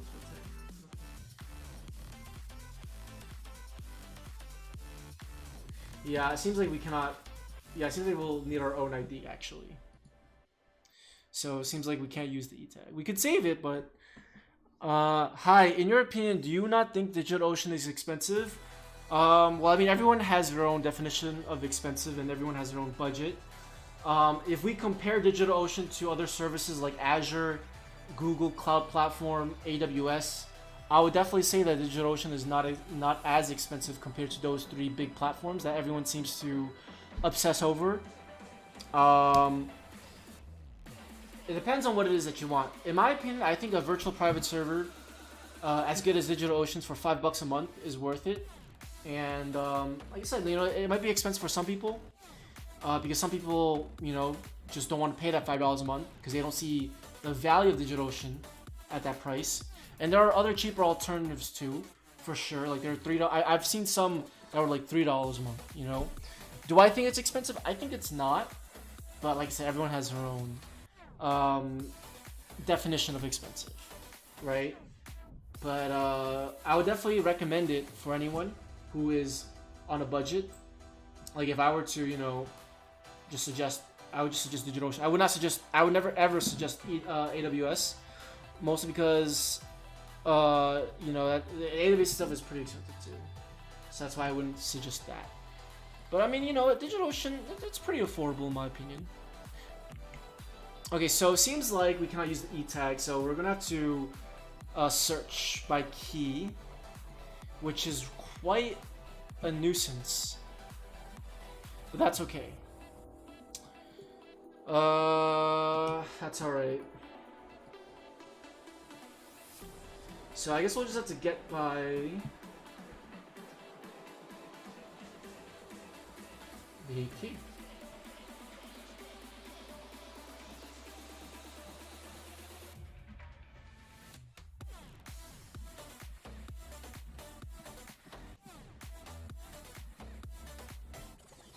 Okay, so here's what I'll do. I'll save the e tag in case we need it, but I really don't think we will need it though.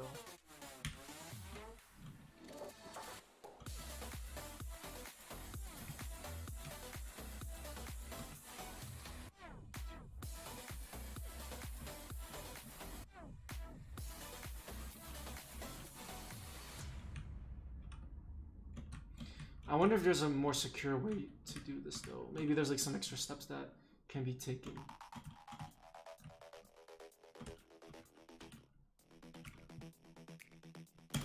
Okay, so we'll just do this.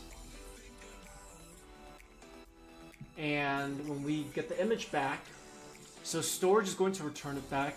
We will save it in the image service. Okay. So image service is going to have a repository. Now, oh yeah, we haven't even created the image reference yet. So we have the image ID. Let's get the E tag in case we need it. That'll be a string. Metadata. Oh wait, I gotta get a copy of that real quick. Okay, so let's take a look at these logs. So we have metadata, bucket key enabled. So we don't have anything else other than the E tag. Okay, there's an expiration. Those are things that we can probably play around with later, but I'm not gonna worry about that for now.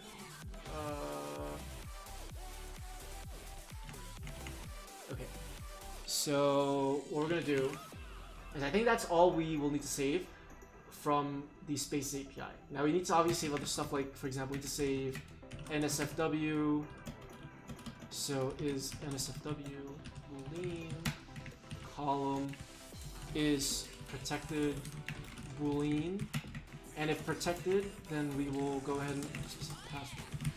Okay, great. So essentially, we're saving the image reference. Okay, the image reference. Let's see. So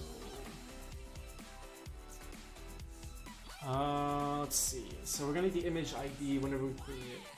Okay, so let's first save the image to the database first. Okay, or the image reference.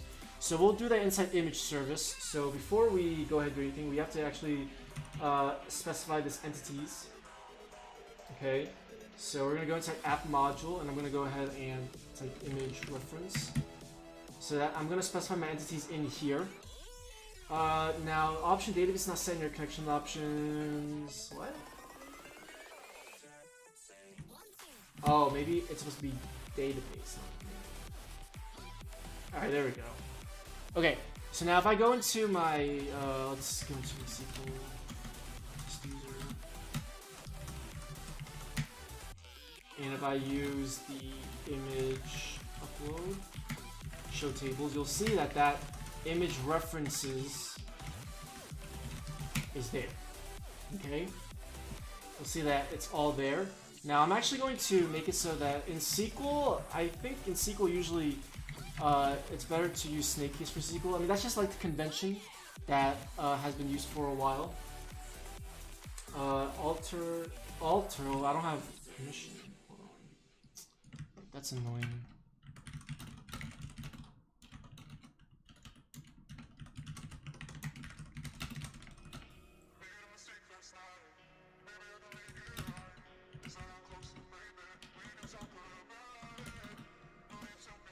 Digital. I gotta grant permissions.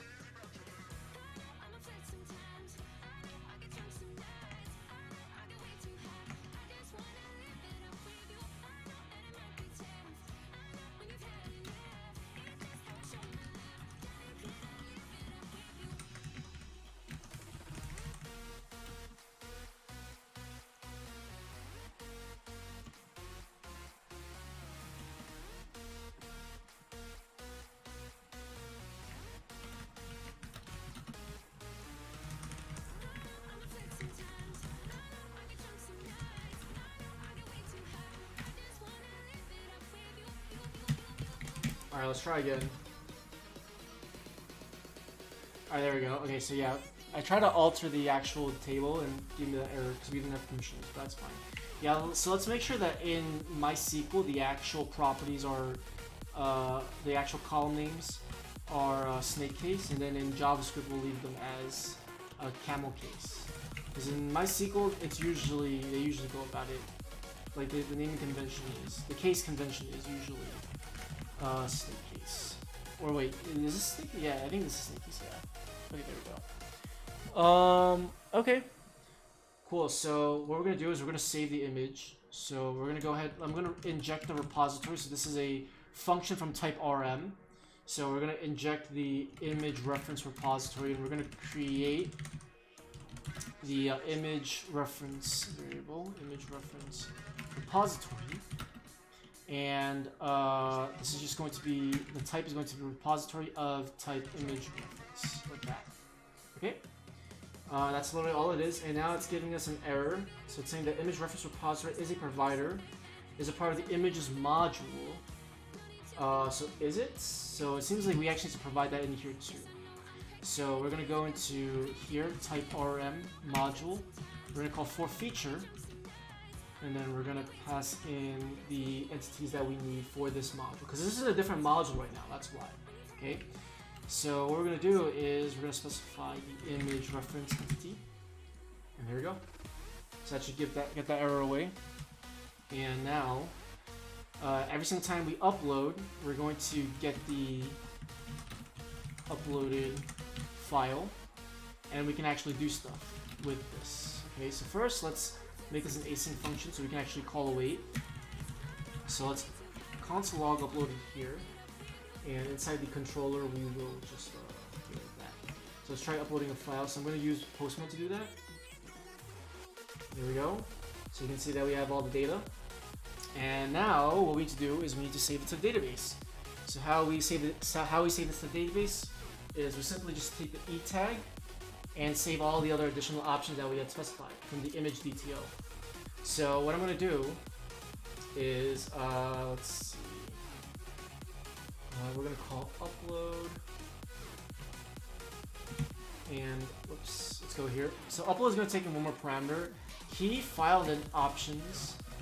Let's call image options, and this will be a actually yeah, this will be required. I don't really like calling this an image DTO, so I'm going to rename this. I'm going to create another type. Okay, export type image options. I don't want to call it DTO. Okay, so we'll create another type, and it'll pretty much just be the same thing as the image DTO, but instead it's not called image DTO. So we're literally just gonna copy all of these fields. So is NSFW, Boolean, is protected, Boolean, is now password can actually be optional. Wait. Well, even if password is optional, actually no, password should be there all the time. It's just that password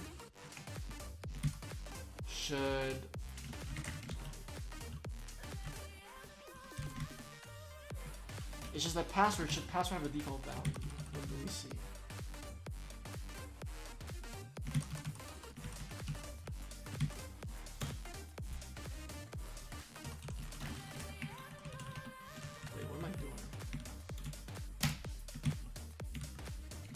Let me name this image options type instead. Okay. Alright, so yeah, that should be fine. And now all we gotta do is just pass in image detail. I'm gonna name this image options instead, actually. And maybe I can call this something else, image options detail instead.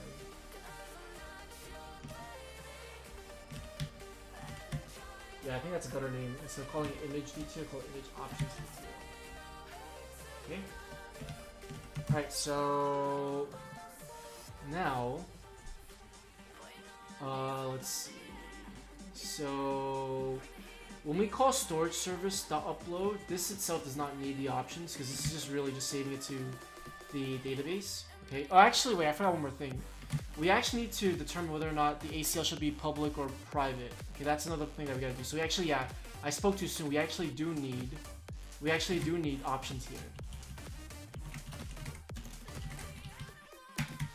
Yep, spoke too soon.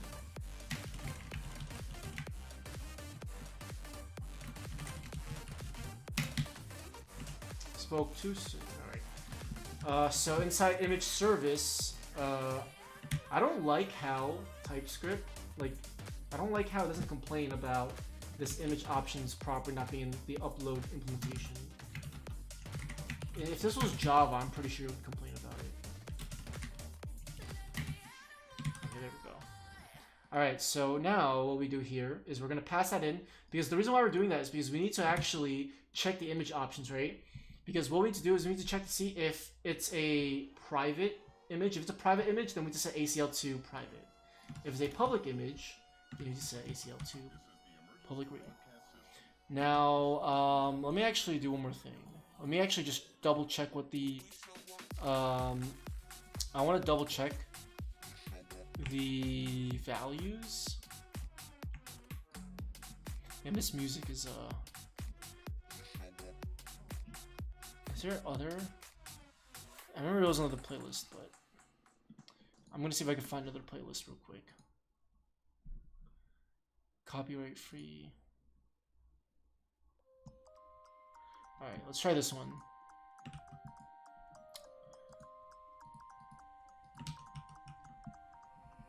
Alright. So let's look up ACL.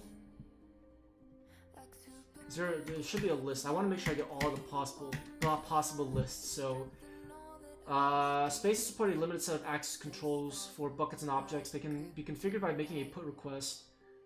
Okay, so it seems like it's only private and then public read.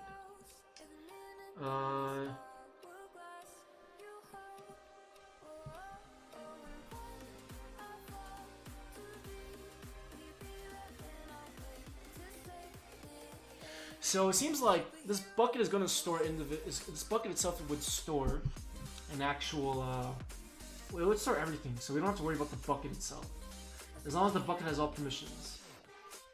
But we need permissions based on the image itself. There's set of okay. So there's only these two values. So grants full access to the owner, grants full access to the owner while permitting unauthenticated public read access. Okay. So the difference between these two is that private and public will still private and public read will still give full permissions to the owner. It's just that in order to actually read the image in private, if it's private, you need to be authenticated. Okay. So what we need to do is we need to set it to private because that image should not be available to the public. So here's what we're gonna do. So image options, the only image options we really need is we just really need the is protected. Okay. So what we'll do over here is, and let me actually set an enum, might as well. So let's do our, help export enum ACL access.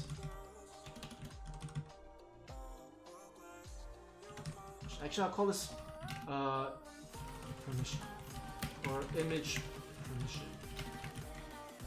And what we'll do is we'll say whether it's public. So public will be public read, or private, which will just be private. So the actual value is just private. So what we'll do is protected. So if it's protected, we'll do image permission dot private or image permission dot public. Okay, cool. And let me actually also do one more thing. Export const spaces bucket name.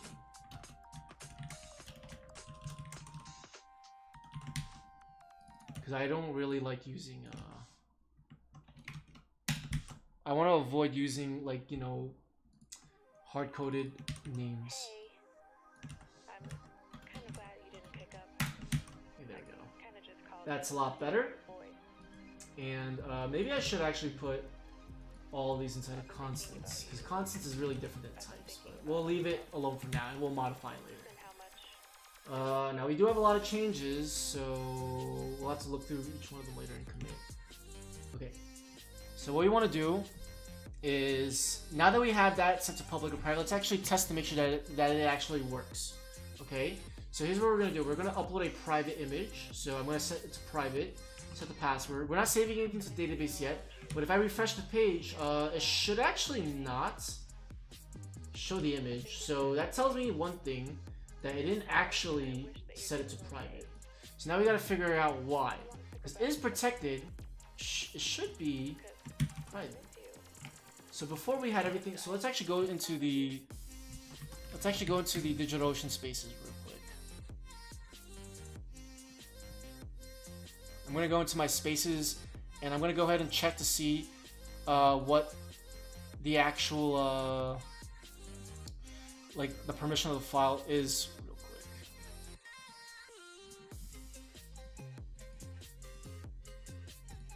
Well, I have uploaded so many files that, and it doesn't even let me filter too, which is kind of annoying. Well, let me see. I can actually filter like this. Okay. So this is the image right over here. So it's still public. Wait, why?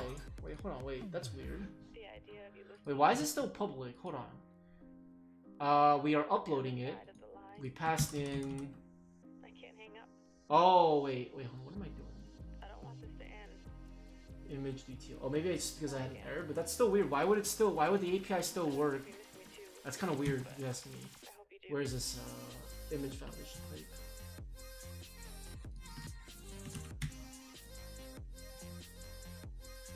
There we go. That's better. That's still weird. How that's still the API still was able to make a call. It's real weird. All right, let's try it again. So let's upload an image. Let's set it to private. Password 123. Yeah, there we go. I don't know why that was the case. Like the API still worked even though there was that error. That's really weird. I guess maybe it still runs in the background, but it just displays an error, so it doesn't recompile it again. I think maybe that might be the case. Okay, but now you see that this image right over here, it shows the Things never alt go back to text, what we were. and the reason why is because the image cannot be loaded. I became so used And if we actually try to that would open be the image in a new tab, forever. if we actually get the actual image, you'll see that we can't, right? You'll see that we can't because, well, look what happens over here. It says access denied. So the question is, how do we actually get a private image? That is the question. If it's a private image, well, remember, there's a couple things that we have to do, right?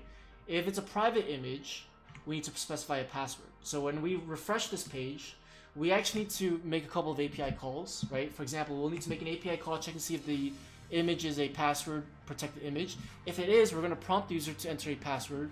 When they enter a password, we're going to check to see if the password is valid. And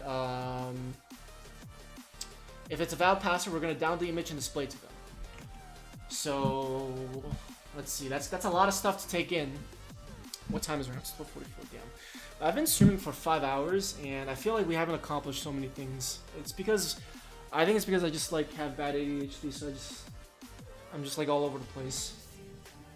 Okay. So let's just do something real quick. Let me write a commit message.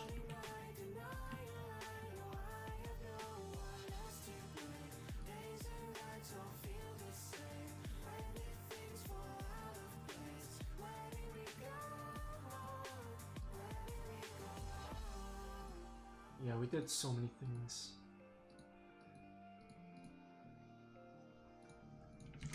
Added type or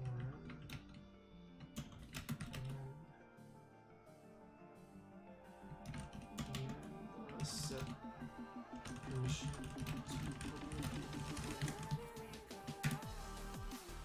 okay, cool. Alright, so yeah, again, bad habit.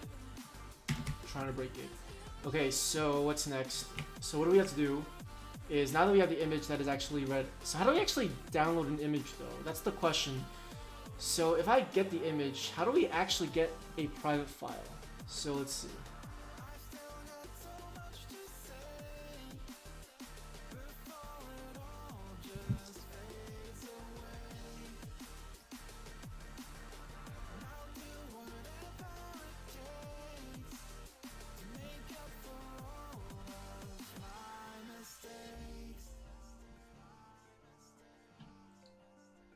So it seems like in order to actually do this, they changed the function to get command instead of get object. Though, when was this answer posted? Earlier this year, so that's 6 months ago.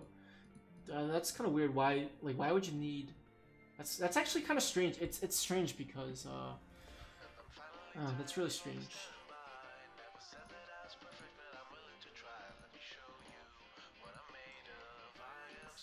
What's even more strange is that the S3 client itself already has the authenticated stuff already.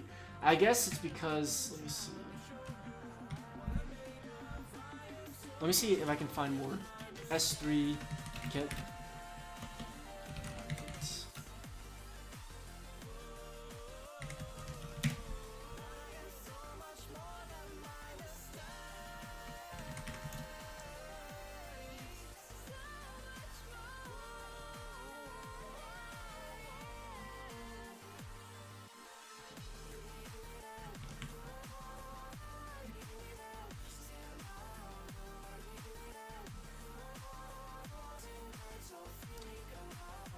the get object with the stitch SDK.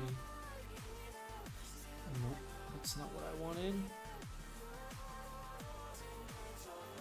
Looking up some stuff.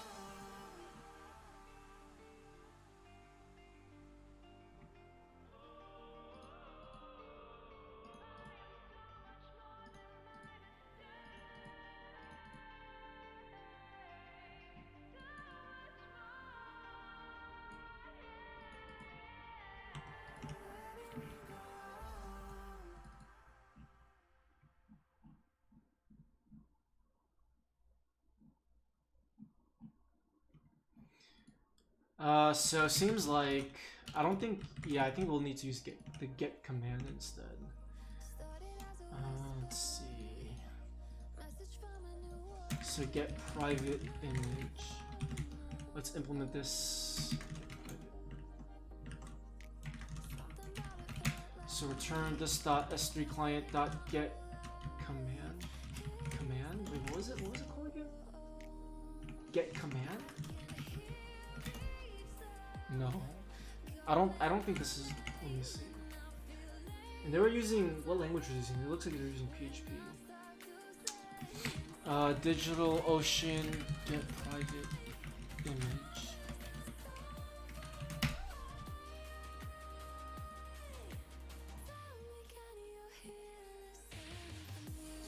Is this?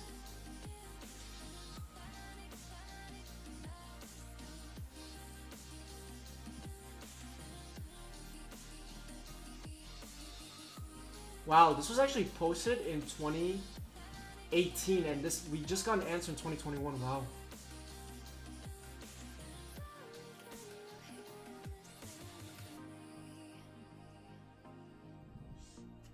Wait a minute. So hold on.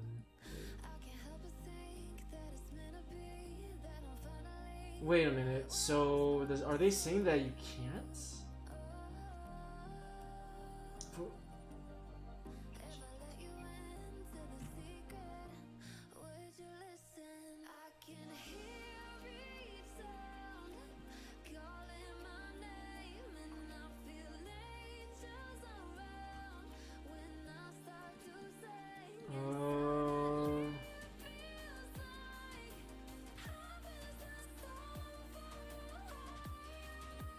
How did they do this?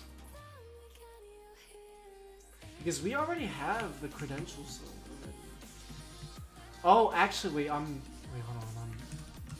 Wait. Hold on. I'm overthinking this. We actually can get the image. It's just that we on our end we can actually get the image. On their end, they just cannot see it. They cannot access it directly. Okay, yeah, I was having a blank moment for a second. Okay, so if I actually try to refresh, you'll see that we actually have the image. Wait, hold on. That's the wrong one. Let's go to read. Okay, so let's go back here. So let's go back to search service. So let's go ahead and do this. So let's do const image equals 08, and let's console log the image. So this should actually give us what do we want. I'm pretty sure it should. Yup, there we go. Yup. So I was overthinking a little bit. There's no such, because it didn't really make much sense because we already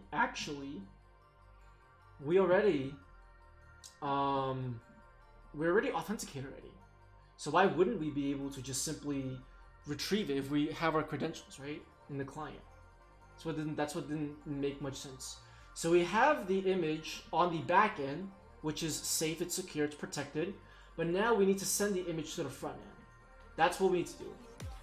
Now, how do we actually get this? That's the next question that we gotta figure out.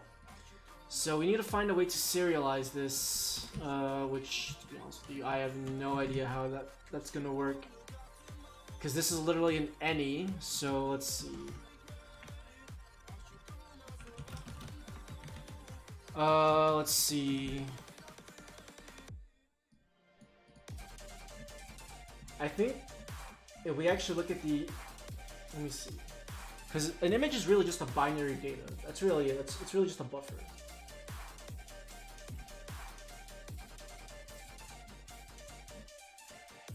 So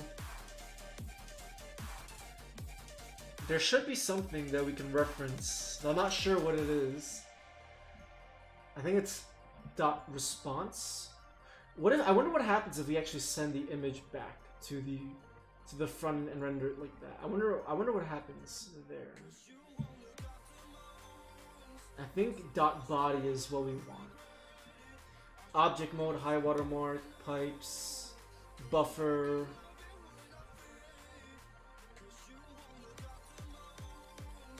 Let me see. Send image API to front end.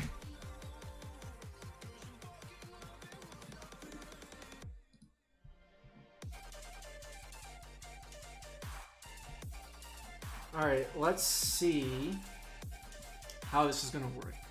So I haven't done any crazy Googling yet. So what I'm thinking is, well, first let's just make sure that if it's a private image, if it is a private image, right? Let's see. Well, actually, wait, no, I'm thinking too much. I guess I'm going too far ahead. First, let's save it to the database first. Let's do that. Let's save this to the database. So const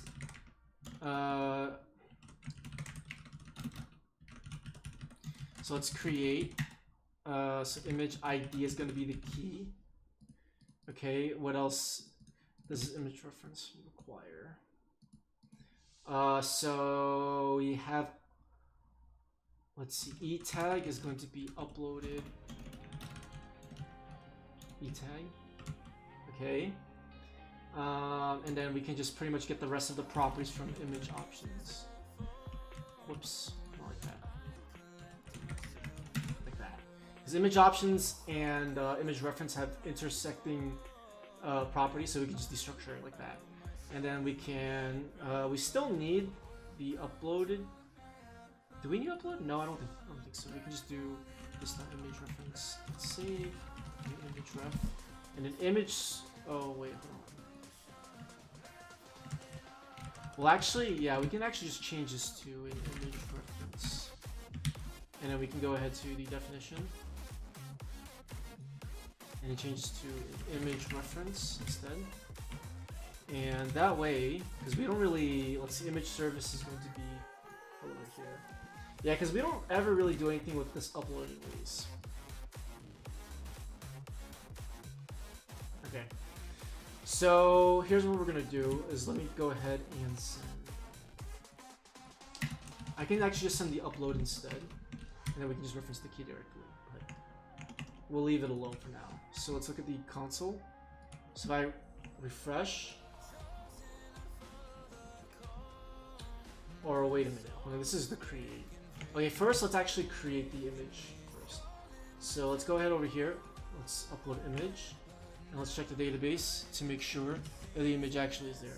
So select from image references. There we go, we have our image. We have the e tag, we have the password, we have is NSFW, so that's false, is protected true, image ID. Okay, so we were trying to reference this image. So let me see what's logged in the console. There we go. Okay, so now what we're gonna do is for this controller, what's going on over here?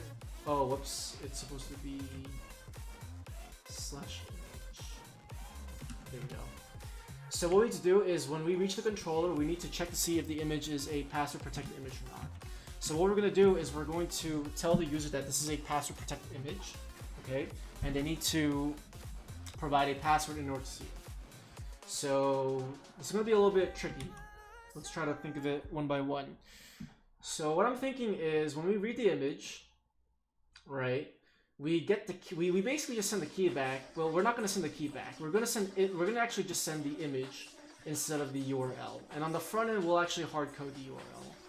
I could also just hard code. I could also save the URL to the database, but that's fine. We won't do that. So what I'll do instead is I'm going to go ahead and do this. I'm going to go ahead and send the image. And now you're going to see on the front end, we are going to get an error. Yep. Oh wait, did we get an error? Hold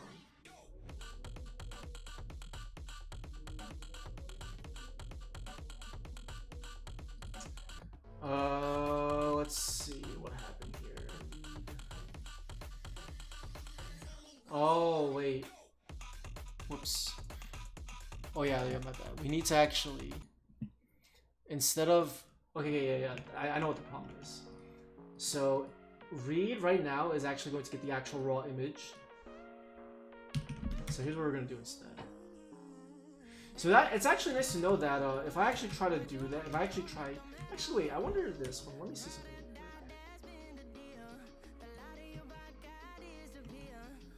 What would happen if I do image.body? What would happen? Because that is a property. I want to know what happens if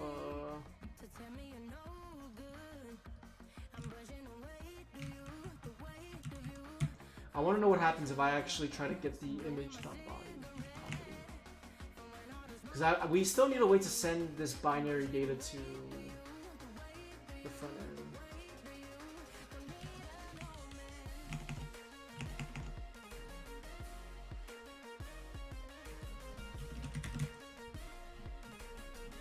I think the best way to do it is sending it as a buffer. But I'd have to really figure out what exactly this is.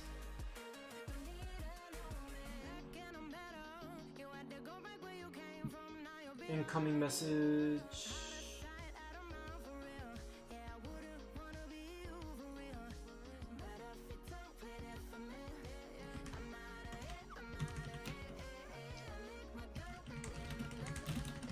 So it's basically we're trying to send a binary image from the back to front end. The problem is that if we try to send that, it's not going to work. So let me see.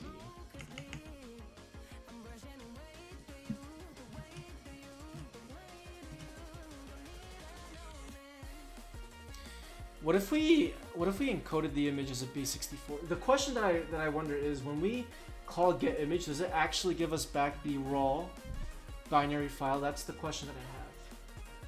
I don't think it does.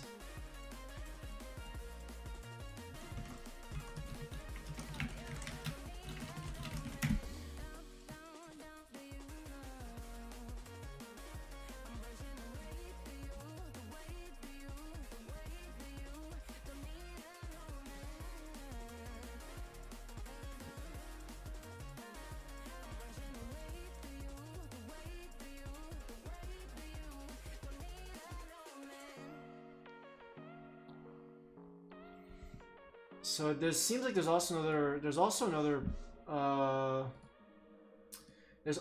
another function called get signed. Is there? No.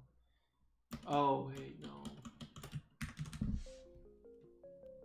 There's on Stack Overflow. This is there's a get signed URL function. Get object ACL, that wouldn't really give us anything. Get object tagging. No. We need a way to download the image. Let's see.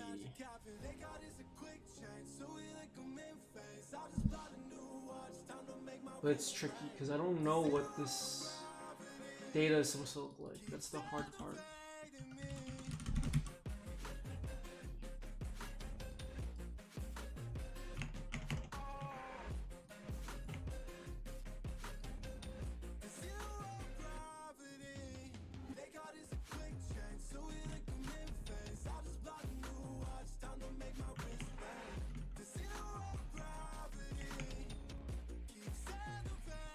Let's see.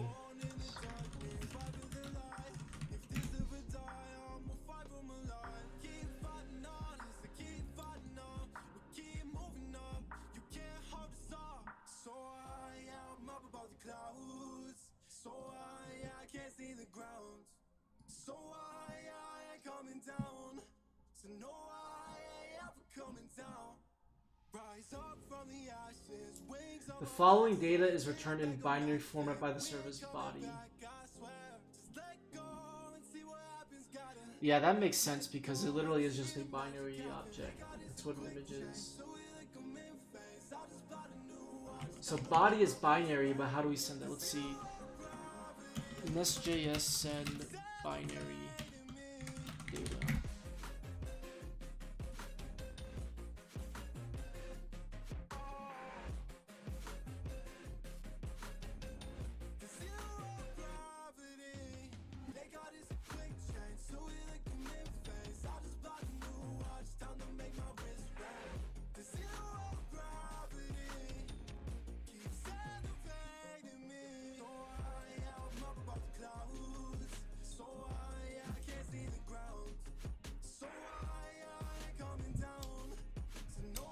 Let's see, Google. Let's see, what does it say? We could send as a base 64. Let's see. We could send as like a base 64 object. I wonder how that's done.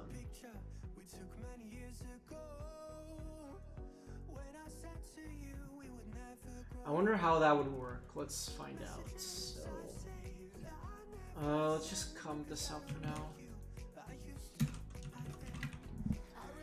Let's see, new buffer image.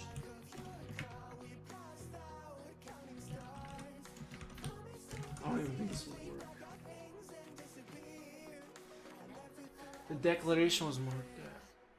Oh, it's actually buffer from.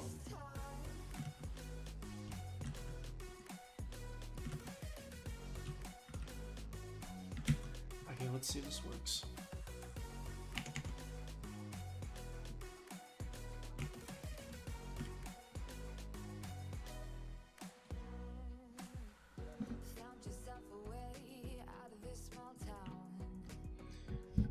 Oh wait, it should be image from body.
You with somebody out there. If I didn't chase you, would you even care? And if I lost my mind, would you come around? I will keep you safe and sound after all this time.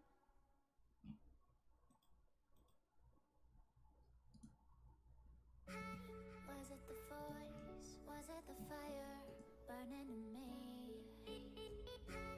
All of the noise turned into choirs of harmony. Left me with the pieces of forever that you broke. But since you left me alone,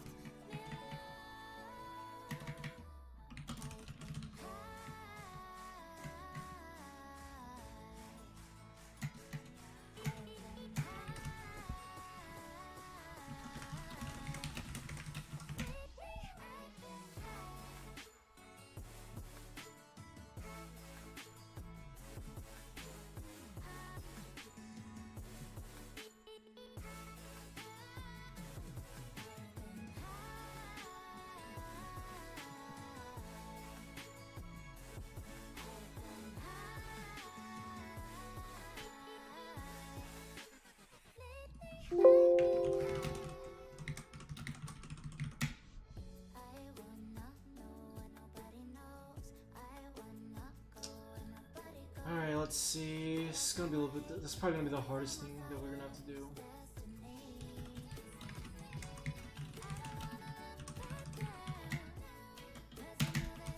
But I'm tempted to figure this out. Turning off my music too.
This is so confusing.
Hey, bro, you still coding? Man, this is crazy. I went to play basketball, turn home. You still here? Yeah, I've been streaming for so long. I gotta take a break. I gotta go out soon.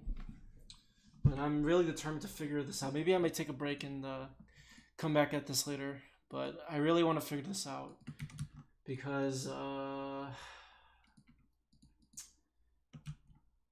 just want to be able to get the image binary data.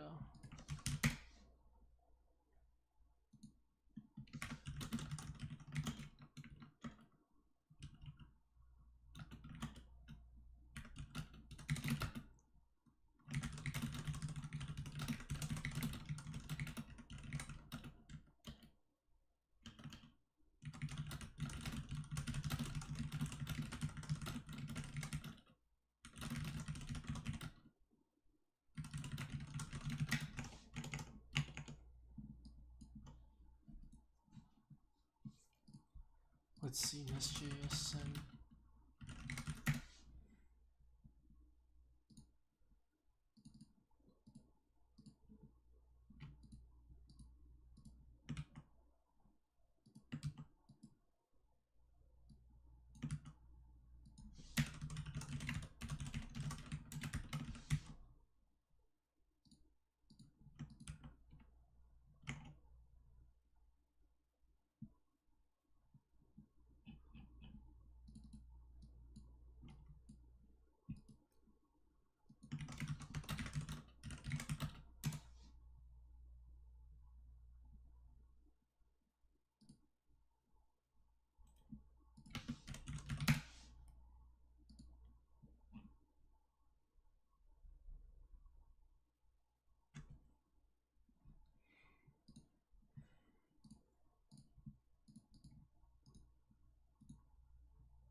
I think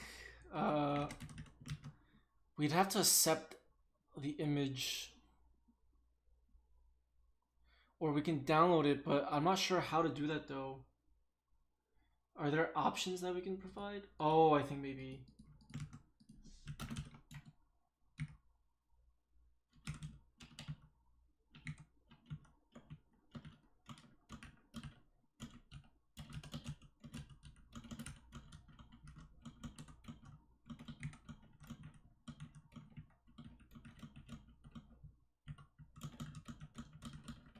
God damn, it sucks. Accept header. So there's definitely a way that we can. Hold on. HTTP handler options. But why does it not? Why is it only abort signal though? That's kind of lame, if you ask me. Okay, but here, does it allow us to provide response content type? Okay, maybe that's a start. So response content type.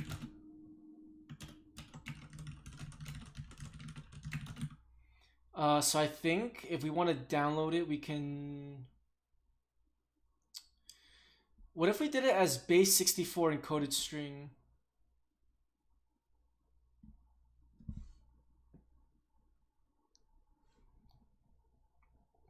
I mean, we could also just accept that as an octet stream. Not sure what octet. I think it's octin. Yeah, octet is a unit of digital information in computing. So what if we response? Is there accept? Response accept? No.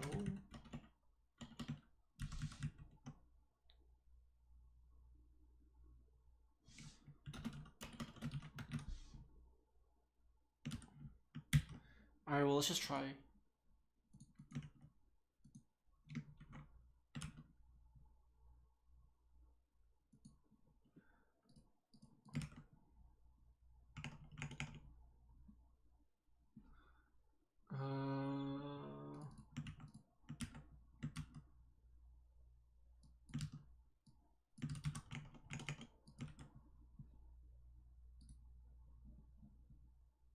Okay, so images gave us this, but it doesn't give us anything. Path, content type, octet stream. Let's see. There should be something that just says something about the data, but this is an incoming message, which is not what I want. We want a binary data. We want binary data. Is that just not there?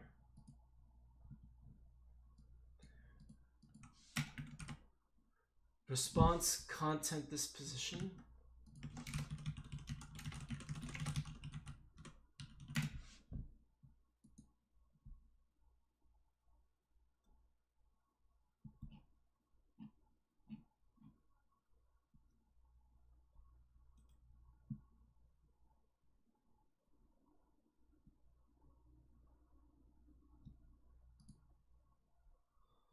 Regular HTTP response to content response to header indicating if the content is expected to be displayed inline in the browser or as an attachment.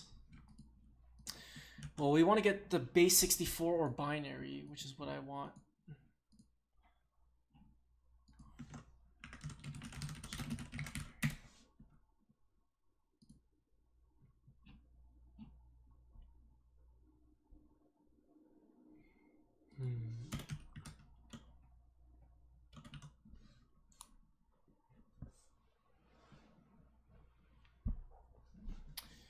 Is there a possibility that we can create a read stream from this? That's what I wonder.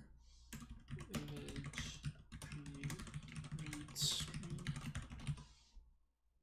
Let me see.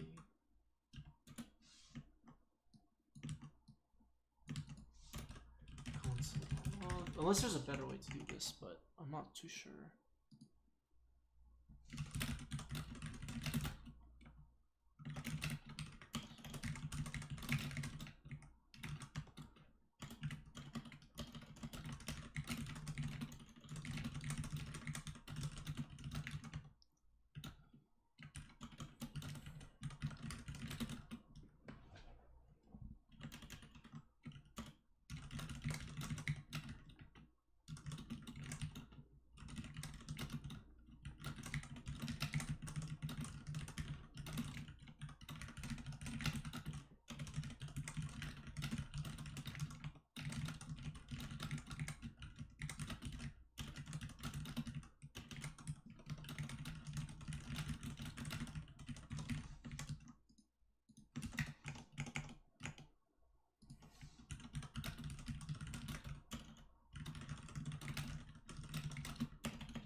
Image create read stream is not a function.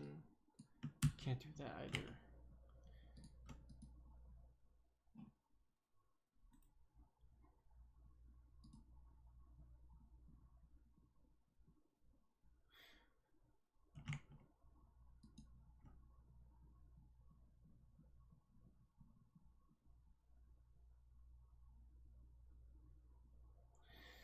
So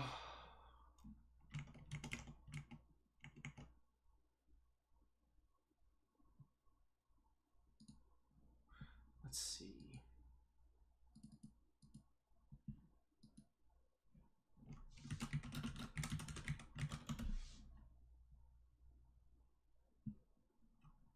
Create read stream.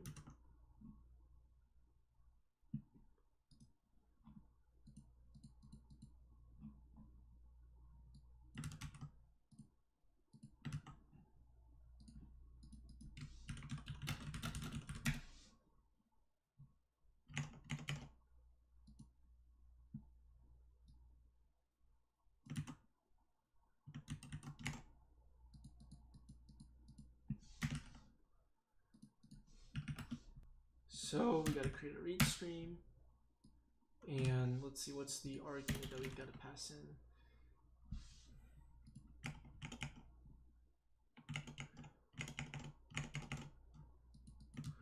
Or we can probably just do... I wonder if this even works.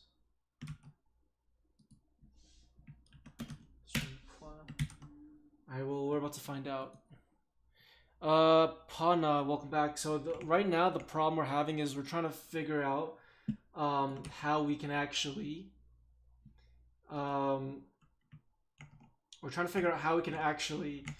send the private file back. So I think the only way that we can do this is by downloading the actual image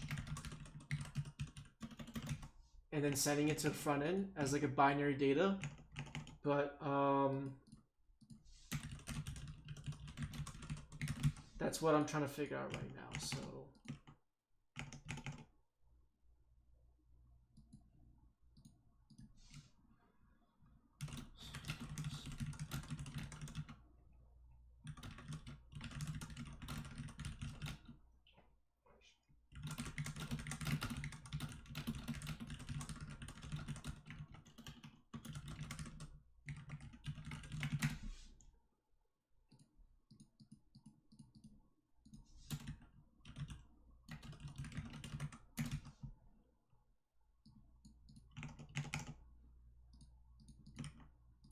So we still have a lot. We're like really close, but we're just not there yet.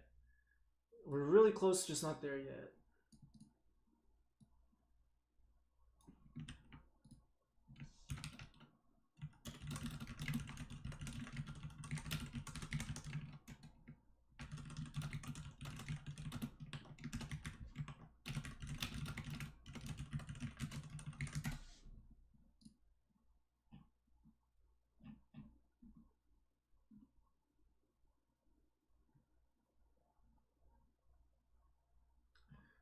We're very, very close, just not there yet.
Damn. Alright, well this is...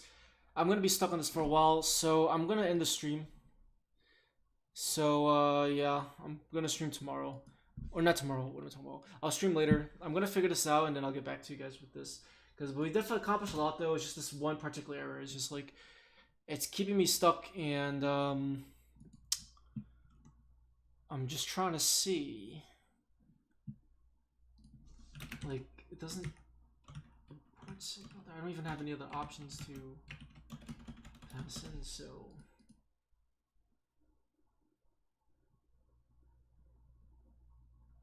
Get command output. Promise get command output.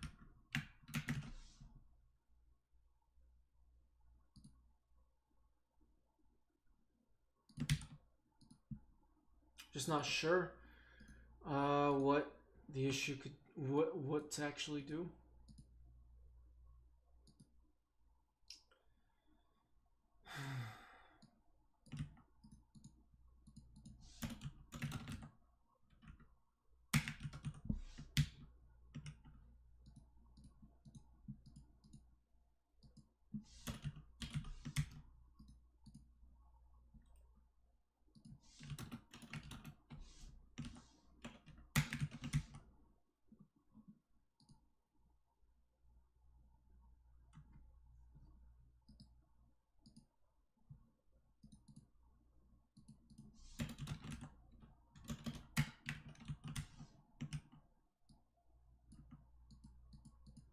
Try one more thing before I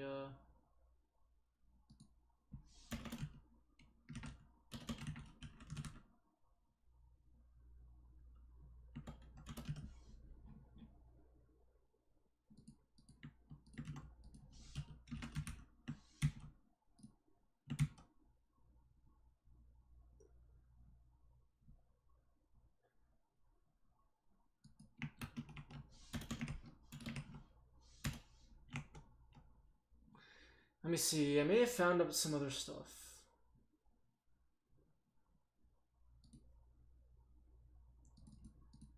Let's see.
Alright, I think I may have made some progress. Let me see. Let me try this real quick. Anish, how are you? Welcome to the stream.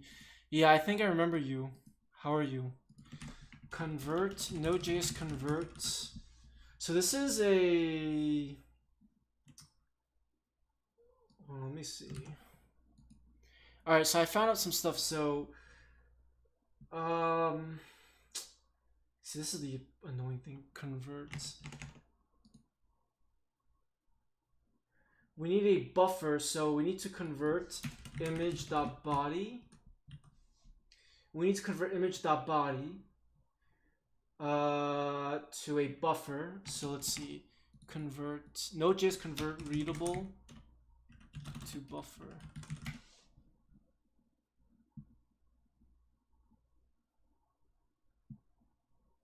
Convert. So is a readable a stream? I'm assuming readable is a stream.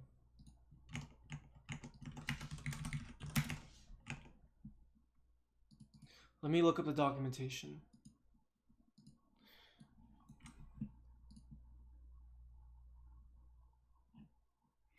I guess readable, yeah, I guess readable resolves to streams, yeah. All readable streams. So we have to convert a stream into a buffer. So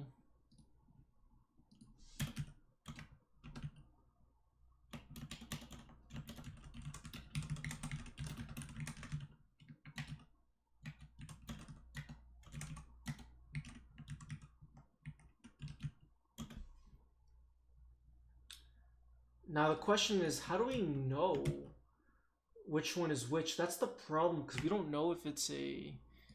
I don't know if it's a... because it can either be one of these three. It can be an internal readable stream, or blob. So...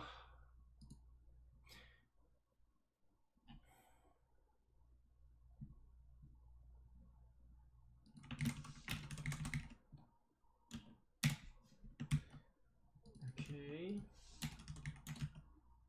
So I guess I'll cast this into readable and see what I can do. I guess I really gotta learn more about streams. Seems like this is one of those issues where I just don't know much about streams. So maybe I just gotta learn more about it and see what we can do. Okay, let me try this real quick. Let me try this for await let chunk of readable. Let me see if I can console log a chunk and see what it looks like. Just out of curiosity. Quite interesting stuff, that I will admit. Okay, let's try it again. Okay, so we have the bytes.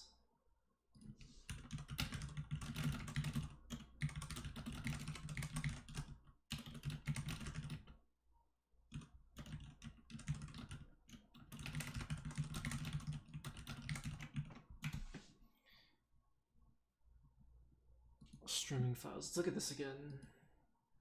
Or we can use the create read stream command.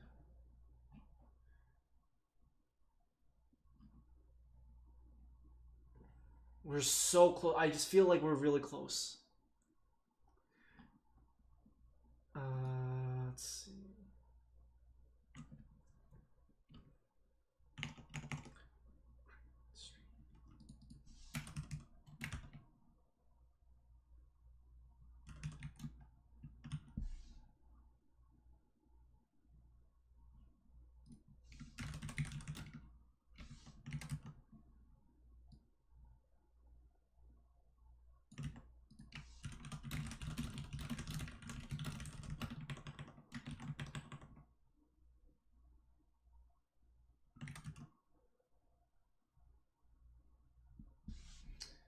Or let's see, what if I were to do this? So wait, hold on. Const readable is new file. Streamable file. Takes a new buffer.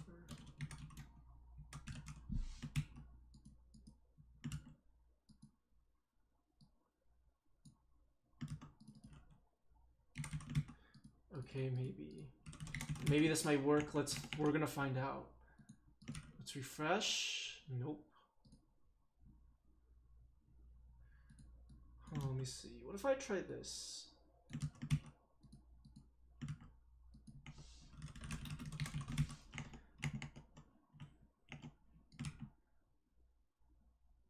Okay.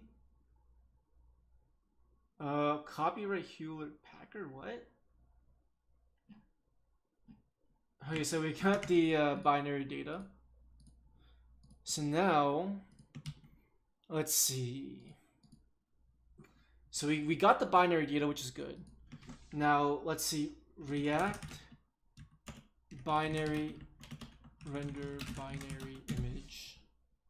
How to display binary data as an image in React. So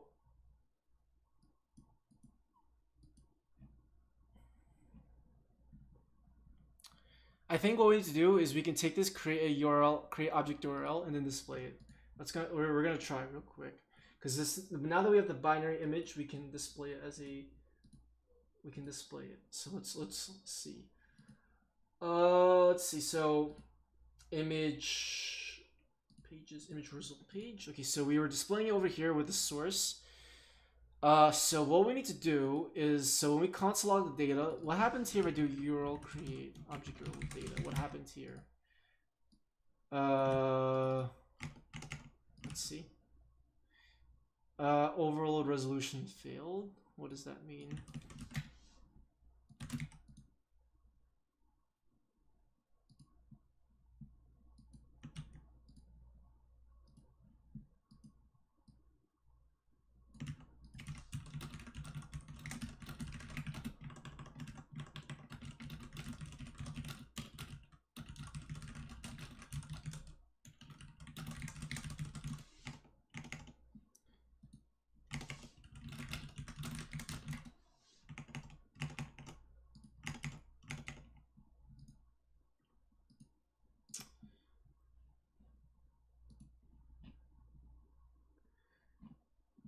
We're almost, I think we're really close, but just not there yet.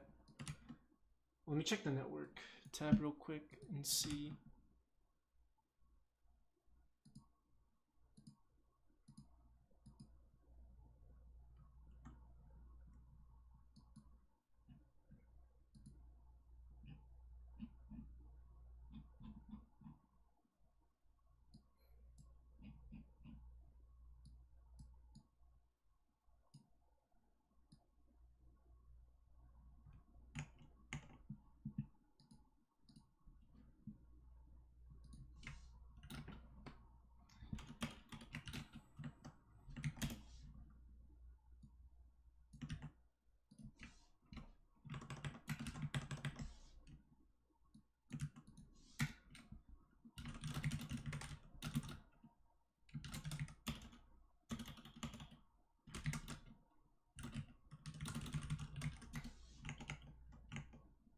We're really close. Let's see.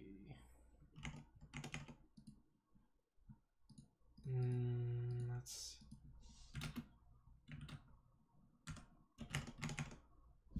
What if we got it as a blob?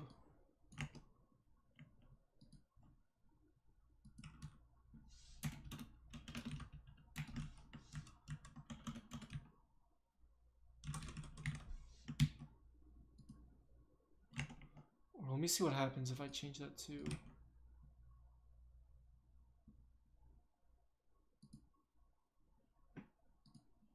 It's failing to create the object URL,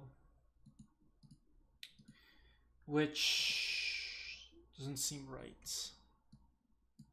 Let's see.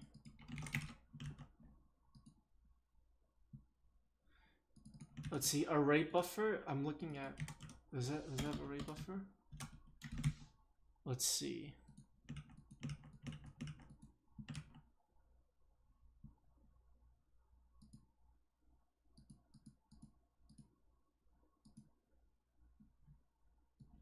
No, you can see in the network tab, it's still giving this. Very, very close.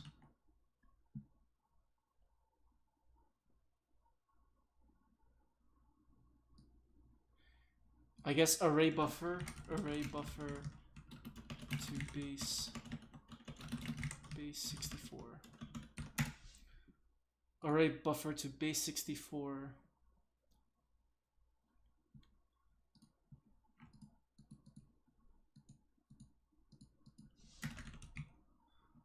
Base.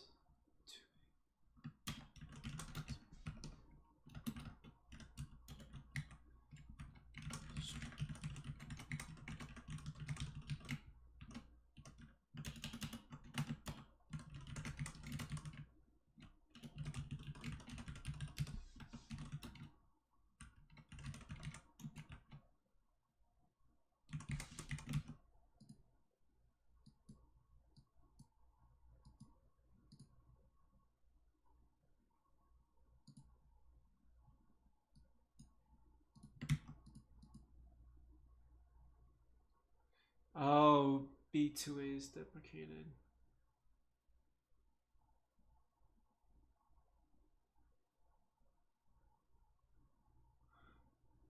Buffer from. When was? Oh, this is in 2012. Buffer from data B64.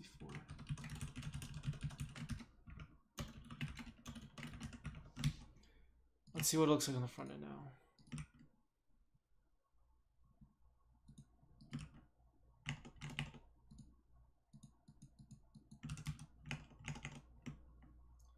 Okay, so let's see.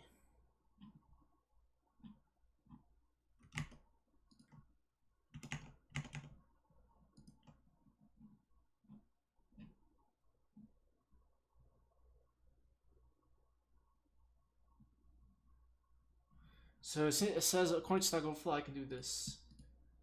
So the moment of truth. So source, data, image. I guess we'll do JPEG for now, but we'll have to make this base. We'll have to make this dynamic later. We're gonna have to pass in the source. Okay, and what we do here is we set source to B64, which it's kind of annoying.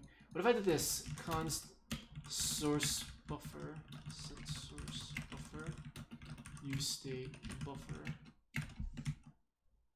and then I'll set source buffer. Okay, passes in here. Does this work? No. Maybe I did something wrong. Oh wait, I'm an idiot. I said the wrong thing. Okay, so seems like that's not working.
It's really close. We're really close to getting this figured out.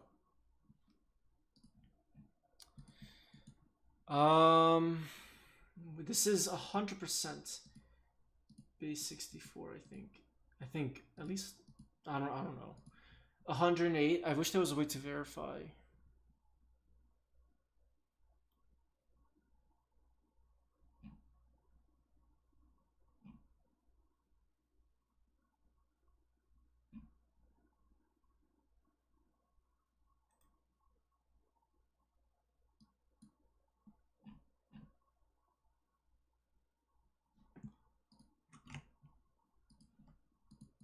Buffer from,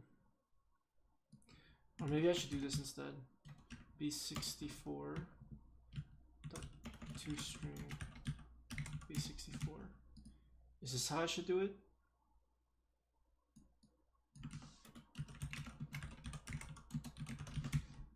I mean, aren't they just the same?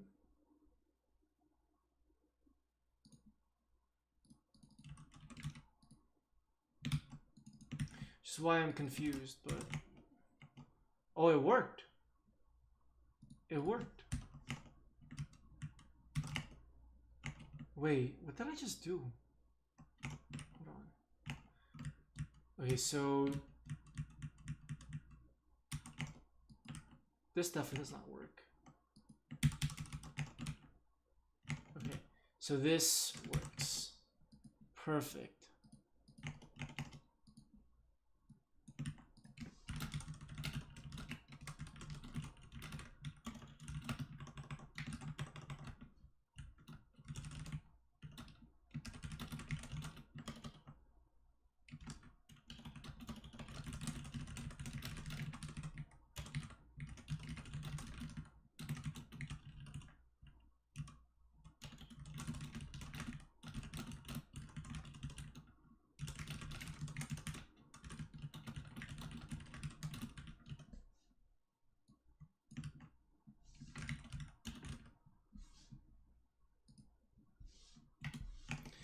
All right, I think wow, I think this actually worked.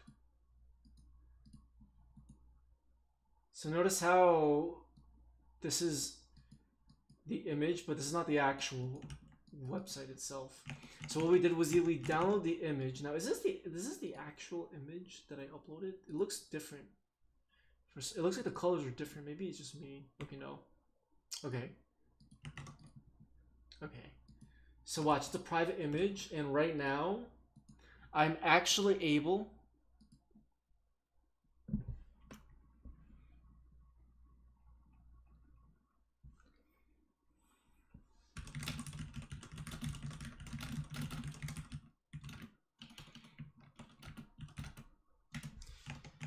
So now I'm actually able to display private images. So you can see that this image is being downloaded from the backend. It's being downloaded from the backend and it's being displayed in the front end, right? So what we should do is we should add protection to this. We should add a password protection. Now, I wonder if there's a way if I can actually just render the source like this. If I try to render it like this, it probably wouldn't do it. So, because it's a base64 image. Now, I'll try to figure out a better way later on. I don't know if there's like a better way to do this, but for now, we're gonna have to just kind of like stick with this, I guess, because, you know. And let me go ahead and actually do base. Let me do this. Base64 source. Okay. So I'm glad that this actually works. So what we need to do is we need to add a password protection. So essentially, if you look in the backend, we have all of our image references, right? We have is NSFW is protected, etc., etc. We need to go ahead and check to see on the front end if that image that they're trying to view is a protected image. So we're gonna actually do a couple things. One, if the image is a public image, then we actually don't even need to download the image itself. What we can do is we can just send a direct link, and that's it. So we'll actually there's actually like like certain different cases that we can handle. Okay.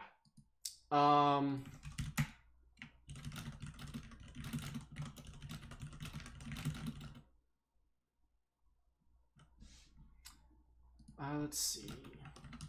So let me see if I can bring this back. So I wonder if can I actually do pipe? Yeah, stream.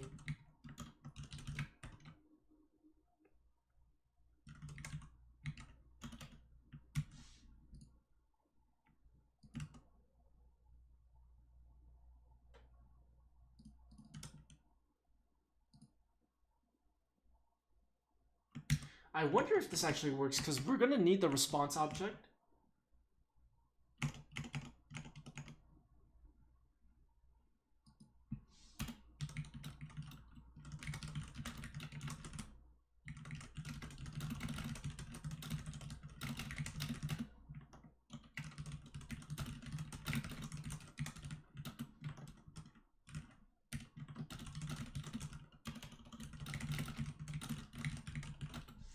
There should be a way. Let's see. Let me look up.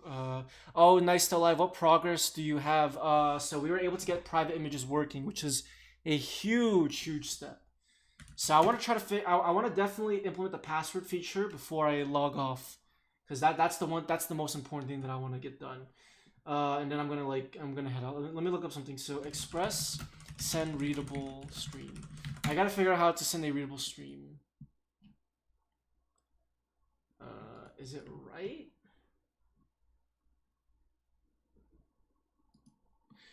let me look at streamable files.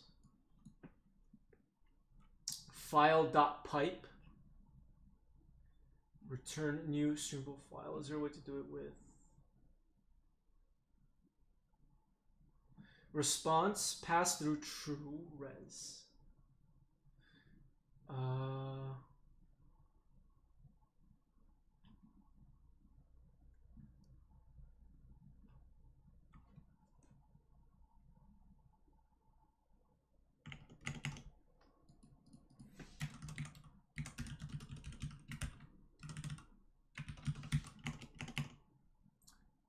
Ooh, this is pretty interesting. So readable.pipe res. Wait, can I just do that? And that would work? Let's find out. Wow, that actually works. So what does pipe do? So I guess that pipes the response and sends it. I gotta look into these things. So we pretty much call readable.pipe and that should be fine. Okay, I guess that's good. Okay, cool. So, okay, so here's what we're gonna have to do. So right now we're directly calling this read function. So what we're gonna need to do is we're going to need to actually check to see if the image itself is a private image or not. Okay, so I'm actually going to do this. So,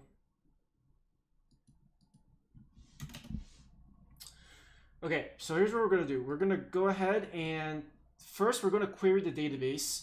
So we're gonna go ahead and do const image ref const lamao equals require LMAO. So we're gonna go ahead and query the image. We're gonna get the image by the image ID. Okay, and let me go ahead and make this an asynchronous function so we can use await. Man, we're almost done. So I'm gonna rename this key to be an image. Okay. Here's what we're gonna need to do. If the image ref, so this is actually going to be a little bit tricky because what if we actually wanted like a real time, I'm trying to think here. Because here's the thing, right? Like if we have, if we check to see if the image is password protected, right? We're gonna have to send the response back to the user, letting them know that it is a password protected image. So I think actually I have an idea. Let's do this. If image ref dot is protected, we're gonna go ahead and do this.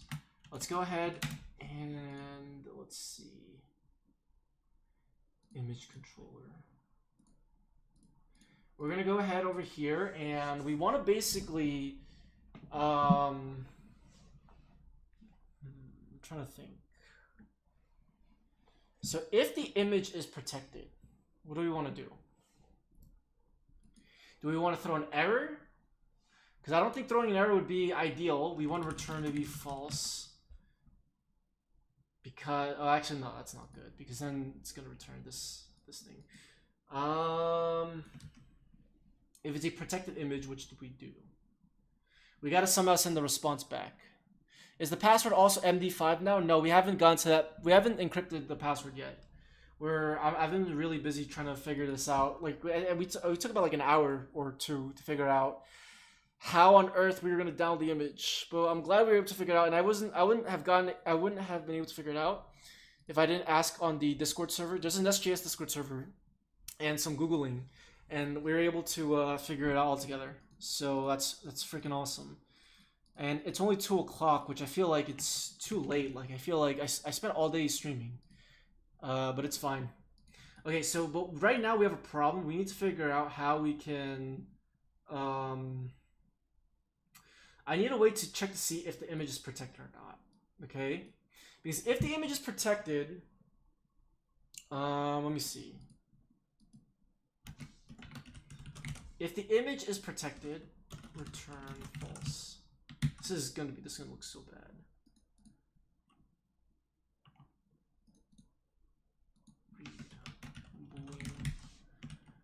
So if it's a protected image, so what we're gonna have to end up doing is we're gonna have to check to see if I mean, should I just call another function? Actually, no. This is not a good thing to do. This is horrible programming. We're gonna create another function. Okay.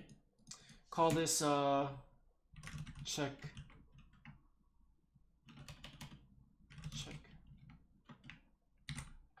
authentication, and this will return a boolean. Okay, and we'll need the image ID, so that'll be a string. So we're gonna create a function called check authentication. It's gonna take in the image ID. It's gonna be a string, and we're gonna return a boolean. Okay. What we're gonna do is we're gonna make this an async function. Actually, it's gonna return a promise. Okay. So what we're gonna do is we're gonna go ahead and we're gonna query the database. Okay. We're gonna basically create this query right over here, and what we're gonna do is we're gonna return if image ref is protected. And actually, should I even call this check authentication? I should just call it is image protected. Yeah, let me just call that is image protected instead. I think that'd be a better name. And we'll just return the value of image ref is protected. So if it is protected, okay, so before we do all of this, we're gonna do this. If is image, if this dot image service is image protected, let me do this. This is actually asynchronous, so we have to get image protected. So we have to wait. Okay, so is protected. So if it is protected, what should we do? Well, here's what we're gonna do. I got a good idea. I think what we could do is for the password, we can probably add the password as a, I don't know how secure adding the password in the query parameter would be, because that would basically give people the option to guess it, right? And that would be in the browser, which they can always modify. Instead, what if we sent a body, but we would need the same, okay, I got an idea. Okay, if it's a protected image, okay, and let's say, for example, we're gonna have a request body. So what I'll do is, I guess what I can do is I can create a body tag, and then we'll do, let's see, password ETL. I don't even know if this is even possible, if I can even get this password. Let's see, Nest.js body decorator. Can I get individual, instead of creating a detail, can I just use like an individual value? I think I can. Let me actually see. Yeah, I think I could do body password. Okay, so if it's a protected resource and the password exists, we're gonna have to validate. Okay, so we're gonna have to perform some validation. So we're gonna go ahead and create a function, and let me change this from read to get image, because I don't really like, I just did that because I was lazy at first, but I don't really like that function, if I'm being honest with you. Okay. What's going on over here? And let me remove this delete.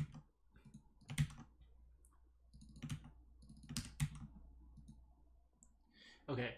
So if the image is password protected, okay, and the password is actually in the body, here's what we're gonna do. So let me actually just comment out everything over here, and let me just check this real quick. Let's send the 200 status code, and let's console log password. I just want to make sure that this does not throw an error if we do not send the password. Okay, I just want to make sure that that does not happen. So let me go ahead and open up Postman again, and let's see. So this is the get. So we're gonna do HTTP localhost port 3001 slash API slash image. Is it the right one? Oh, we need a key. So 1, 2, 3. Okay. So it sends okay. Does it log? It logs undefined. Okay. Now the password is actually no. This doesn't even make sense because a GET request should not even have a body, a request body. Typically, GET request should not. Like, should get request have body? I mean, it can. There's nothing stopping it. Like, it could, but should you? Is there a better alternative that we can use? Maybe we could use a post request, right? Because we need a password. So let's do a post request instead. I think a post request would be better, in my opinion. Okay, so watch this. So we're doing a post request, and let's send a password. Let's send the password now. And you can see that the password shows up. Okay, so what we're going to do is we're going to check to see if password.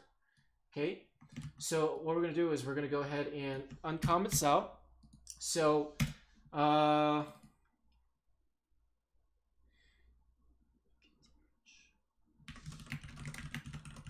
is there a better way I can call this instead of just calling it that? Is image protected? I think this is better. Okay, so if it's protected and the password is present, we're going to need to validate the password. So right now, since we're not hashing anything, I'm not going to do hashing today. I'll probably do that in the next stream. Since we're not hashing anything, we're just going to compare the passwords, okay? So image service is going to have a function called validate image password. And what it's going to do is it's going to go ahead and take in the password as well as the image ID. So let's take in the image ID first and then the password, because we're going to need to query the database for the image. Okay, so what we're going to do is let's implement that function first. Let's implement that right over here.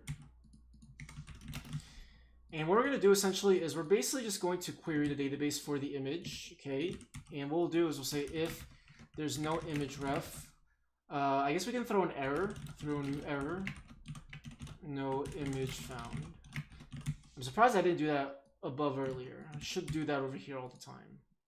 Okay, and what we're going to do is we're going to basically say that since over here we're going to go ahead and check to see if the password image.ref.password is equal to password. Okay, if that is true, we're going to return, actually wait a minute, hold on, return image ref.password is equal to password. So if these are equal, then it's going to return true. If they're not equal, then it's going to return false. If it throws an error, we'll handle the error. So if is protected and there's a password, we're going to go say const validate image await this dot image service dot validate image password. We're going to pass in the key, which is the image ID, and I really should rename it from key to image ID, honestly. I think that'd be a better name. Password. Okay, I'm just going to call this validate password because it's just too long, and I really don't want to have such a long function name, honestly. Likewise, okay, so if valid, we're going to download the image and send it back to the user. So we're basically going to take this try catch that we have over here. I really don't like nested try catches, if I'm being honest. So here's what we're gonna do. So if it's not valid, we're just gonna send the response back, and we're gonna say return res.send. We'll do res.status 400 send error invalid password. Okay, I want to see if I can actually break out of this, because I really don't like putting try catch statements in a conditional block. So let me see if I can do something. So if okay, let's do this because, like I said, let's handle the case where it might not be a password protected image. Okay, so let's do this. So let's do this. If it's not protected, all we're literally going to do is we're going to call this get image. Or actually, do we even need to do that? You know what? Let me actually check the image controller and see the previous. Because all we really did was we called image service.read, okay, which was formerly this get image function. We called the URL. I mean, to be honest with you, we actually didn't even need to call image service.read. All we really need to do is just provide the spaces URL with the key. That's literally all we need to do. I'm not even kidding. So let's see if we could do that again. So res.send. Wow, I kind of just overthought. That kind of just went over my head for a second. All right, let's try this. So let's just do this. So let's comment this out, and let's just copy and paste this. And let me just we're experimenting with a lot of things. So let me just go ahead and upload an image that's, and since this is a post request now, actually let me just change this back to a get real quick. Okay, so let's go back here. So right now the image is not going to show because it's a private image. Let's set this up. So it seems like we're not even getting the image now. Oh, the reason why is because on the front end, we are we handle it differently on the front end. So we're gonna need to obviously, be careful with that. Let me actually do this real quick. So get uploaded image is gonna give me the data. So let me just set the data directly like that and see what happens. Oh wait, I'm sorry. It's URL create object URL data. Okay, there we go. That should fix it. No. Interesting. Data was the URL of the image, right? Oh, you know why? It's because I retrieved it as a man. That's kind of annoying. We retrieved it as an array buffer. Oh, yeah, that's pretty annoying. So I wonder if there's a way we can. Okay, let me just do this. Let me change this back, and we'll figure that out later. Okay, so URL create data. Okay, will it just display the image? Oh wait, hold on. Okay, there we go. Should that work? No, it's not working. Why is it not working?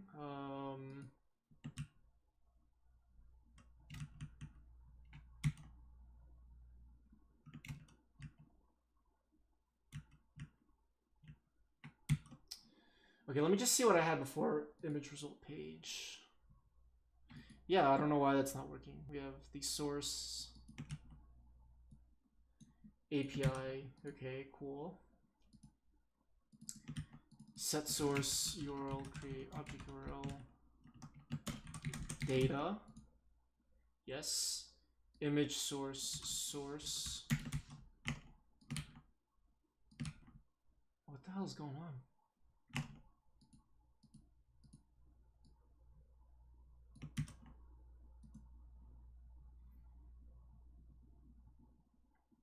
Oh wait, I'm sorry. We didn't even need to. There we go. Okay. Yeah. So just to test this out on the backend, I was originally calling the API for whatever reason. I mean, we still will need to do that, but back then, like when I had that code, calling the API or not didn't really affect the output of the image in the front end because all we were really doing was just returning a link. Okay, but that's okay. Now we're gonna have to actually handle multiple situations on the front end because what we're gonna do is we're going to need to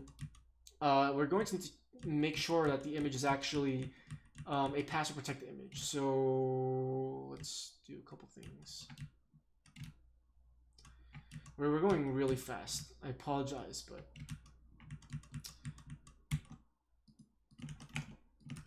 so right now, if I try to render a regular image, it's not going to work because we're returning as a base64, and I am gonna have to see if I can convert the response. I think there should be a way I can convert it to array buffer instead of using the option. I don't want to use that option. Okay.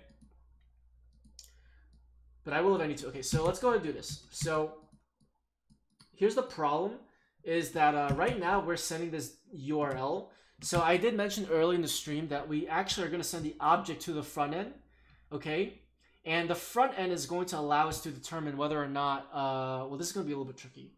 Because basically what's going to happen is, I'm trying to think.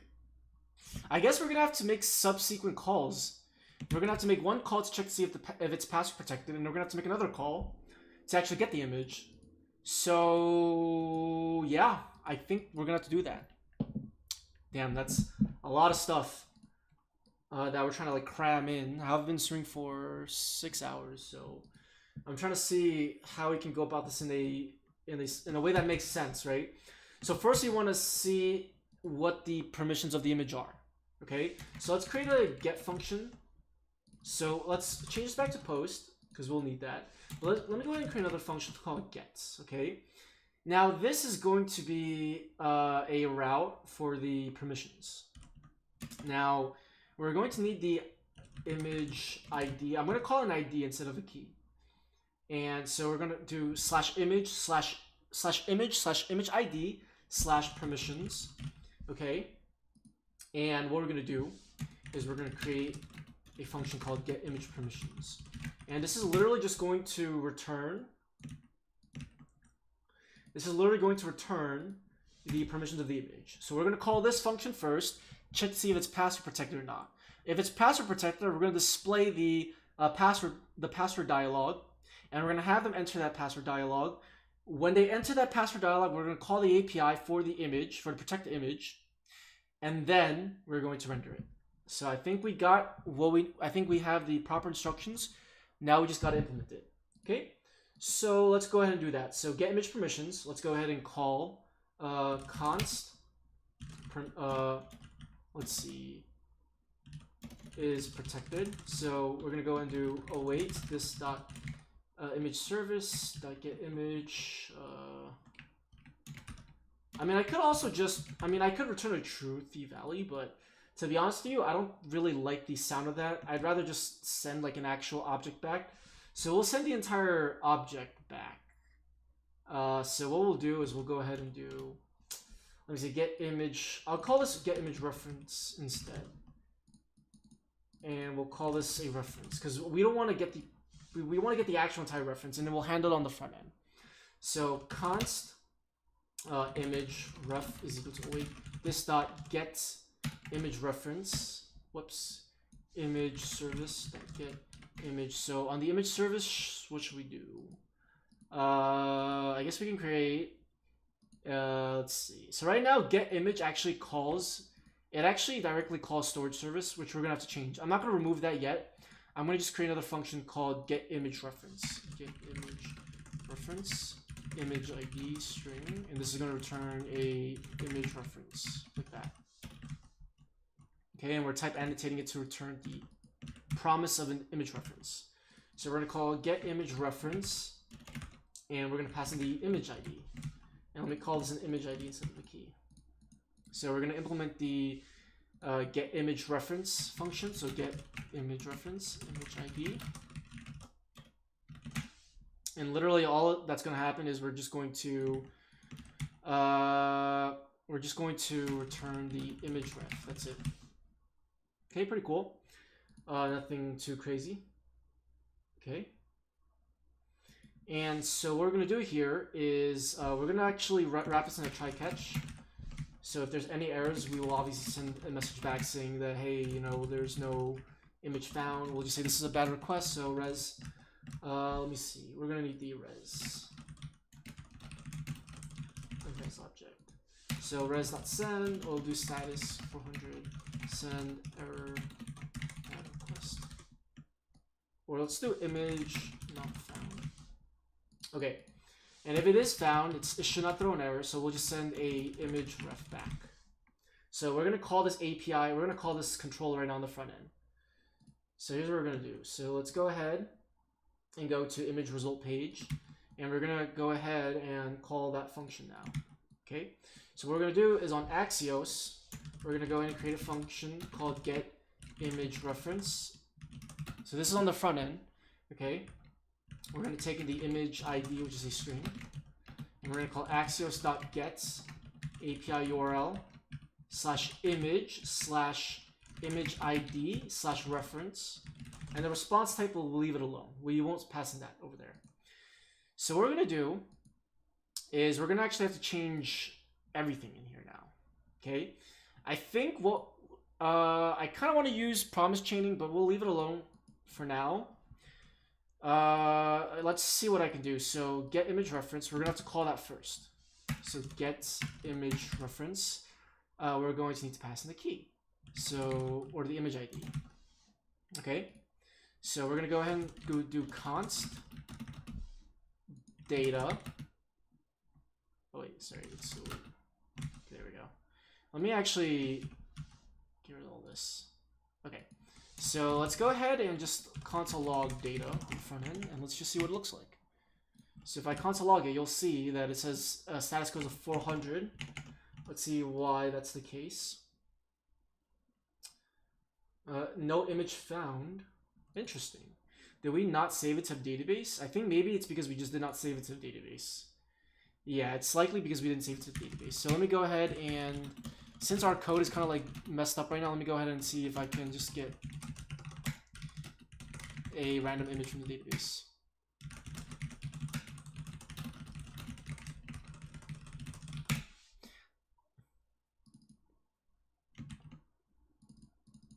Okay, so I got one, so this should do just fine. No, seems like it's still, oh wait, this was the same one. It's the same one. Interesting. Maybe that was not actually saved to the back end. Let's try this one.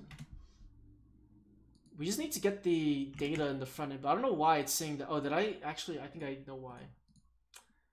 Image ID. Is image ID actually being passed? I don't think. We did, right? Yeah. So we're passing it to get image reference. Oh, wait. It's because I put the parameter as an image ID. There we go. That should work. There we go. Okay. And here you can see that, you know what? I'm going to have to fix that later. Because you can see that there's those extra quotes that we don't want. So from here, what we're going to do is we're going to check to see if password, if we're going to check to see if is protected is true. So here, I'm going to go ahead and create a type on the front end. So export type image reference type, and it's literally just going to be the same exact thing that is on the back end. Literally just the same exact thing. Let me see if I can image reference type. No, let's go to the entity. Where's the entity? There we go. Yeah, it's just gonna be the same thing. So we're gonna have an ID of a number. Image ID is going to be string. E tag string is NSFW boolean is protected boolean, and then password string. And we're going to type annotate the response, so that way we can actually get IntelliSense. Okay, so we know exactly what we're dealing with. I think actually we can type annotate that on the Axios function. I think. So we can make it so that Axios.get the Axios response to any. I actually forgot about this. So we can actually do this so that our data is going to be type annotated to image reference type. So that's a neat trick with Axios. A lot of files just for an image hosting site, my guy. Love that you show the issues as well. Most don't respect. Yeah, no worries. Yo, Crazy, thank you so much for joining us, member, man. I really appreciate it. Thank you.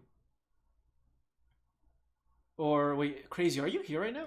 Because I think it just I don't know if it resubscribed or if you just manually did it. Crazy, if you're here, definitely say hi or something. Because I don't know if you're here or not. Because it just showed up it just showed an alert, but it said that you've been a member for 14 months. I'm not sure if you are here and you just joined or if it's just like an auto renewal thing. A lot of files for image hosting site. Yeah. I mean, I don't know. It seems really simple, right? Like when you look at an application, it seems like the front end and the back end, like from the front end perspective, it might look like it's really, really easy. But sometimes it just ends up being like a ton of different things. So yeah. That's something that I honestly don't expect this project to be this freaking huge, you know, like, but I guess that's just what it is. Let's see.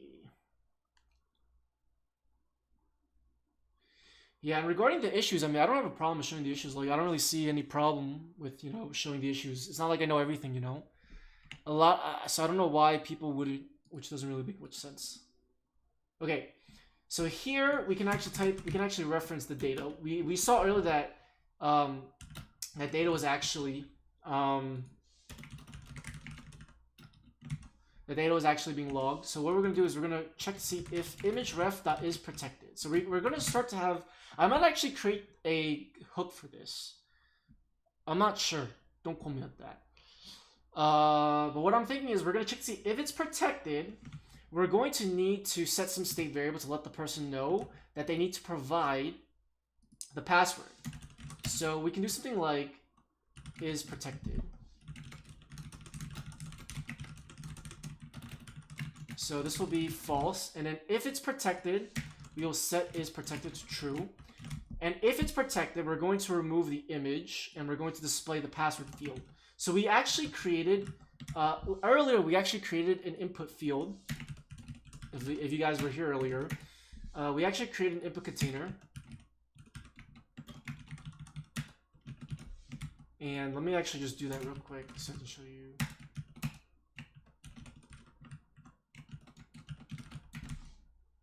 Okay, and then input label.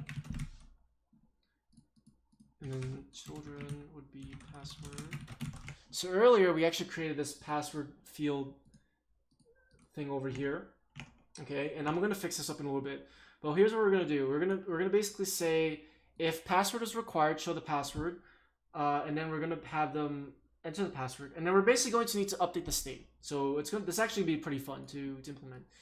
So here's what we're gonna do. So I think actually, let's see if I can do this. Let's see if is protected. Show the input container.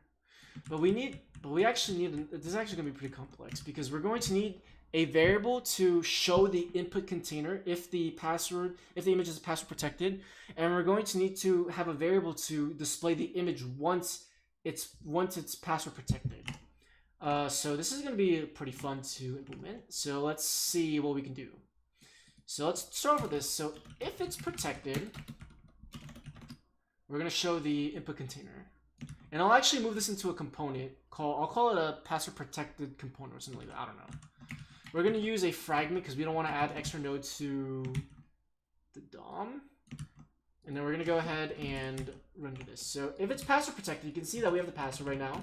Okay. If it's not password protected, it'll just show. So if it's not password protected, we'll actually show the image with the source. Okay. So here's what we're going to do. So if it's not password protected, we're going to set. Let me do this. I'm going to create two variables. Base64 source set base64 source. So one is going to be for base64. The other one is going to be for the regular, just the URL source. The regular source is just going to be the actual link to the image. So if it's not a password protected image, we're going to set the source to okay, and this is where on the front end now we're going to basically take the spaces URL that I mentioned earlier, right? Let's see if we can find it. We're going to take the spaces URL and we're just going to concatenate it. That's literally all we're going to do. I think I have that on the front end. Let me double check. I think I don't have that. Do I? Okay, I don't. Okay, that's fine. So we're going to take the spaces URL and literally all we're going to do is we're going to concatenate it with the image ID. So that's going to be data.image, whoops, not data, image ref dot image ID. Okay. So if it's not a password protected source, we're going to set the source to the URL, concatenate with the CDN. So that means that they can actually just directly reference it. Now we're going to go ahead and make sure that we set is protected to false. Actually, no, we don't need to. We don't need to do that. Okay. So that should pretty much, so if it's a password protected image, we're going to need to do a couple things. Okay. One, we're going to need to go ahead and create a variable. We're going to need a variable to say password, set password. Now, how do I want to do this? So essentially, we're going to show the form field, right? The form field is going to have the password right over here, the password input. When they click on submit, or when they hit enter, whatever it is, right? We're going to need to make an API call. That API call is going to be done programmatically, so we're not going to do that inside use effect. However, we will need to actually render. I think we'll actually need to cause a re-render with use effect. So we're gonna have to test this out. So const submit password will be a function that we're gonna call. This function is going to call the backend API. Okay, it's going to call the backend API to get the image, providing the password. Okay, so basically all this logic that we're doing is what it's going to do. Is what we're going to do. Now here's another interesting thing, because if it's actually a public image, then we're done, right? We call get image reference, we get the image reference. As long as we have the image reference, we can literally get the image ID, concatenate the image ID with the base URL, and then we're done. So this function over here is literally going to be responsible for one thing only. It's only going to be responsible. So we can actually assume that this function is only going to be responsible for getting images that are password protected.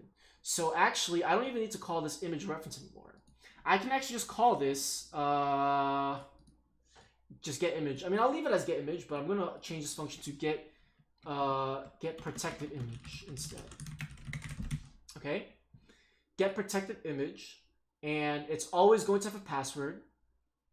And let me change this to image ID instead. Okay, and basically everything that we're doing here is we know for a fact that if we're calling this resource, okay, we should also do some validation too. We should double check to make sure that it is a password protected image. But even if it wasn't a password protected image and they call this resource with the image ID, they would still be able to access it anyways.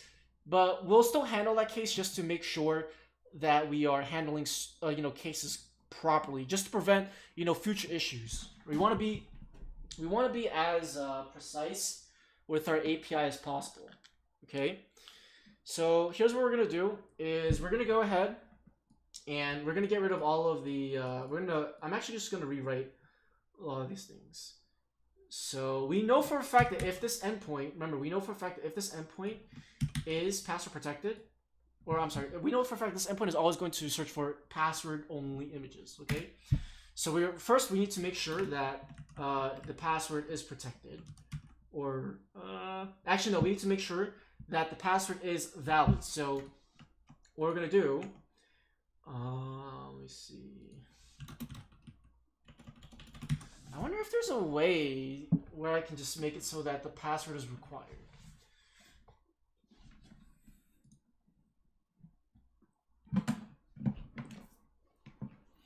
Like, let's say for example, if I only want this individual parameter to be required, is there a way to actually validate that? I think we can.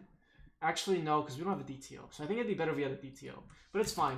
We'll just do, if there's no password, we'll just return a status of 403, because that usually indicates unauthorized. We'll do send status. Okay. So if there's no password, return a status of 403. Good. Because like I said, we're assuming that this is always going to have a password no matter what. If they don't have the password, they're not going to get any access to the image. And what we'll do is let's handle this case. So if it's a protect, let's actually validate to make sure this is a protected image. So handle that case first. So if it's not a protected image, so it's this if it's not protected, we'll return a bad request.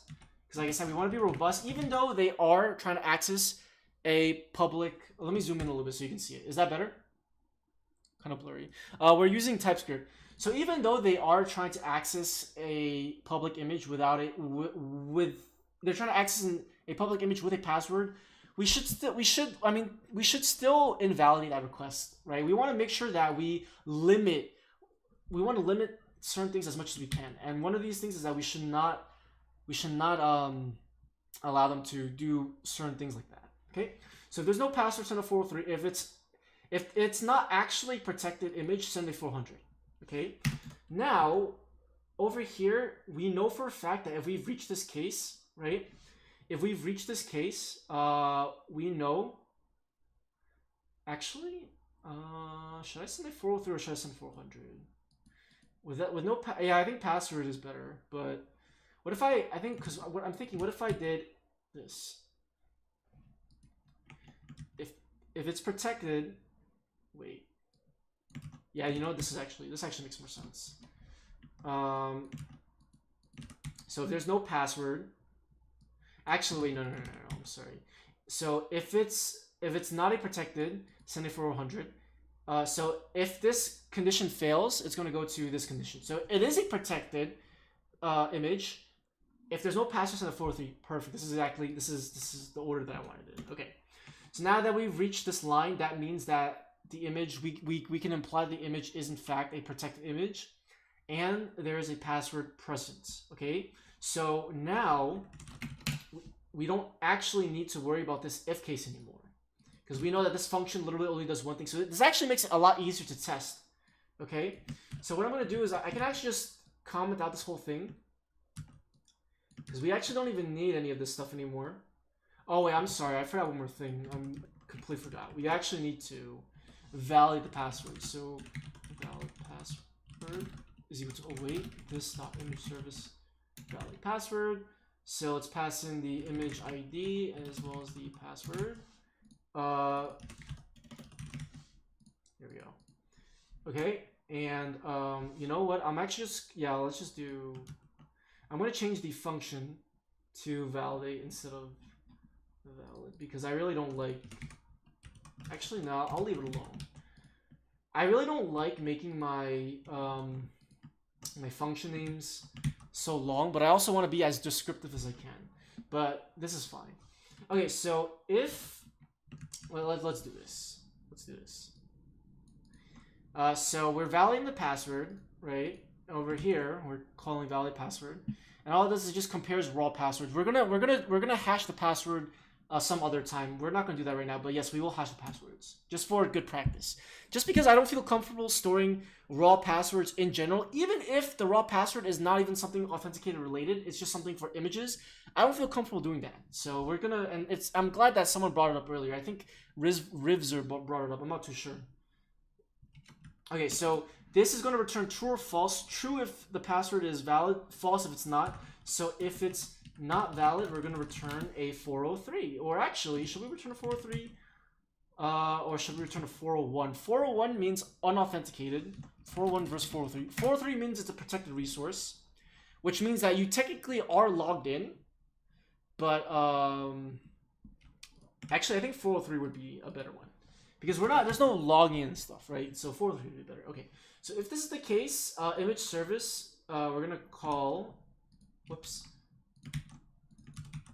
So if this is, so once we have validated everything, okay, and I might actually move all of this into a pipe, like a validation pipe, because I think that would be a lot easier. So it makes it a lot easier to test our function, okay? Because we can then just assume that as long as it passes the validation pipe, everything else, all the business logic and stuff is valid, okay? So I'll probably move that into a pipe later. So let me actually write to do move to a validation pipe. Okay, so we changed the function from read to, I think get image is what we want. Yeah. And get image, we had this problem over here. Yeah, so let me fix that over here. So get image is going to actually get the image from the S3 from DigitalOcean Spaces. Let's import readable again. Okay, and then we're gonna pipe the readable. We're gonna call readable.pipe.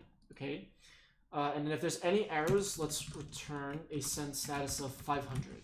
Okay, so let's see what happens. So right now, let's go back to the front end. So right now, we need to submit the password. Okay, so I'm gonna make it so that when you hit enter, it'll submit it. So on the front end, we're gonna go ahead and do this. So on image result page, we're going to actually, and we're gonna wrap this. I'm actually gonna use a form, so we actually don't even fragment anymore. We just use the form. So that way, when I hit enter, it'll actually submit, because I want that submit function, because I don't want an actual button. I could add a button later, but we'll do we'll just do this for now. So let's do this on submit. Okay, submit password. Okay, so it's gonna call this function over here, And this is going to be, let me get the event name from TypeScript. So it's a HTML react.form event HTML form element. So that's the actual type. So events, well, let's just call it E for now.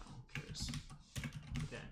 So let's go ahead and pass in the submit button, submit password. Okay. We're going to call it event.preventDefault so we can prevent the default behavior of the browser. So now you're going to see that if I try to hit enter, it's not going to propagate. I'm sorry, not propagate. It's not going to do the default behavior, which is to submit the form. Like it won't actually, like, you know, refresh the page, as you can see. Now what happens, let's take a look at password. Okay. If I hit enter, you can see that we're logging something right now. Okay, it's logging nothing, but we need the password. So let's go ahead and bind the password field right over here. So let's do value password. Let's specify type to password.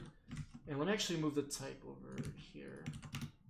And let's do the on change will be E. So let's just do set password e.target.value. Okay, good. Let's make sure we add the label. So HTML4 image password, and then the ID of this will be image password. Okay. And now if I type the password, you can see that it's going to be there. So when I hit enter, okay, so watch this. When we hit enter, here's what we're going to do. We're going to call the API for the image, okay? So what I'm going to do is we're going to call this getProtectedImage function. So this is just going to be the regular, the original getUploaded image. I'm going to change to getProtectedImage. GetUploaded protected image, whatever you want to call it. I don't know. GetProtectedImage. We're going to change it to that, okay? And then we're going to just import that over here, and then yeah, that should be fine. Okay, no issues right now. Okay, when we hit enter, we're gonna call awaits. We're gonna call await get protected image, and we're gonna pass in the key. Okay, so this is gonna be interesting. So we need the actual key. So I guess I can just do params.key, and we also need the password. Now this is no longer going to be a get request anymore, it's going to be post. So we're going to call this get protected image, but we're going to change it to a post. Okay. Now I'm not sure, maybe it might be better if we can change, I do want to leave the route parameter, but here's what we'll do. Data.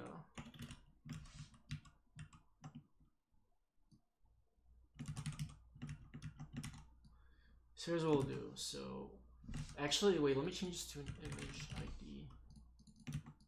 Okay, here's what we're gonna do. Let me go ahead and do this. Okay, there we go. Because it's a post request, right? So the data is going to be the password, which I mean, I guess we can pass this in as an object, but I'll just do it like this. Doesn't really matter. Okay, cool. So let's just move this over here. Okay, so the password and image ID, perfect. So let's pass in the password. Okay, so we're gonna wrap this in a try catch.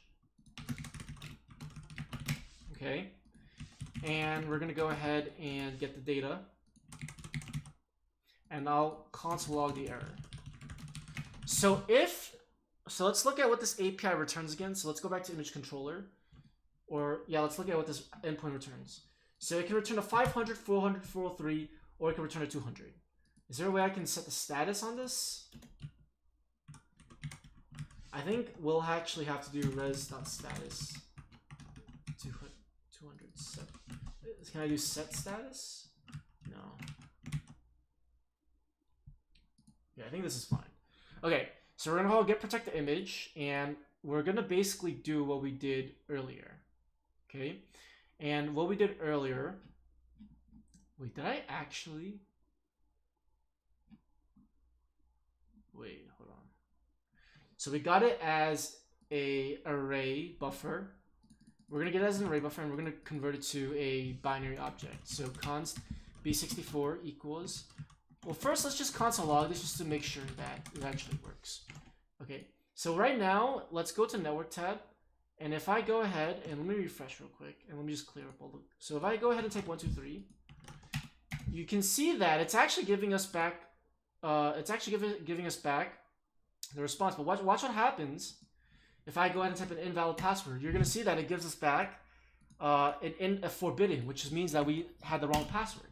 Okay, so what we're gonna do is when the password is correct, you can see that it's console logging the array buffer. We need to convert this to base64. I wonder if there's a way we can render as an array buffer. Let me see. React render array buffer image.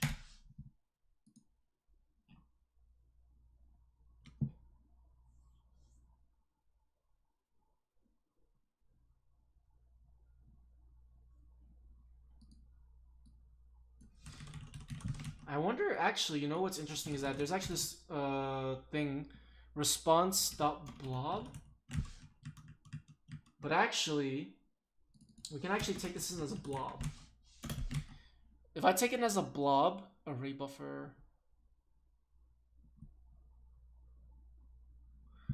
Wait a minute, hold on. No, wait, excuse me, wait, hold on. Data, and then what I want to do is I want to create a blob.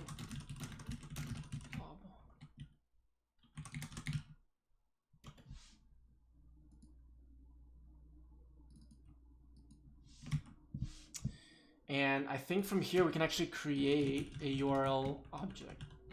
Create object URL blob. Let's see if this works. I want to see if this works. So 1, 2, 3. Fail to construct blob. Okay, so I think this actually needs to be an array. Let's try it again. Okay, it actually worked. So that actually worked.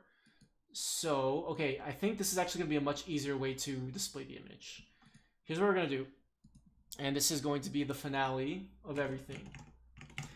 When we call submit password, what needs to happen is we need to call the API, and we need to basically create a re-render. So we need to actually perform a use effect. We need to re-render. So basically, what I think we should do. Actually, no, because we need to update the state is what we need to do. Actually, no, we actually don't even need. Yeah, we actually don't even need to do a re-render.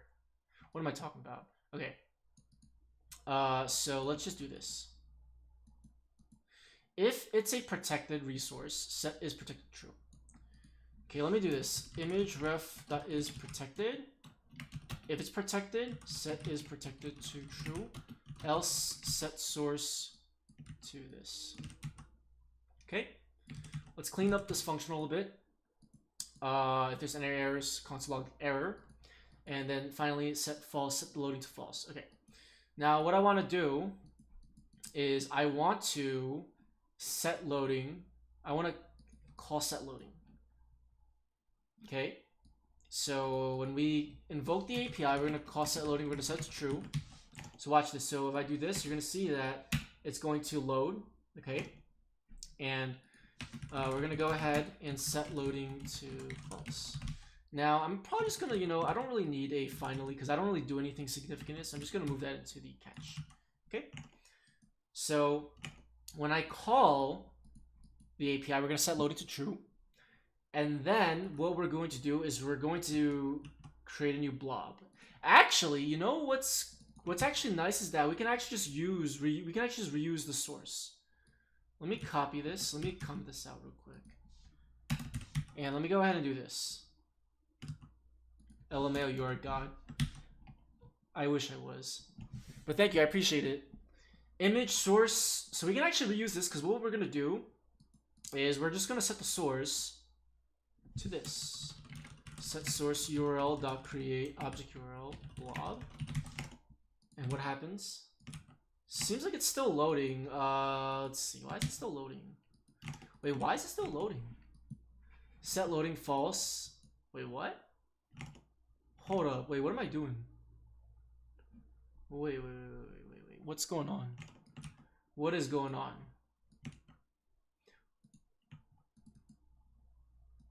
Wait, why is it still loading? We set it to... Oh, wait. I'm a moron. I'm a moron. Yeah, I actually did need finally. Whoops, because I forgot that it's not throwing an error, so it's not gonna actually. So yeah, I spoke to. Okay, watch this. You can see that it tries to load, but let's type in a fake password. You can see that it gives a 403. Okay, now watch this. I'm gonna type in the actual password of the image. Let's see what happens. So 1, 2, 3. It loads. You can see that the blob is over there. Now here's the problem: is that the reason why it's not loading the image is because isProtected is still set to true. Okay, it's the isProtected is still set to true.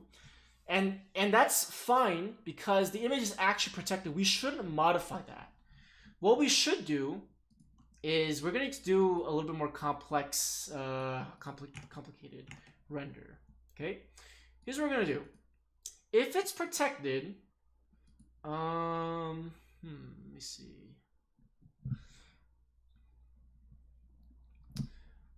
Let's do if it's protected and no password. How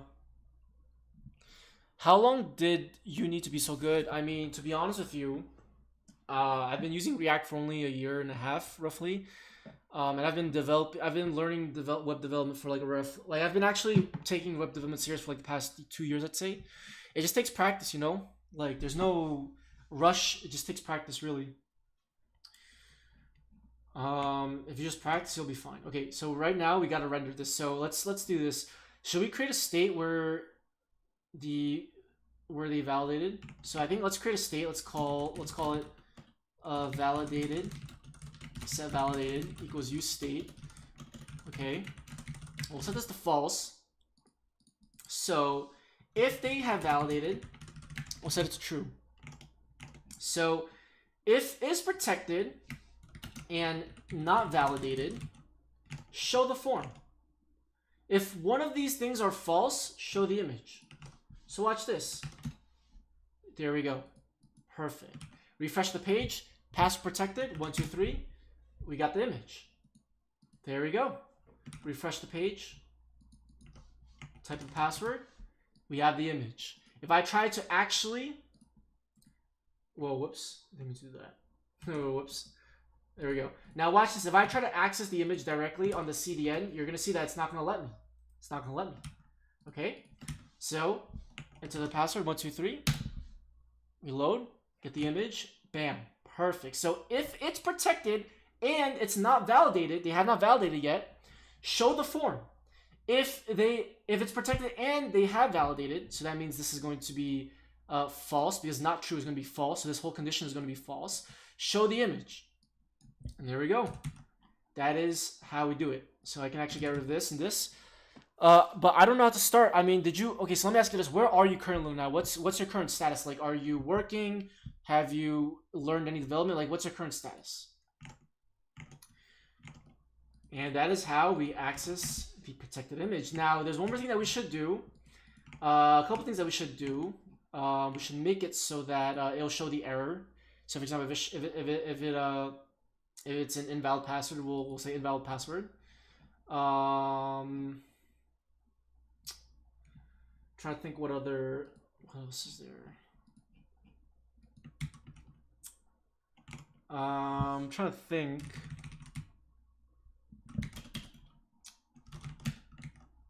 What else should we do? Oh yeah, let's actually validate. Let's make sure that public images work just fine. So if it's a public image, whoops, no password. If it's a public image, no password. Right? Whoops. If it's a public image, no password. Right? Public image, no password. You can see that it didn't ask us for a password right over here.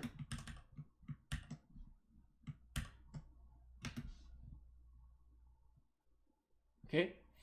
You can see that we were not prompted a password because this is a public image. See that right over here? Public image, no password at all. If we go back here and if I want to upload the password, let's set the password to 1, 2, 3, 4, 5, 6, 7, 8. Okay? Let's set NSFW and private. Let's upload it. Now you can see that it's prompting me for the password, though. We should also make it so that when they upload it and when they view it, they should not be prompted for the password. Maybe we can do that with local storage because that doesn't really seem like a nice experience. I think what we could do is if the person who uploaded it, we'll set a cookie or a local storage. We'll say show image once. When they visit the image, we'll set the local storage variable to false, and then when they revisit again, they're gonna need the password. I don't studying, but it's not programming. I see. So you're just studying right now. Well, I mean, look, just focus on studying right now. Focus on learning because you probably just started, right? You probably just started. Give yourself some time to learn. Okay, don't worry about becoming a pro or a master. Just learn. Okay, and like if you're still in school, that's also a good that's also like a good way to actually spend extra time to learn. Focus on that first, and then once you feel like you've built a good solid foundation of things that you've learned, you can start building applications. You can even start building as you're learning. Just build small projects. MVYX, how's it going? Welcome to the stream. Nice to see you here. So 1, 2, 3, 4, 5, 6, 7, 8. Type the password. We got it. If I refresh the page, type in the wrong password, it's not gonna give it to me. Right? It's not gonna give me the password. There we go. Perfect. So let me go ahead and do that one thing that I mentioned. Let me go ahead and clear my. Let me just do this real quick. Wow, this is actually. Wow, I'm actually really happy that we were able to figure this out. Holy crap, that is so awesome. Okay, so here's what I'm gonna do. I'm gonna go ahead and I'm gonna modify local storage real quick, and I'm gonna cheat a little bit because. Well, first let me actually commit all my changes. Display. Let's see. Validate password protected images. Okay, and then here what we're gonna do is we're gonna say what we did was we validated password protected images and download and return image as a binary, as a readable string. Wait, let's sneeze this. Because that's what we did in the backend. Okay, so let's commit. I keep forgetting sometimes, but I just want to make sure I commit all the time. Okay. Let's see. Localhost. I mean, yeah, these are my database credentials. I don't really think it matters too much. It's localhost anyway, so. Okay. All right, awesome. So let's go ahead and do something real quick. So remember what I said, because right now this is not really a good user experience, right? If we upload an image and we set it to private, and let's set the password to 1, 2, 3, okay, it's gonna prompt us for the password immediately. So here's what we're gonna do. On the front end, we're gonna set a variable. I wonder if it's better to set a cookie. The cookies, yeah, I don't know if it's better to set a cookie. I don't know. Cookie local storage. I mean, I don't know. I mean, I'll look up at that later. But here's what we're gonna do. On the image upload page, there's actually this function over here, history.push. This actually navigates the user to the next page. We're gonna call local storage set item, and we're gonna call view image. Actually, we should do this. If it's a password protected image, then we'll set it. If it's not, then we won't. I don't have programming at school. I'm learning IT.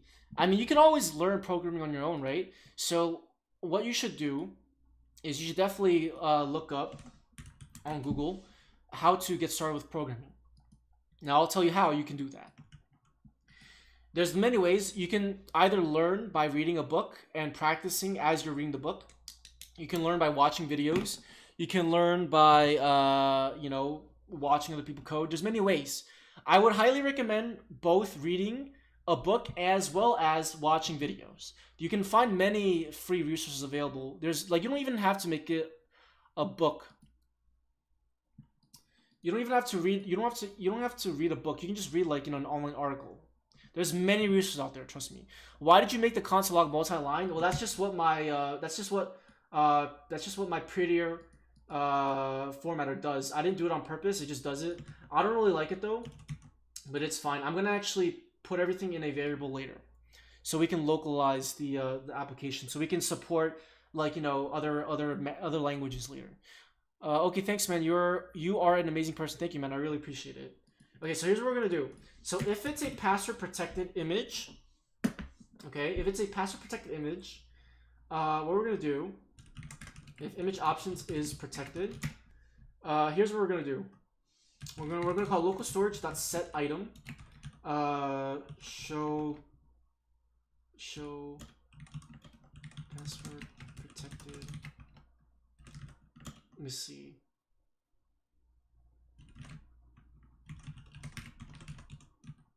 So what I'm going to do is I'm going to set a variable to true. Okay. Let me see. Show. I'm just going to call this, show image results. Okay. So what I'm going to do is I'm going to go ahead and set the local storage variable to true. Okay. Actually, let me do JSON.stringify true. I think that's a better way. What do you think about mono repos? I think they're nice. If you can manage them properly, I think they're worth it. Okay, so this is only going to happen if it's password protected. Okay, if it's not, then we're not going to do anything. So when we navigate to history.push, when we use history.push to navigate to the next page, which is going to be the image result page. When we do that, what we're going to do is we're going to, inside the useEffect hook, okay, it's going to be a little bit tricky. Because what we need to do is we actually need to display the image without prompting anything, right? This is going to be a one-time thing. So we're actually going to change our logic a little bit. I think I got it though. Because I think you can have multiple use effects, right? You can have multiple use effects, but that's going to be the problem. Okay, so let's see. Let's see what we can do. So let's go ahead and get this variable. Let's get let's see. Show image result. Let's do this. So when we visit this page, what we're going to do is we're going to check to see if show image result is set to true. So we're going to call local storage.getItem, and we're going to call show image result. If it's true, okay, watch this. If it's true, what's going on? Okay. So you can see that it should, let's go into local storage. Okay, so right now it's null, so that's fine. Let's go and upload an image. Okay, let's do it again. So you're gonna see that if I go to application, did that not? It seems like I may have done it wrong. Wait, hold on. It's local storage. Wait, am I not able to do that? Or do I have to do window.local storage? I think it's window.local storage. Okay, that's fine. Okay, let's try it again. So let's upload an image. Okay. And when we go to application, it should show. No, it's not doing that. Interesting. Oh, yeah, I'm sorry. It's because it's not protected image. Whoops. I don't even know my own application. That is embarrassing. I don't even know how my own application works. Okay, there we go. 1, 2, 3. Okay, there we go. CSS true. CSS true. Okay. Now I'm going to actually JSON.parse this. JSON.parse this. Okay. Whoops.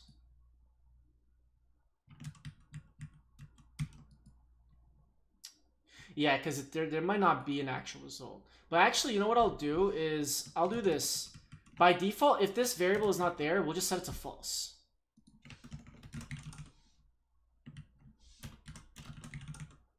Is he gonna let me?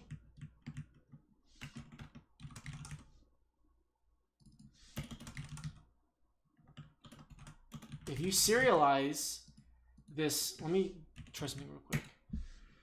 Let me do this. Const t equals true, and let's do const b equals JSON dot parse t, type of t, string. Oh yeah, I'm sorry, type of b, boolean, perfect. Okay. All right, cool. So if there's no show image result variable in the local storage, we're just going to manually do false. Okay. So what's going to happen here? So watch this. So if I refresh the page, now let's delete this key. If I refresh, you're going to see that it's going to give us false by default, and that's completely fine. Okay. I mean, I could also do something. I could actually just manually set it to false too. But that's okay, because what we're gonna do is immediately as soon as we get that value, we're gonna set the item to false. We're gonna set it back to false. As soon as we get that item, we're gonna set it back to false. as soon as we get that. So watch this. Let's see. So watch what happens when I clear local storage. If I refresh, you're going to see that it sets the false immediately. The reason why we're doing this is because, like I said, we're trying to make the user experience, we're trying to make it so that if they are visiting this page for the first time, after they upload the image, display the image. But any subsequent request, it's going to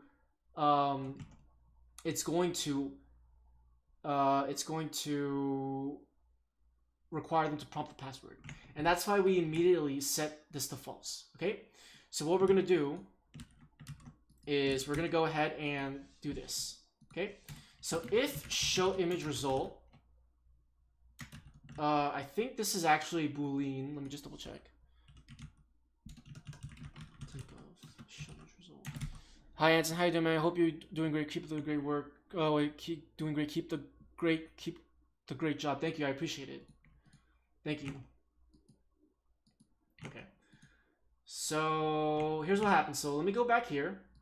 Let's upload an image. And you're going to see, it's going to say true. Or actually, wait, I'm sorry. No. Let me go back. We got to go ahead and set this to private. So it should say, wait, did I not console log it? Oh, wait, whoops. Let's do it again. So let's upload this. Private, 1, 2, 3. It says true. It says true, and then in the actual local storage, it's false because we set it to false. So if it's true, we're actually gonna do 2 different API calls. So if it's true, we're gonna actually need to, and now remember, this is only going to, we're only gonna do this if it's password protected. So let me actually do one more thing. Let me actually manually set this to false on this one over here. So actually, you know what? Let me do this. Let's do this. So image options is password protected. So if it's password protected, well, actually, you know what? Actually, I can just do this.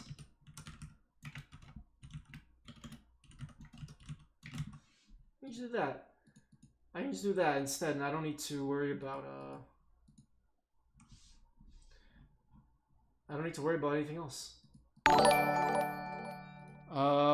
Gareth Roberts, thank you so much for joining as an engineering director.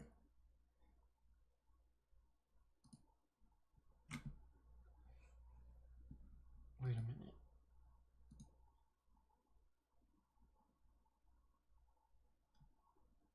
Dude, thank you, man. Dude, thank you so much. I really appreciate it. As an engineering director. Wow, thank you. I really appreciate it, man. Thank you so much.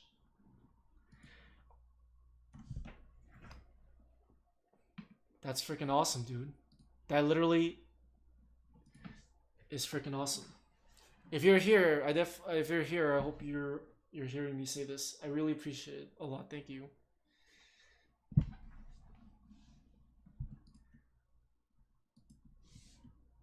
Thank you, man. I really appreciate it. Nice to see you messaging in the chat too. Definitely really appreciate it. Thank you. All right. So what we're gonna do is, let me actually do this. I'm gonna destructure all of these values. I mean, I could destructure from there, but I might need that later. So wow, that is freaking awesome.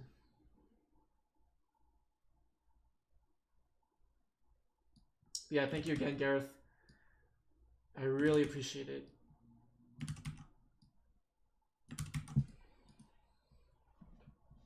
Okay. So I think honestly I could just do JSON.stringify, because this will literally stringify the value. So if it's protected, because remember how I said earlier that we want to set it to true. We want to set the local storage to show image results true if it's actually protected, right? The graphic quality is low. I can zoom in a little bit. You know, yeah, I'm gonna look into my stream settings. I think it's because of my yeah, I'm gonna look into the stream settings after. I think it's because my output, the encoding, like the bit rate actually, is a little bit bad. I'm looking at the output right now. Well, I do have it at, let me see, stream, general, video. Bilinear. Yeah, I'm gonna actually change it to something else later. I'm gonna change it to something else. So I'll fix it for the next stream. So pretty much what I mentioned earlier was that what I did was we checked to see if it's protected, and if it is, we're gonna set the local storage. But I'm actually going to make it. I'm actually gonna set it to true or false. Actually no. Actually no, because I'm thinking because what's gonna happen if they try to visit the protected image? They visit the protected image. The local storage variable is false, so that means it shouldn't show the image. But if it's true though, because what if they manually change it to true? That should never be a thing, because if they manually change it to true, then they're bypassing. Yeah, no, this is actually a security vulnerability. Because here's the problem right now. If they manually change the value of this to true, they literally bypass the security of the image, which is a problem. That means literally anyone can take any protected image, set that to true. I got another idea. What if we actually, I'm thinking, what if we had this variable and we set the password? What if we did that? But that wouldn't really make much sense though. Because we basically want to make it so that when they one time, actually, you know what? Actually, no, I think what I could do is I could probably when the password is submitted to when we navigate here, we could probably send the password as a parameter or something to the route, but I don't know if that would really be secure. I mean, it is in the query, it is in the parameter. I mean, I could do that. Yeah, this is a little bit too much, but we're thinking way too much, and it's already 3 p.m. Wow. I'm trying to think because I really want to get this working. Because I'm thinking, okay, so right now, like let me actually go ahead and do this. Let's go back to the image result page, right? So if it's true, right? If it's true, it's going to go ahead and bypass everything. Now let me actually do this again. Let me actually see if I can do this. Call API.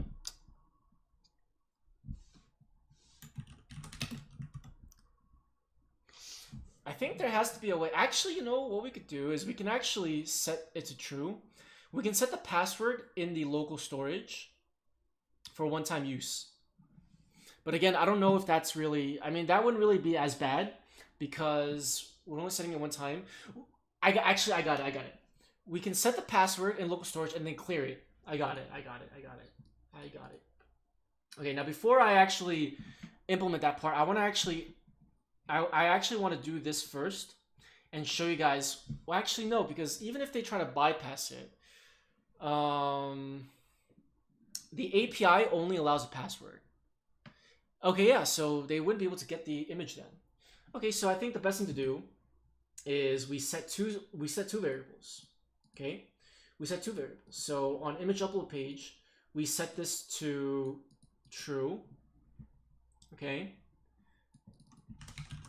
Or I'm sorry, yeah, we set this to true. And then on the page itself, we're gonna remove it. And then we're gonna set the item image password.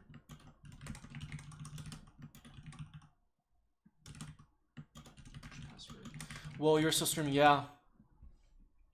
If you use history, you can pass in a state, really?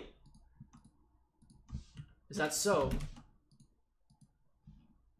So you're saying that if you use the use history to redirect your image page, you can pass in a state. Use history pass state. Wow. I did not know that. Thank you for telling me. Push path name. Okay. State. Show true. Password.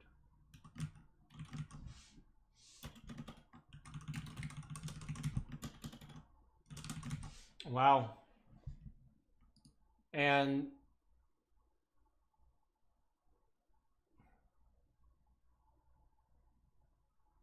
so if we were to actually reference it, we'd have to use the use location hook.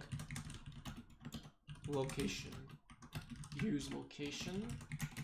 And then let's see what it looks like. So let's do console.log location dot state. Now, I do have some questions. So this only works if... Wait, why is it null? Hold on. Wait, what? Image result. Oh, wait. Okay, there we go. Okay, there we go. Now, does this work if I refresh the page? Now, this is a problem because if I actually refresh the page, like you can see I'm refreshing, but it's still... Wait, what? Wait, hold on. But why? Wait, I'm confused because if we're using history.push, but we're not doing push though, right? We're not doing push.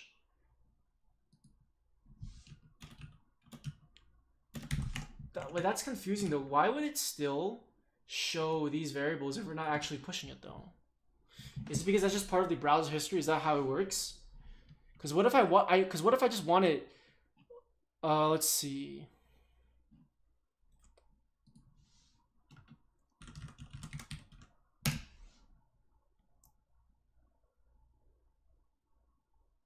Because what if I just want it for one time? Right? What if I just want it one time? That was one thing that I was concerned about. Because what if I wanted the value to be a one-time thing? I'm guessing because, well, I'm confused because why would it? Wait, it's still showing.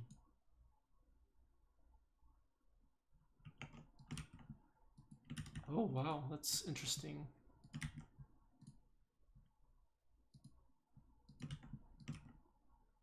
Even if I clear my history. Okay, so now if on a different tab, if I do this. Okay, maybe it was just buggy. Let me try this again. Let me try this again.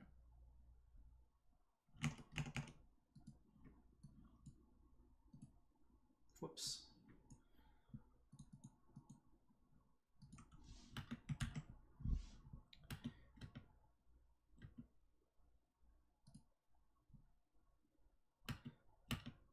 Let's see. I'm trying to think. Let's see. Hey, you moved to Arizona? I did. I did indeed. Okay, let me go back to my app real quick. Let me try this again. Because if the props are gonna persist, I don't want that. But I think that was just like an issue. So let's try this again. So 1, 2, 3. Okay, now if I refresh, it's still showing. I think it's because it stays in the history. And I don't think I'd want that because that's going to allow the user to, because then if we implement this, it's going to allow the user to bypass the password every single time. I mean, that, to be honest with you, that wouldn't really be the biggest issue. Let me try opening up. Let me open up an incognito browser. Incognito doesn't persist in the history, right? So if this was someone else, it should be okay. Like if I were to put this in a different browser, it should be fine, I think. If I were to put this in another tab, though it seems like for this tab itself, it still does it, which I mean, it wouldn't be the biggest deal, but for anyone else, because this was the person who created the image. Yeah. Is there a way to clear history? Like in React?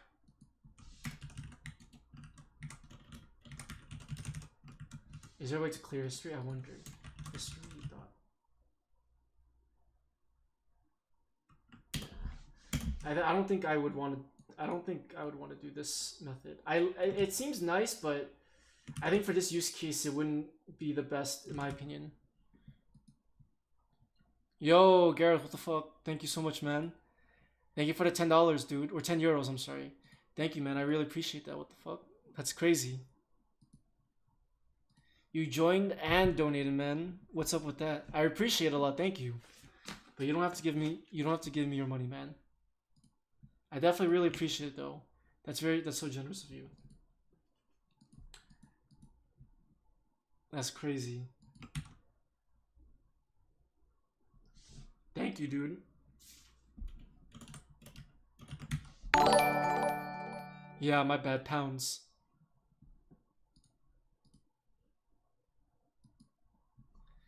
I always say dollars by accident, but then I make sure I correct myself. It's oh pounds. Oh yeah, I misread it. Sorry about that. Euros. I get confused. Euros, pounds. So that's the pound symbol. Okay, I'll make sure I remember that next time. So that way I don't confuse it for next time. But thank you, dude. I really appreciate it.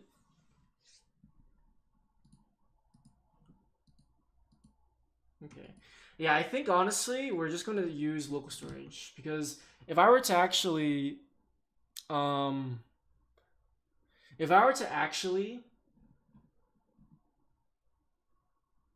use that history method that you mentioned, Sanderstar Gaming, I feel like I don't know. I just feel like it would be weird.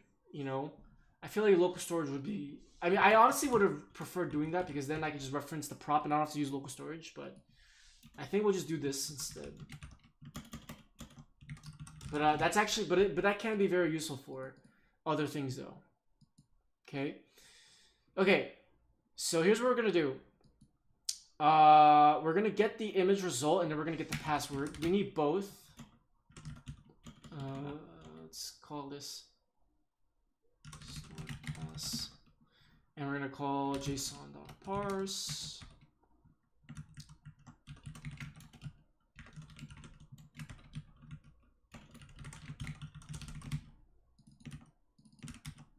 Okay.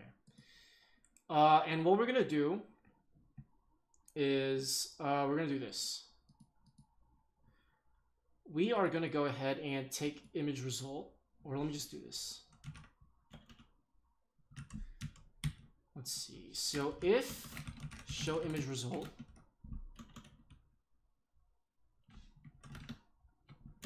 so we know for a fact that this password is going to be valid, so we don't even need to check for it. Image password. So let's do this. So if show image result is true and image password is truthy, and we're gonna go ahead and clear local storage. Let's set item image password. Is there a way to delete it? Delete. Can you delete stuff in local storage? Clear. Removes all key value pairs if there are any. I mean, we could just use clear then instead of set item. Instead of something false. Yeah, actually, clear would be better because yeah, I think clear would be better. Clear would definitely be better.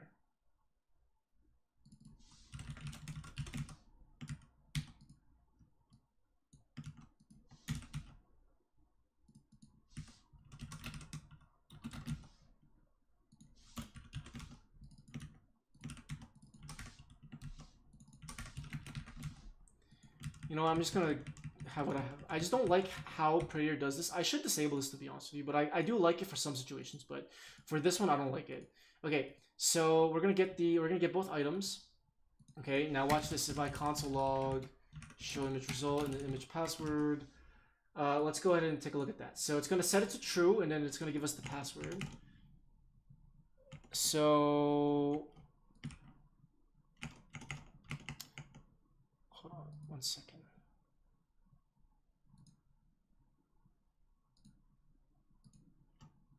Let's get rid of the location.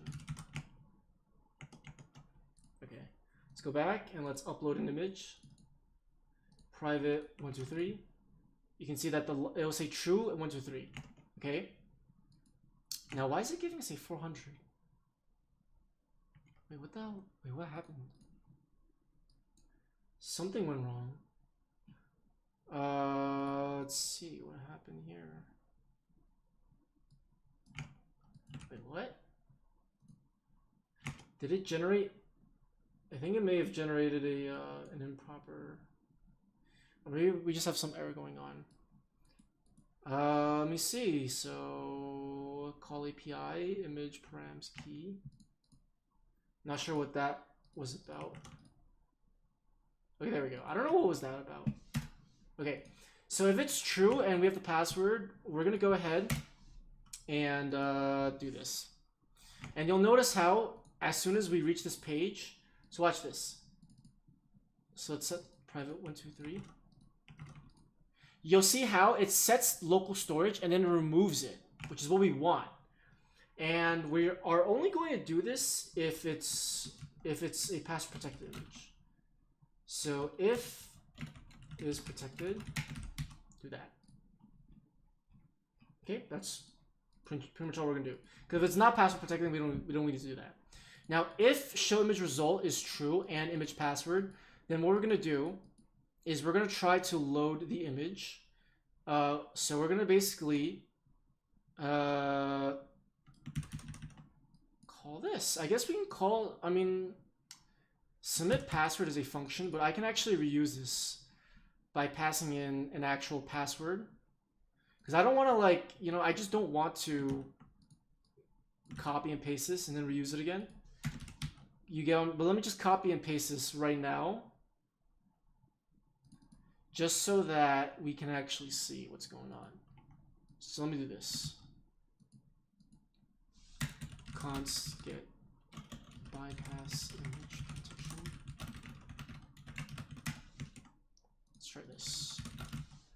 And I'll move this down here so we have our two functions defined. Okay, and I'm going to clean this up, don't worry. I'll clean this up a little bit. So what we're going to do is we're going to go ahead. So if this is true, we're going to call bypass image protection. If this is false, if this condition is false, we're going to call API. Call API is going to invoke this. Okay. If it's protected, it's going to show the password field. If it's not protected, it's going to show the source. And remember, this is only going to happen once only. Okay. So let's go ahead and see what happens. So let's see. So bypass image protection. Instead of password, we're going to need to actually no, I'm sorry. Let me move this. Let me do this. Image password string. Actually, wait, no, this is actually really bad because now we have a bunch of. Yeah, I'm gonna have to fix up this code. I'm just gonna leave it PW for now. Okay. PW image password. So we're passing this variable down over here. It looks confusing because we have our functions defined here, but I mean, to be honest with you, I could probably just move these functions outside the use effect and we could just call it. We can just call it like right over here, like that, and that would honestly be fine as well. I'm gonna fix it up a little bit. Okay, so watch this. We're gonna pass image password. Okay, if not, we're gonna call the API and we're gonna do everything over here. So if show image result and image password, so if both of these values from local storage are true, we're gonna call bypass image protection. We're gonna give it the password that was stored in local storage. Capador, welcome to the stream. How are you? I hope we're doing good. We're gonna pass in the image right over here. Okay, and I'm gonna go ahead and just use this. Okay, we're gonna pass the password in here. It's gonna set the source and create the object URL. It's gonna set validated to true.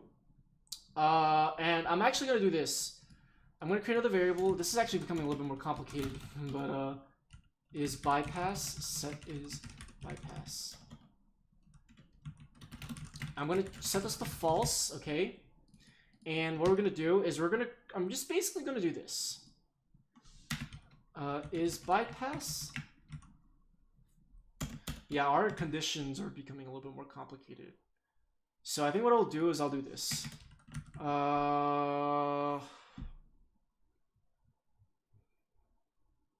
Yeah, this is getting a little more complicated. So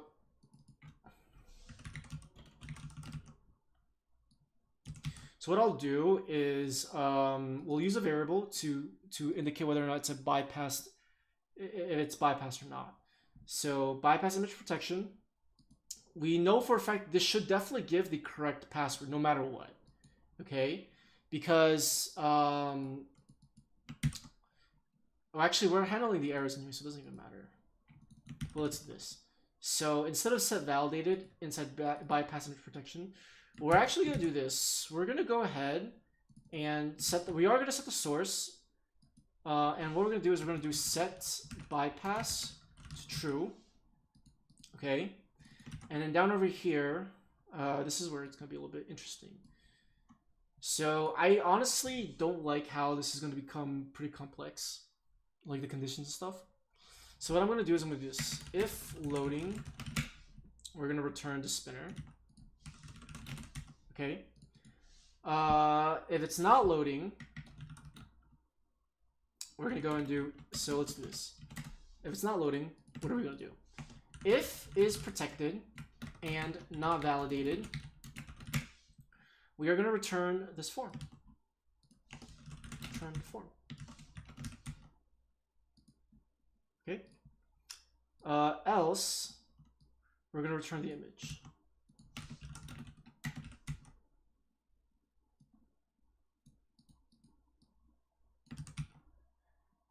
Now actually, you know what? I should probably put this in a function and, yeah, maybe I should put this JSX in a function and return it. Let me actually see. So, well, actually, no, wait, hold on. I gotta actually wrap all of this inside the page. Forgot about that.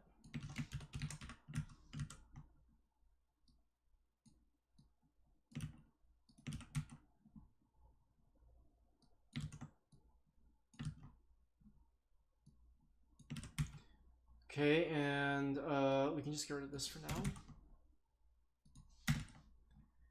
And then we will return the image inside the page instead. Okay, I know it looks a little weird, but I'll tidy up a little bit later. So if loading, show the loading spinner. Okay, you can see the loading is being over there. Else, if it's protected not validated, show this. Okay. Else if, so basically this else is going to work once it has been validated. Let me actually do this too. If loading, if bypass,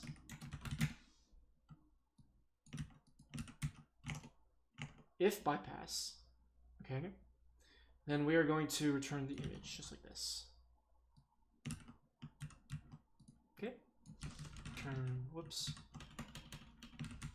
I know it looks really ugly, but bear with me. Okay, now if is protected, else return this. Okay, so I think every case will end up being working, so will end up being considered. So now watch this. So bypass should be true on the first time only when we visit this page. That's only when it pushes us to this page. We can see that set bypass is being set over here. So let's go ahead and upload an image. So let's test the first case first. If it's a public image, none of this happens. Whoa. If it's a public image, none of this stuff happens. Okay. None of this stuff happens if it's a public image. If it's a private image, okay, watch what happens if it's a private image. Let's type in the password. See how it loads the private password the first time? If I refresh again, it's gonna prompt for a password. And there we go, that's how we do it. If I refresh the page, 1, 2, 3, there we go. So now, if I go over here, upload the image as a private image, set it to 1, 2, 3, the password. On my first time when I visit this, we set the local storage fields to indicate on the component that you need to download the image for the user. Okay? When it's downloaded, it'll render, and then what happens is that they can actually see the contents. However, if they choose to refresh, they're going to need to pass in the password. You can also do something. We can also make it where we can also make it so that we can save something to like local storage where if like we can also do it so that if they were the person who uploaded the image, then we won't prompt them for a password. So that will be a little bit more easier on their end. So they can have other options too to modify the image, right? Because of local storage. But again, I don't know how secure that is because you know, like it's the client stuff. So, I mean, I don't know. But honestly, I like this implementation a lot. I really like it. And I gotta fix something real quick. Yeah, right up here. Now let me see if I can actually, I'm gonna see if I can do this. Because we have a lot of things that we can actually reuse. Like for example, this page over here can be re-rendered. So let me actually see if I can define some stuff. So const page equals this. And what I want to do is I want to return some JSX. Alright, so let's go ahead and do that.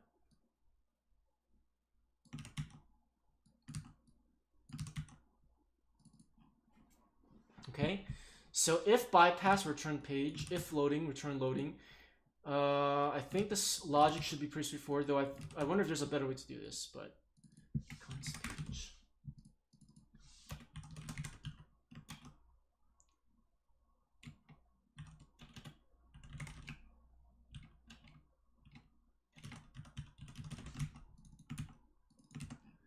Let's do that.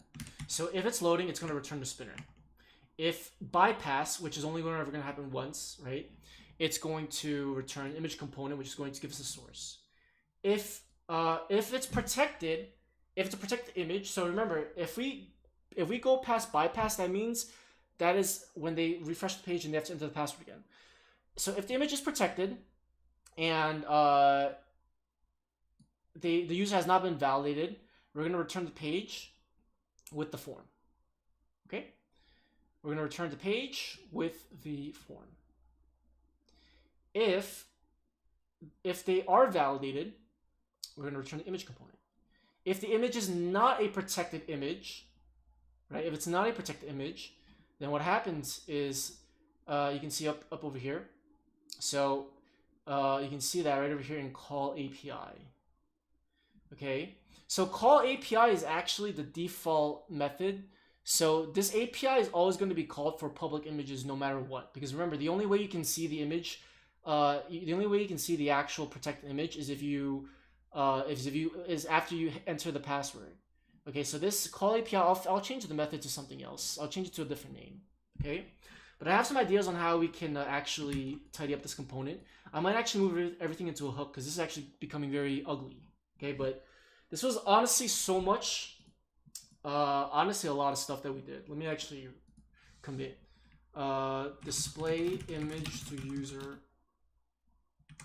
Display private image to user as soon display to user once.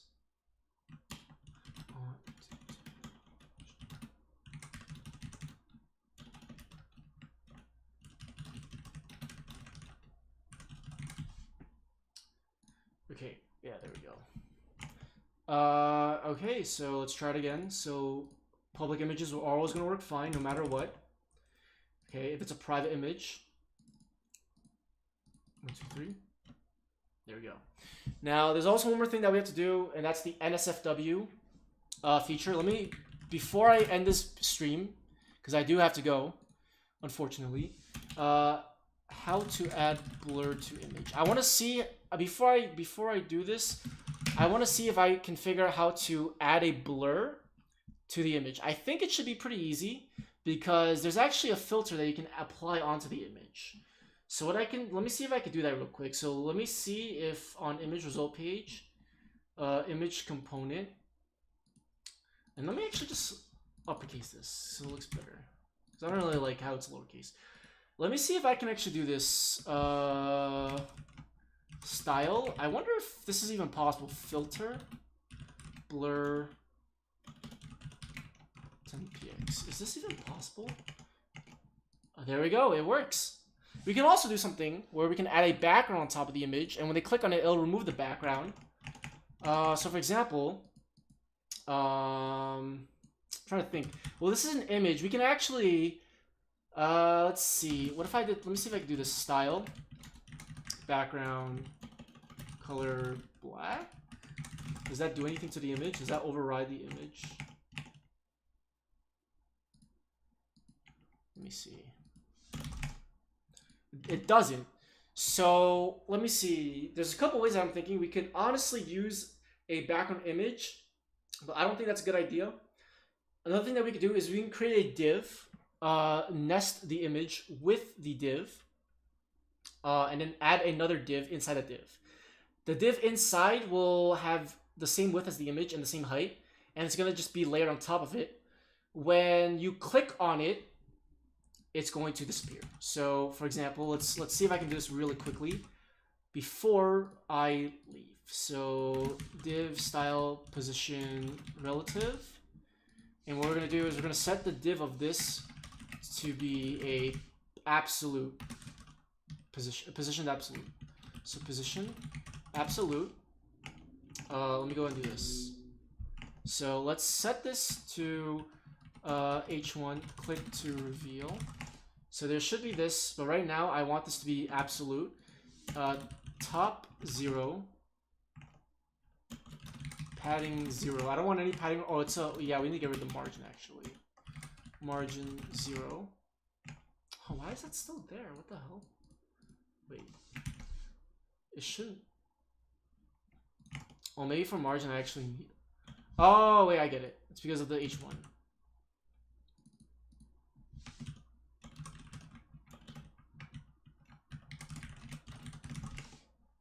There we go. Okay, perfect. So, cool.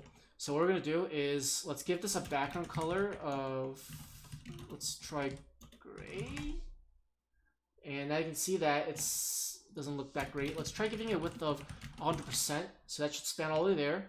Let's give it a height of 100%. So it spans all the way down. Let's give this a z index of 2. Now when we click on this div, what should happen is that this div should actually disappear. But there's no way that we can actually hide it, which I guess makes sense because once you remove it, I think that should be fine. I mean, actually, no, we'll actually add a button. We'll actually add a button. I have a good idea on what we could do. Let me actually see if I can use a white background, but I wonder if this actually does a blur though.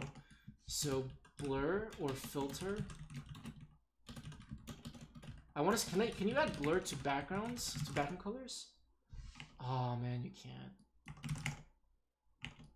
Yeah, no, you can't. This doesn't even really look nice too. Let's see. Oh yeah, actually, I got an idea. What if we blurred this, but we had no opacity? Yeah, no, maybe I'm doing the blur something wrong. Blur background color. Is it possible to blur background color, or is it the only way is can we actually just, you know? I mean, another thing that I have in mind is that let me see. Another thing that I have in mind is what we can do is we can actually just add the same image on top of it and just blur that instead. But I don't know if that would be any good. Let me actually try that real quick. So let me try passing this image source and then image. No, it's gonna give us a problem because I don't think you can actually nest the actual H1 tag here. Yeah, you can see. So we have the image there, but here's the problem right now is that the width is still there. Oh wait, let's move that. Let's see. Position relative. I think it's because the image itself doesn't have a display of block. So we're gonna have to do that. Fix that real quick. There we go. So that image is on top. I don't really like that though. Is there a way how we can, because the opacity isn't really gonna do anything. That's just gonna make it transparent. You're gonna see through it. So I don't really like that. So is there a better way that we can do this?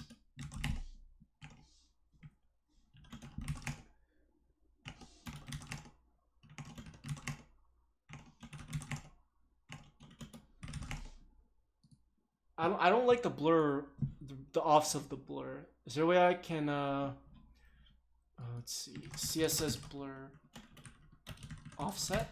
Are there other properties, or is a drop shadow the better thing to do? So this is the radius of the blur, but what if we don't want it to be like this? Because you can see that we can see the image, but this is just the radius though. I want to add. Yeah, that's not good. This is not good. I mean, maybe what I could do is here. Actually, you know what? I have an idea. What if I did this? I can actually just do this. Remove this image. Okay. Wait, what? Oh, wait, hold on, wait. What am I doing? Wait a minute. Wait. Wait, why wouldn't that show though? What the hell? Why would that not show? It's an image. Is it because of the width? Oh, I get it. It's because I get it.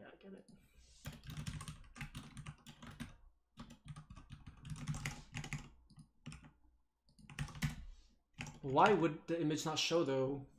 Because the other image is not there? Really?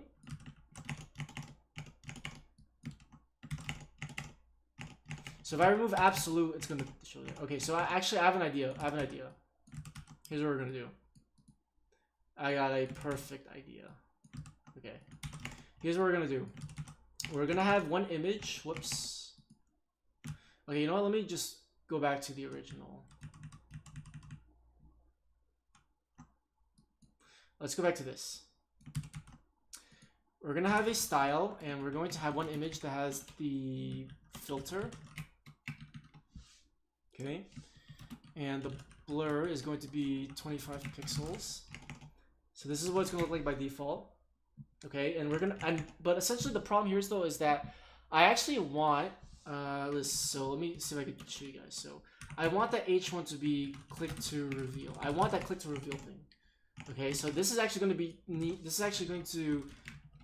to be positioned absolutely.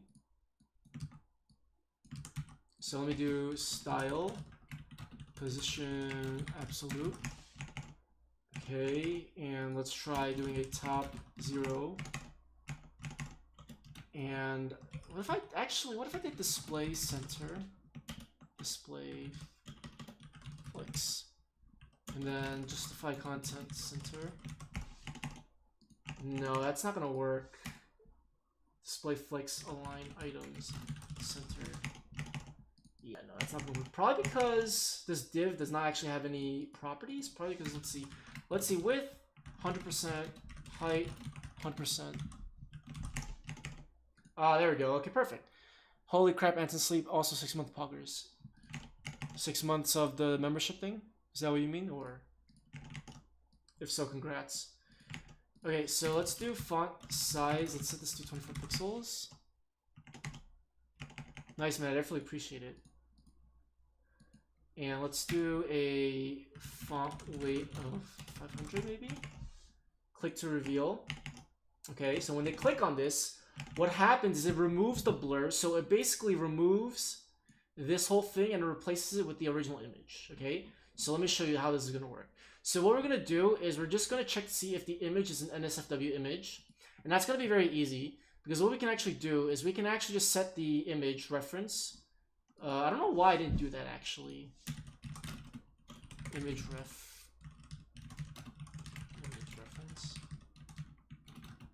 Use the image reference type. And what we can do is right over here. Let me see.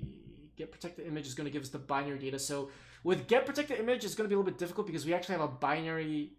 Actually, no, because all we need to do is hold on. Wait, call API. Actually, yeah, it is going to be a little tricky because the API get protected image does not return the actual. It only returns the array buffer. We could actually return both. I think we could return the array buffer and the actual image reference itself, because right now we don't have the image reference, right? So we don't know if it's an NSFW photo or not. So get protected image, yeah, we don't know if it is or not. So I think, I mean, to be honest with you, I could just make another API call, but that would be, you know, like that wouldn't be like the best ideal situation. But let me just do this. Okay, what's gonna happen is when they click on the image, okay, what's gonna happen is, let's see. So on click, we're just gonna do a we're gonna call some function. Let's just say set reveal set to true. So let's define that up there. So create that right up here. So const reveal set reveal use state. We'll set it to false. So we're gonna need a reference to the image later, but I'm not gonna do it now though. Okay. So here's what happened. So if reveal is false, so actually, you know what? Actually, we'll do this. So if it's an NSFW photo, and I'm just going to show you a demo real quick. We're not actually going to implement the NSFW today, like the NSFW check. I'm just going to show you how it will work. So if reveal is false, it's going to show the blurred image. Okay. However, if reveal is not false, that means there's no blur. So that's only going to happen if the image is not NSFW. So watch this. So right now reveal is currently false. Okay? Reveal is false. So because actually wait, what am I doing? Hold on. Wait a minute, hold on.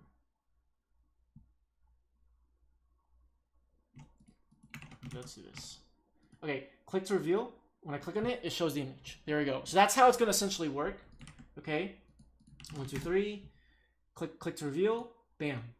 Now, does this actually protect the image itself? No, because what they can actually do is they can actually just right click. Actually, no, because we actually have the image underneath the thing. Wait, what did I just do?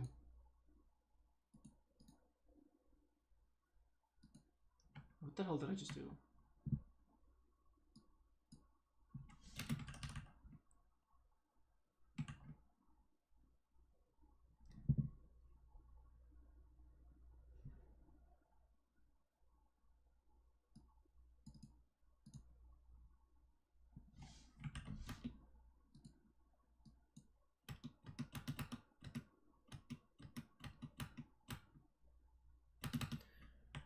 Oh, I must have triggered my Chromecast thing. Not my Chromecast. I don't have Chromecast, but I must have triggered it by accident.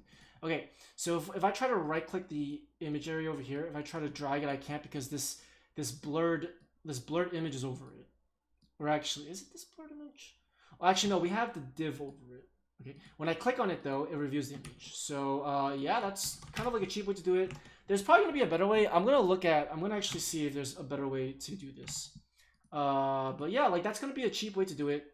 So what I'm gonna do is I'm gonna just I'm honestly just gonna let me copy this real quick. Let me copy this and let me do this. Let me revert the changes and let me go ahead and I'm just gonna paste all this code down here for later because I do want to come back to this project next week. Let's see. So yeah, right now it's not going to show the blur, so that's okay. There we go. 1, 2, 3. Let's upload the image. Let's make sure the drag and drop works. Maybe in the next video I'll do multiple files.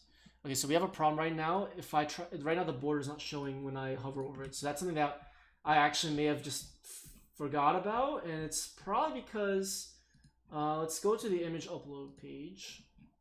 Let's see. Where's image upload container?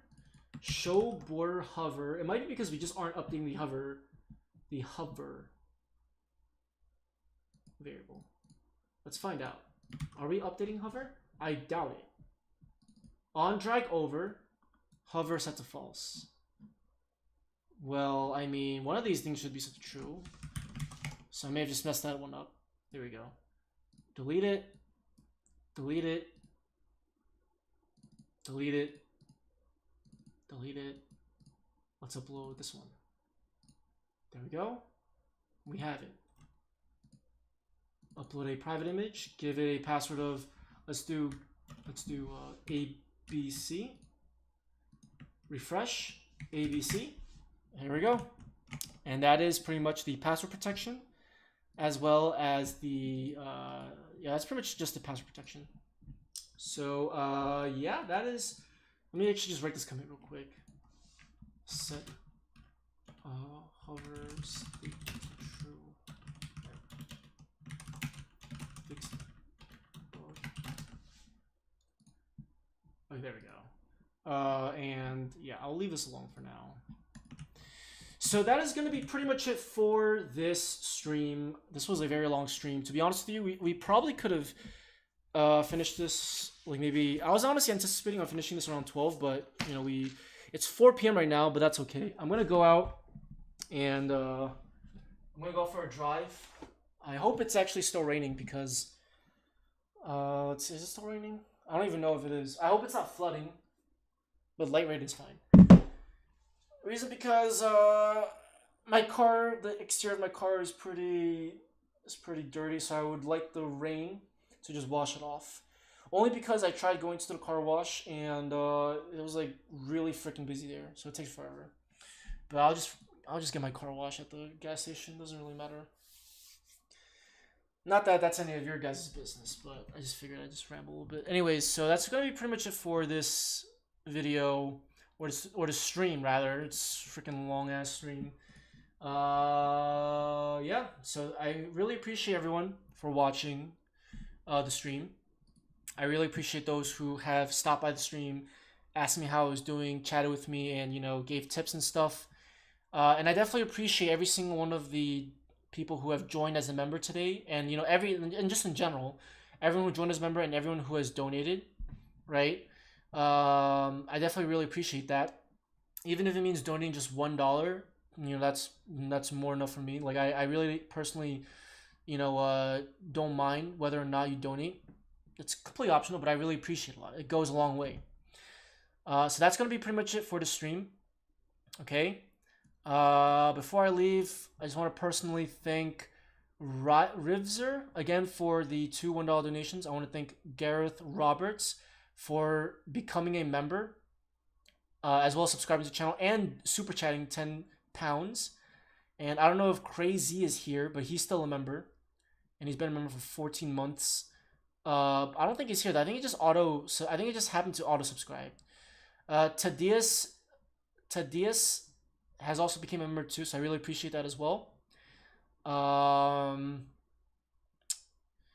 And yeah, and I see God Mode Dylan has also subscribed too, so thank you for subscribing as well. Fedor also subscribed 6 hours ago. Anyways, yeah, that's gonna be pretty much it. I think I shouted everyone. Thank you guys again for watching. If you guys want to join my Discord server, the link is in the description. That's the best way to get in contact with me.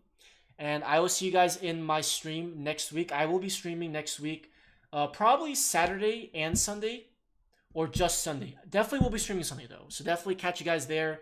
Around the same time, I will be streaming around, like, you know, let's say 6, 7 a.m. ish, around my time. So I'm in Mountain Standard Time, so make sure you check the time if you want. But yeah, that's gonna be pretty much it.